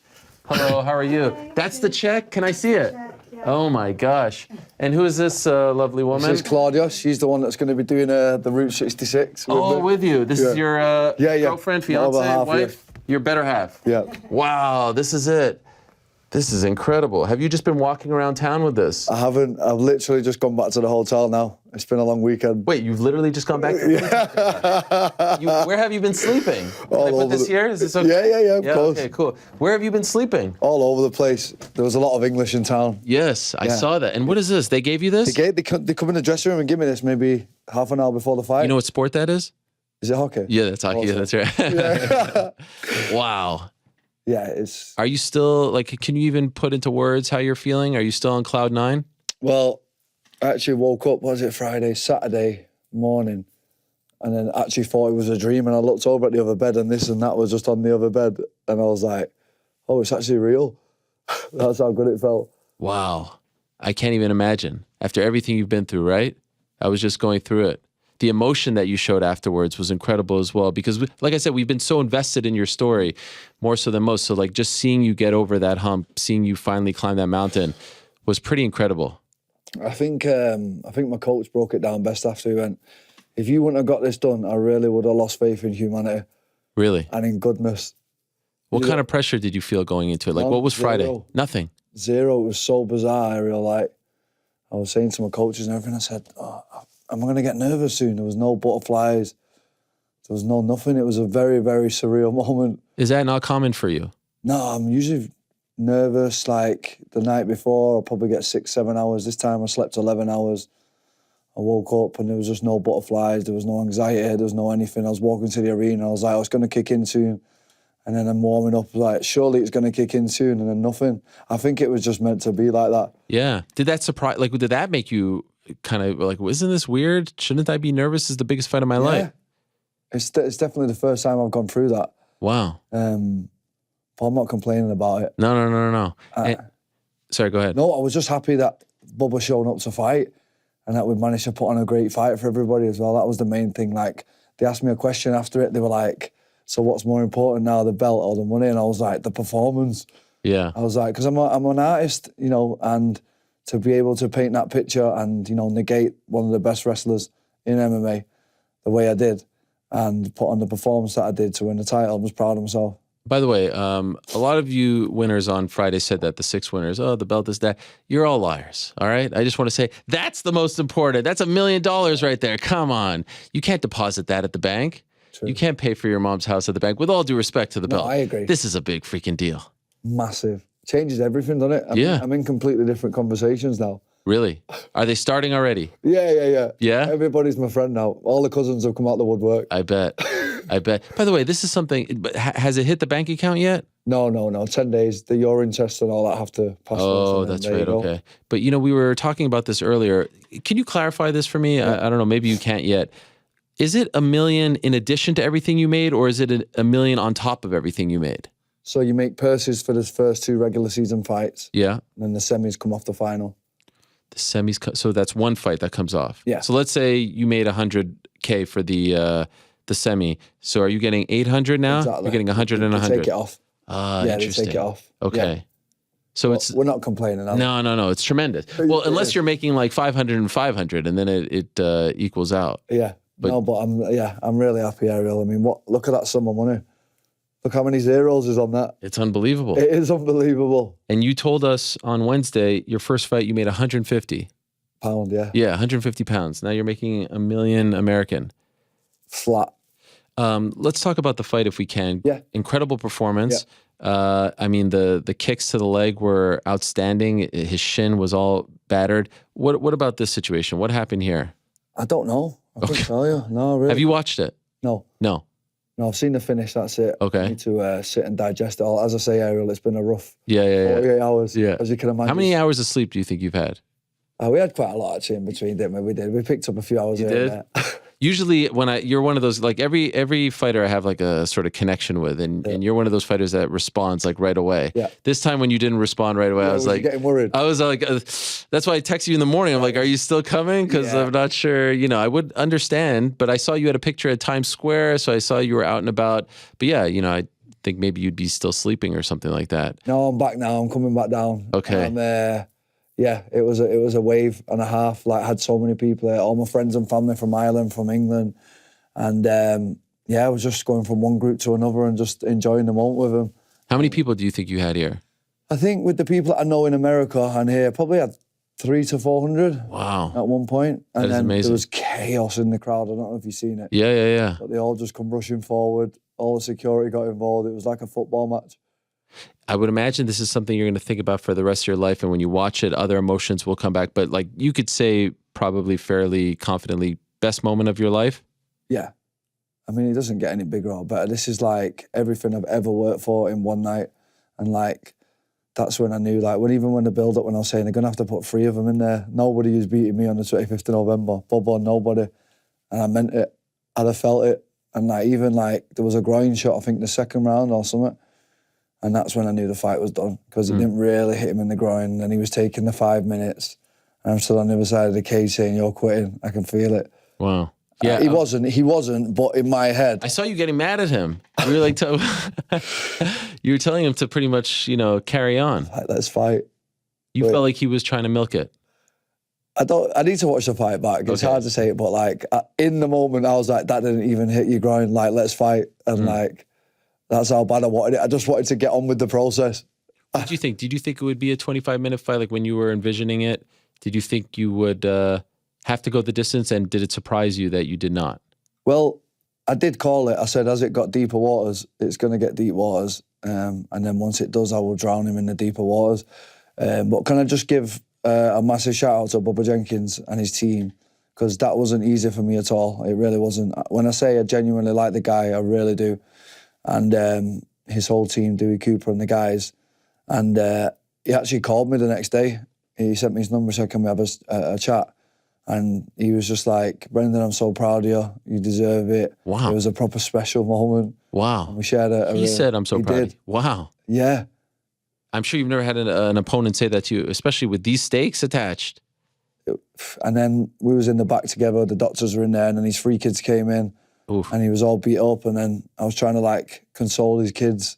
Were they sad? Yeah, they wouldn't even look at me. Ugh. It was horrible because, we both put everything on the line, and it was both our dreams. So one of us, unfortunately, had to lose. And it was that was bittersweet, really. You know what I mean? Having to do that to a friend, he is my friend. Like, it's not just like I actually like the guy a lot, and it is harder. Like, I know I was dressing it up saying it's not going to be harder, but it was harder. Perhaps train together one day. Yeah, for sure. Yeah? For sure. How long was that phone call? 15 minutes. What did you talk about? We were just talking. He just said, I'm so proud of you. I said, I'm going to get so much better from this now.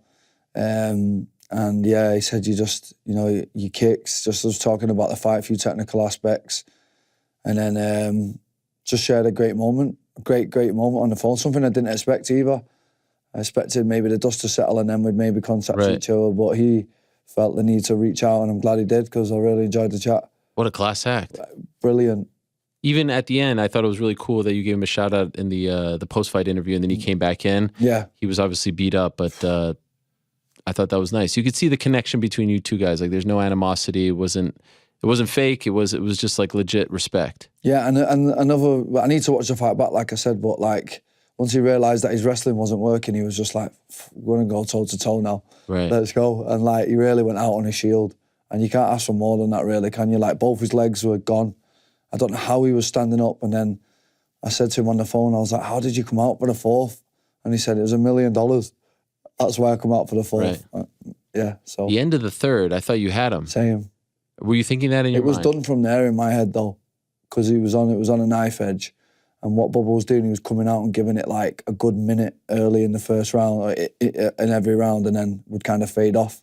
So I kind of knew, right, in the fourth round, I'll probably get a 45-second burst and then it'll be over, and it was right. This confidence that you have, like the confidence going into the fight, the confidence going into the playoff, when do you think it started? That you started to believe, like, I'm the best, that this is my destiny? I'm sure you didn't always feel this way, right? You've had some ups and downs, well documented, but now you have a different aura to you now. Like, now it's clear that you believe this. When did you think it started? I think the turning point was the Wade fight. I think just because I didn't have... Just recently? Yeah. Okay. I didn't have the best performances in the regular season. I tore my MCL 10 days before the Ryoji Kudo fight. Obviously, can tell everyone the injuries now because they're done. But... have you revealed that yet? No. Wow. So you've been battling with that? No, it was horrific. I've got the video on my phone. I will release it. I'm going to document it all now because I can actually openly talk about what was going on throughout the season. Or your ACL? MCL. MCL, excuse me. Yeah, grade 2 tear. Which leg? Left. Okay. And then a lovely doctor, you know Heather, who works for the UFC, Heather, she put me in touch with a lovely lady in Texas who actually came backstage and strapped it to pretty much cement. So it was just stuck like this. And then that's why I was hobbling around the Kudo fight. Wow. So that was the first one. And then, yeah, just had all types of stuff going on all the way throughout the season. And then, I told you, this is the hardest belt to get because of what you have to do. You miss one date and you're waiting for another year.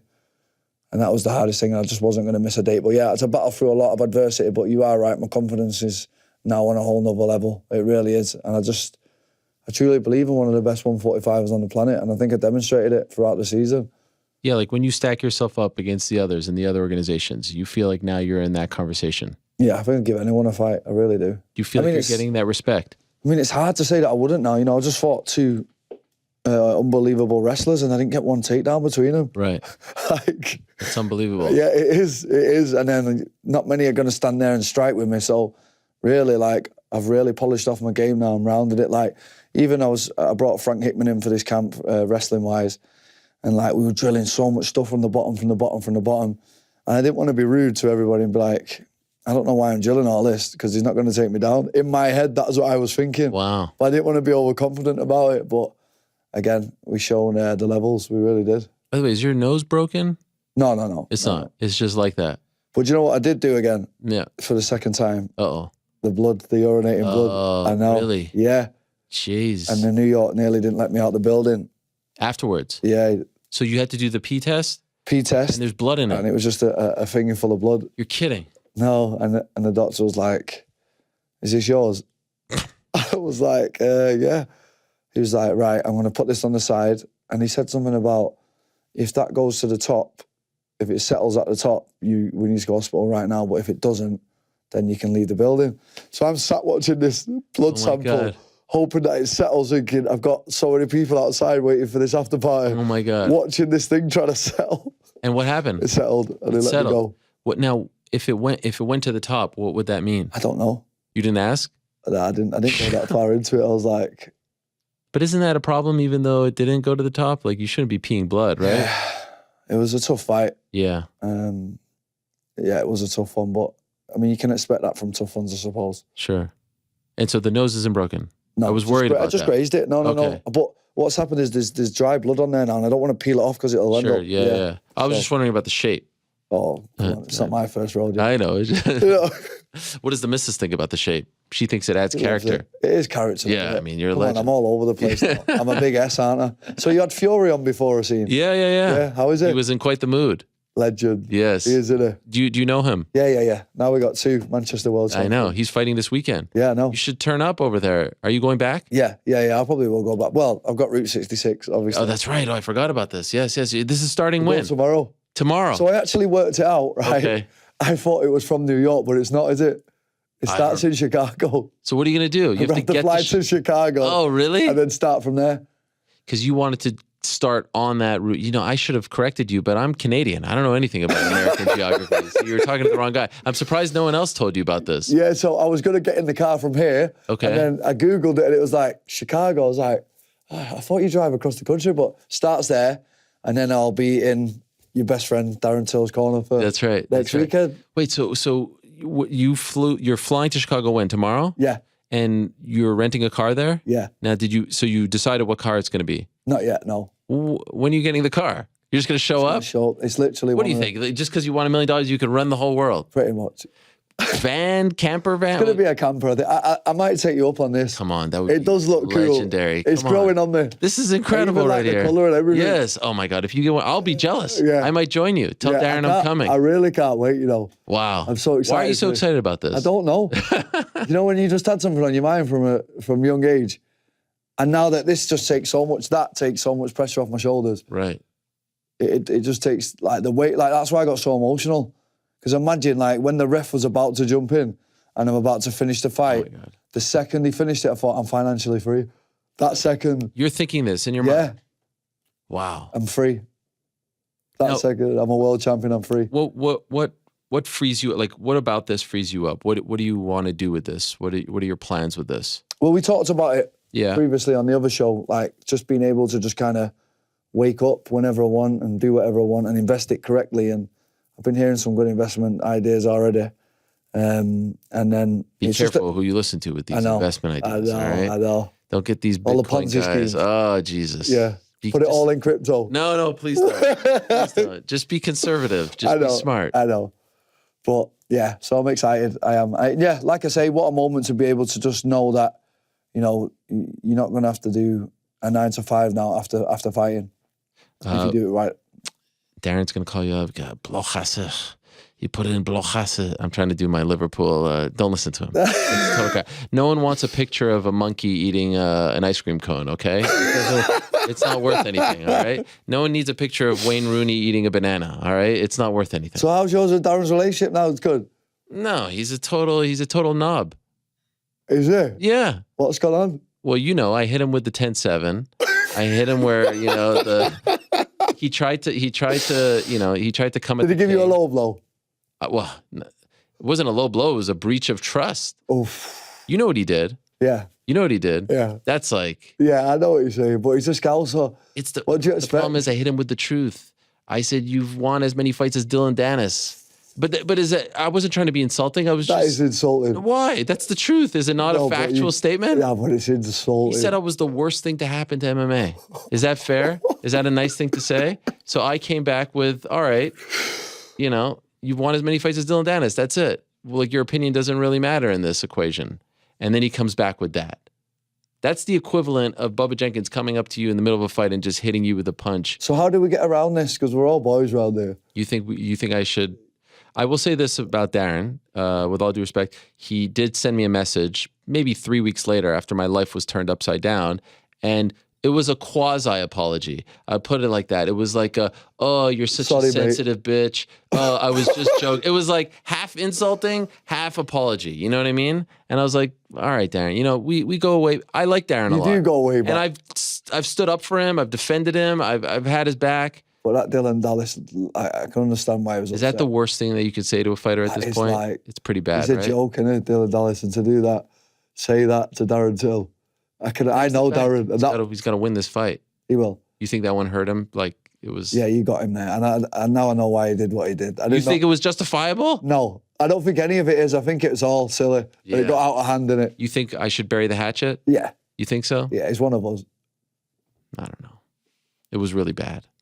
Do you understand what happened as a result of that? Not quite. I know what he did, but I don't know the results of it. It's pretty. Was it bad? I'm still dealing with the aftermath because now you get people who are like, "Oh, I've reached out to you. Why did you know what I mean?" How long did you have it? 20 years. 20 years, and think about how it's tied to your school, your kids, your doctors. That's you had to do that. Honestly, I wish I didn't. You know what? I don't know if I wish I didn't write that because it was a good zinger. I mean, I hit him with the 1-2 right there. You guys really go deep on each other, though. We once did a 3-hour show while he was on the toilet. Do you remember this? We did a 3-hour show one time. He was on the toilet. It was in the middle of a fight. We were doing a Twitter Spaces. That's the level of comfort that we had. Boys don't do that to each other. Friends don't do that to each other. I know, but that was a blow that you hit him with. Yeah. It was. When you think about it, as a fighter, if someone said that to me, if someone said you have I'd be like, oh my. So you'll be in his corner? I am. Wow. How's he looking? Great. I still have doubts that this fight is happening. Why do you say that? Well, I mean, it's a Darren Till fight. He hardly ever shows up. Nah, he'll be there. Come on. No, he's looking amazing. Yeah, he's looking good? Yeah. Where is he? Is he in Vegas? No, Thailand. He came out, did the whole camp with me. We did it together. Okay. And he's in a great place mentally, physically. Got great coaches around him over there in Thailand, and got the whole block asset firm out there with him, and he's in a really good place mentally. Best place he's been in a long, long time. I do wish the best for him. And I'm really excited for this fight. Nice to see him get back. You know, he was on an incredible run. I don't want to see that happen to anyone. Did you see that video, by the way, of Patty showing up in the ring video? You didn't see this? In the ring? You know, ring, the doorbell. Oh, you showed it me yesterday. What is good? That is fucking hilarious. Do you think that's legit? His dog had a sloppy shit, he said, and he couldn't pick it up? Could you imagine? Do you think that's legit? Oh my God, is Paddy the Paddy? Yeah. It was funny. Do you think that's legit? Yeah, I do. Oh my gosh. You like Paddy? Yeah, I like Paddy. You're a fan? I've got no problems with Paddy at all. I think it's great what he's doing, and I think he gets it done against Jared. You think so? Yeah.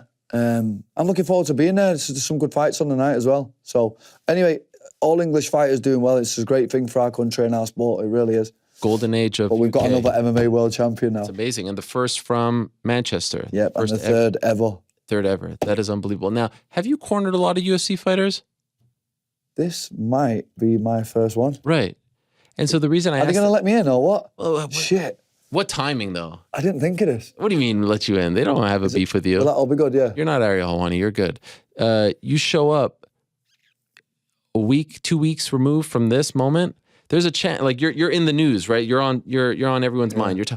What happens if you're walking down the hallway and there's the big man walking? Like you're just in the back, you know, what happens? Do you say something? What do you do? I don't know how it will be.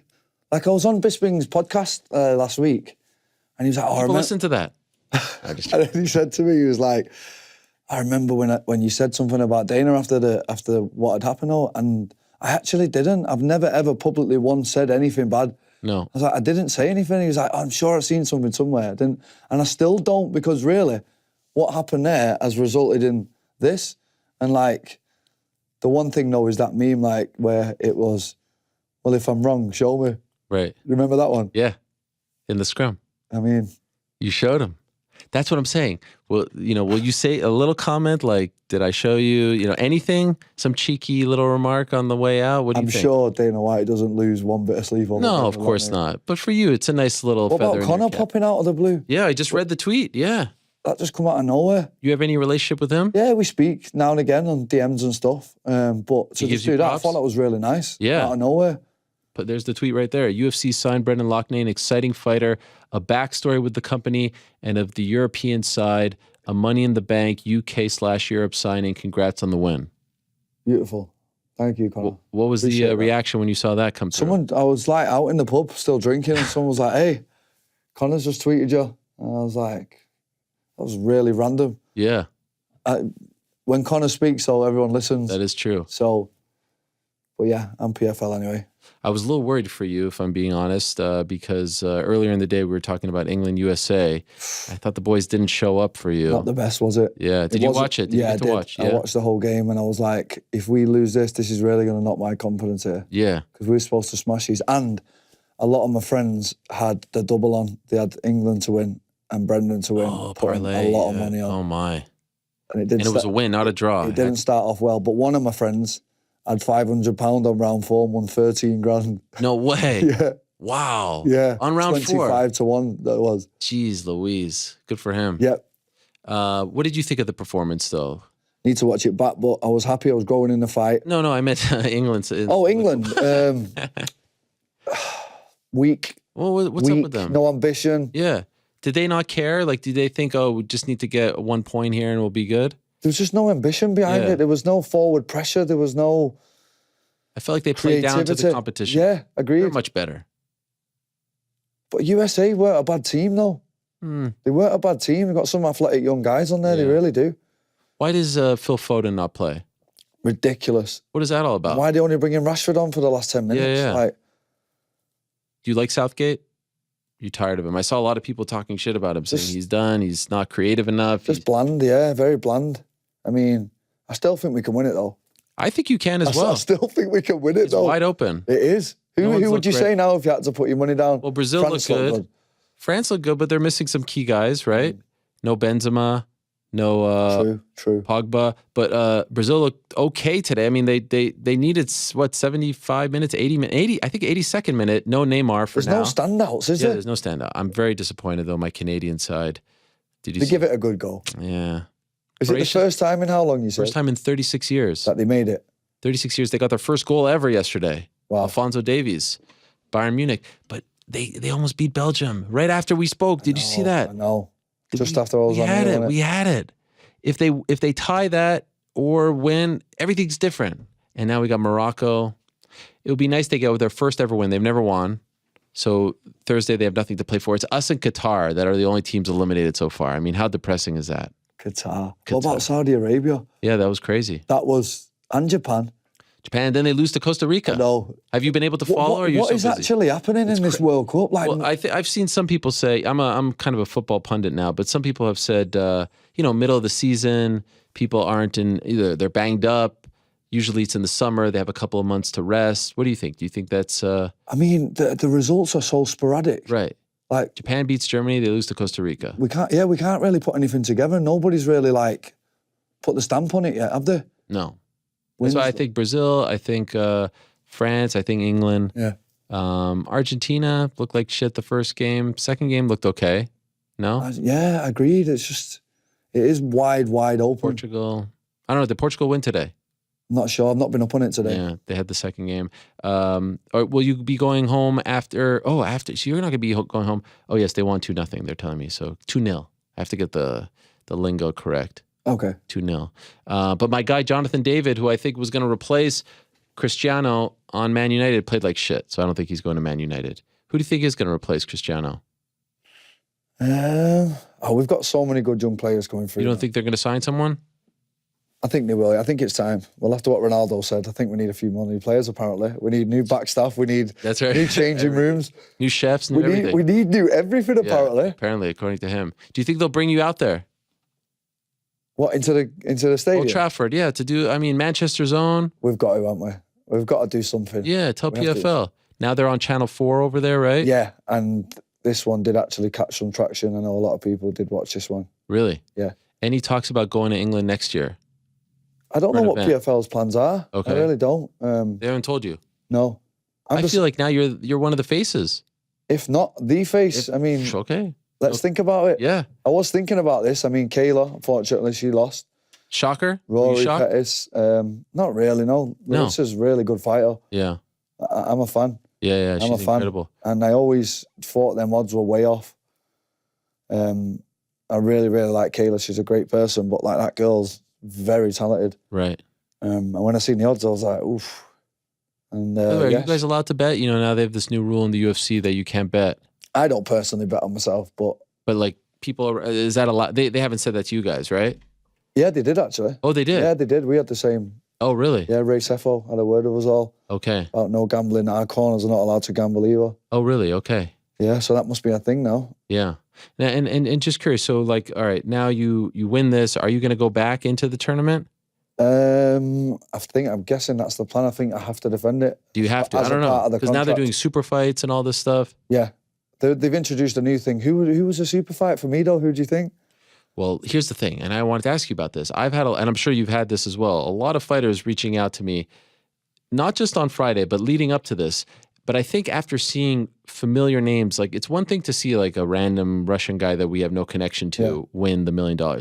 But seeing Rob Wilkinson, who fought in the UFC and lost to Izzy, seeing Olivier Aubin-Mercier, who fought in the UFC, I think a lot of these guys, big names, like names that you would be surprised by, saying, why am I fighting over here for 80 and 80, 50, you know what I mean? When I could go over there and potentially make $1 million. Have you had a lot of people reach out to you since you won and say like, man, is the grass really green over there? Tell me about this place. Did you not see who just called me out on Twitter and I was arguing with him back and forth? No, I missed that. It was today. I like woke up to this tweet like, Brendan, no name, Loughnane, you need to fight me and become the real champ.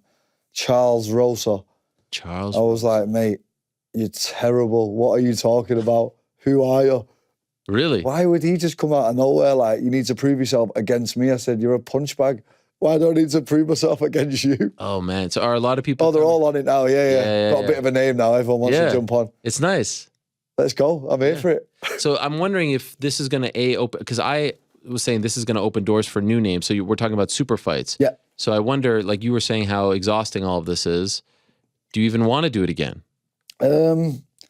Right now, all I want to do is take some time off from my friends and family. Yeah. A good month where I don't have to wake up and train all day and think about fighting, and then refresh my brain. But, I mean, who doesn't want to see Brendan Loughnane and Shane Burgos? Oh, my God. Who doesn't want to see that? Who doesn't want to see that fight? Right. That is a huge... I said, and I stole this from Tyson Chartier, who's a MMA coach. He... actually, you know what? I want to read you the 5 things that he said that he would like to... He gave props to PFL, but now that you are actually the guy who climbed the mountain, I just want to get your thoughts on this, if I may. Yep. Here he is, Tyson Chartier. You know Tyson? He's the coach for Calvin Kattar and all those guys, New England Cartel. Okay. Rob Font. Anyway, he says, I enjoyed this year's PFL season a lot. For next season, I'd love it even more if they added the following. 1, more weight classes divisions. What do you think? No. No. No, I like Waters it. it down? 6 is perfect. Okay. 2, stagger each division's start so that you can have tournaments going year-round. This way, each division will get an off-season, but the fans will get content year-round. No, but now they have the Challenger Series and other things going on. Okay, 0 for 2. 3, allow elbows, at the very least in the playoffs. I mean, I agree with that. Like, I think we should have, it's the MMA rule setting it. Right. I've had to really adjust my style to not throw them. It's crazy now. Like, I've just untrained elbows. Right. Not cool. For the finals, at least you should be able to use elbows. Yeah, because it's done then, isn't it? Right. It's done now. Like, yeah, I agree with that. I'll take him on that one. Okay. Have more showcase fights. So agreed. Yeah.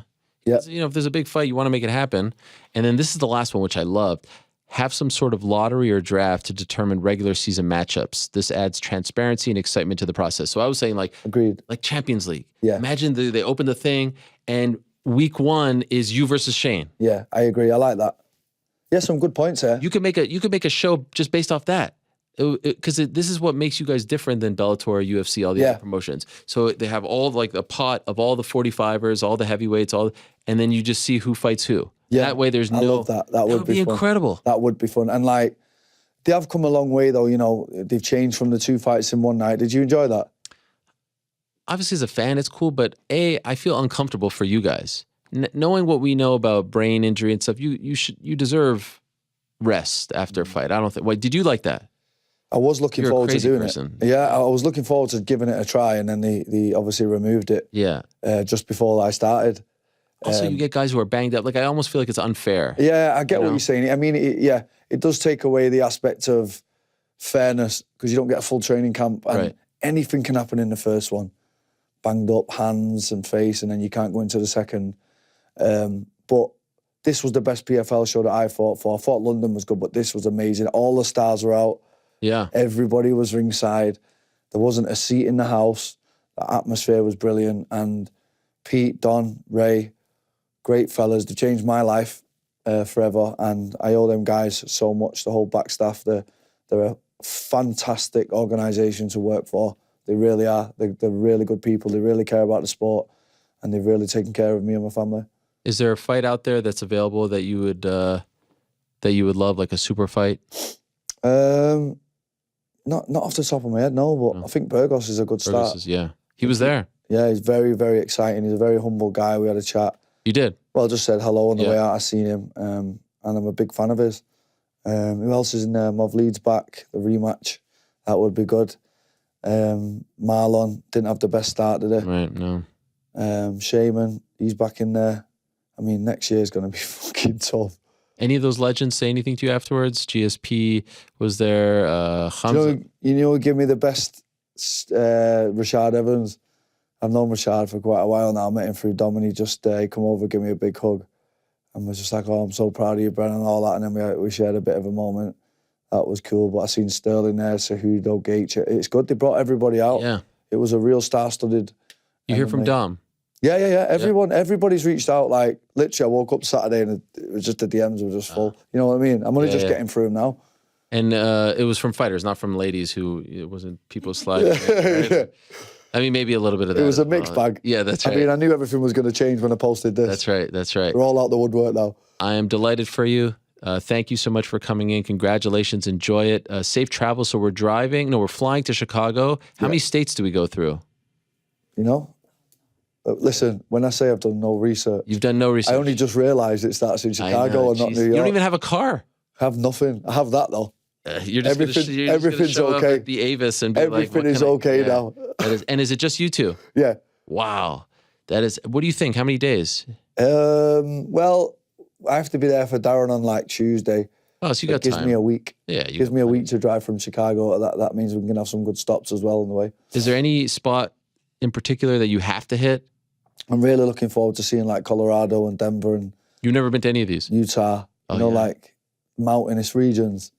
They're the bits I'm really excited for. Like I've fought in a lot of the states, different states in this country, but they're the ones that like rural ones I'm excited to see. Yeah. And then turn up to fight week with a load of Scousers in Vegas. That's good. That's the end of it. Oh yeah, because Darren and Patty. Yeah. Jeez Louise. Yeah. What a scene. Full Scouse, yeah. Oh my gosh.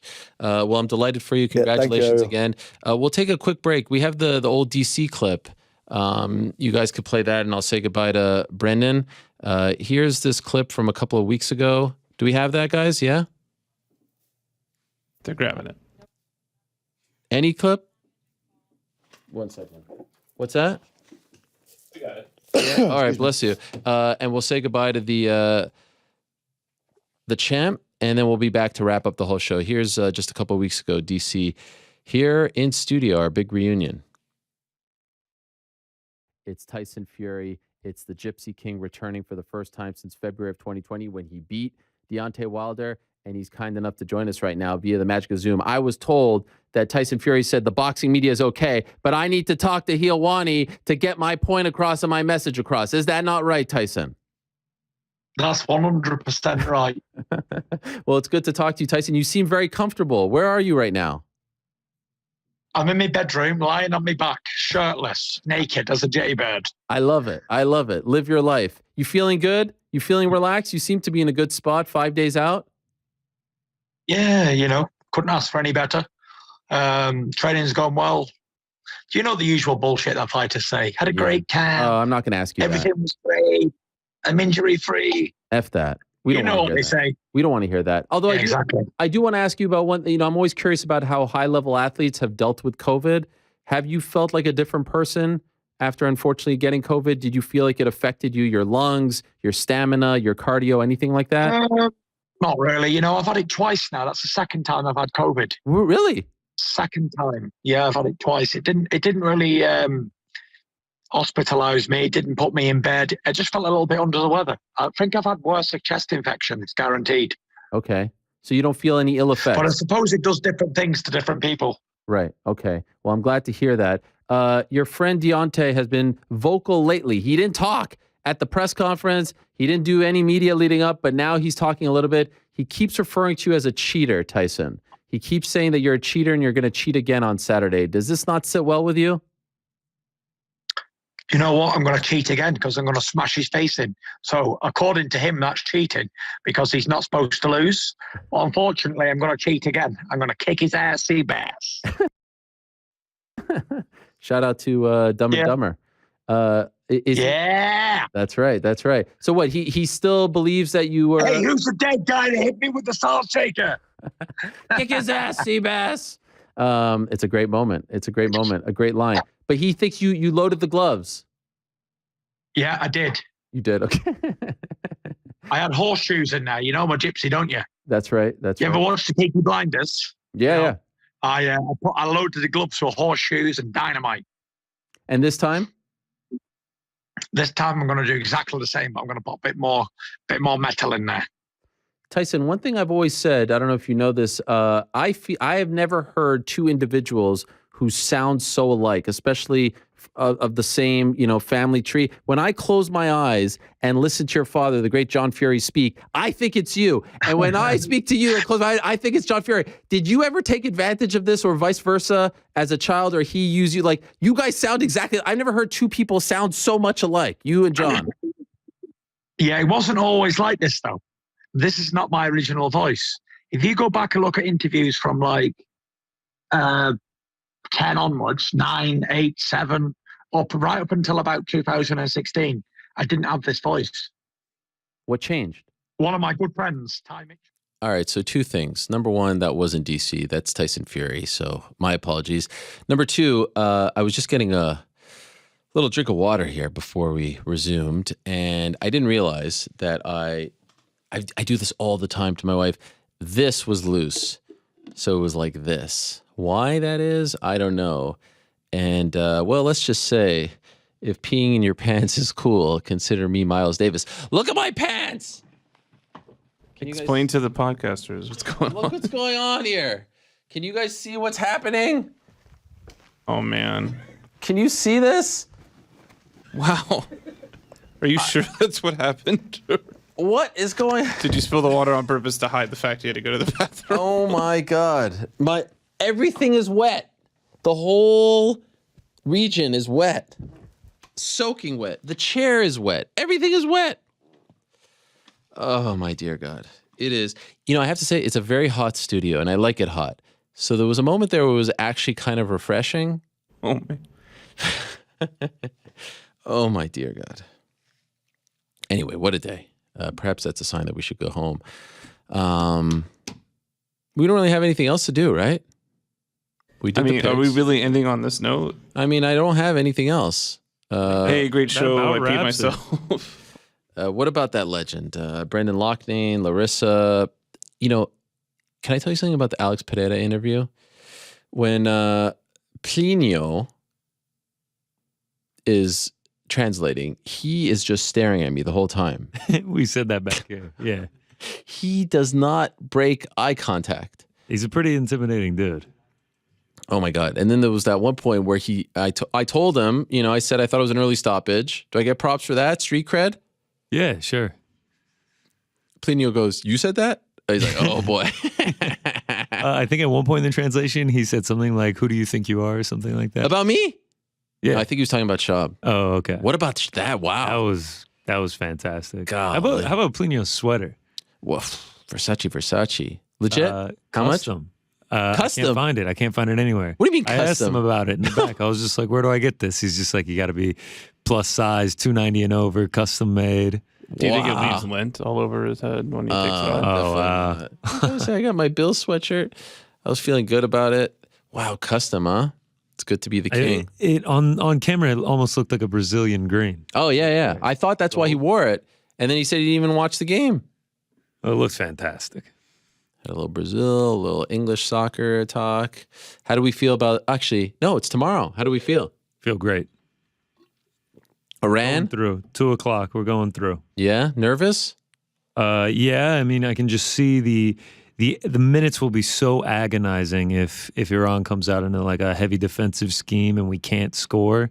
Like it'll just, as the minutes tick down, it'll just be more and more agonizing. Need to come out, score early, then the whole game changes.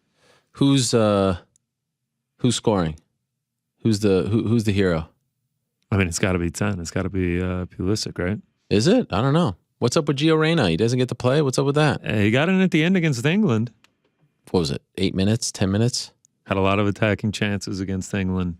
It finds the back against Iran. Wow, that would be something. That would be shades of Landon Donovan against Algeria? Yeah, Algeria. That's right. Look at you. You were 8.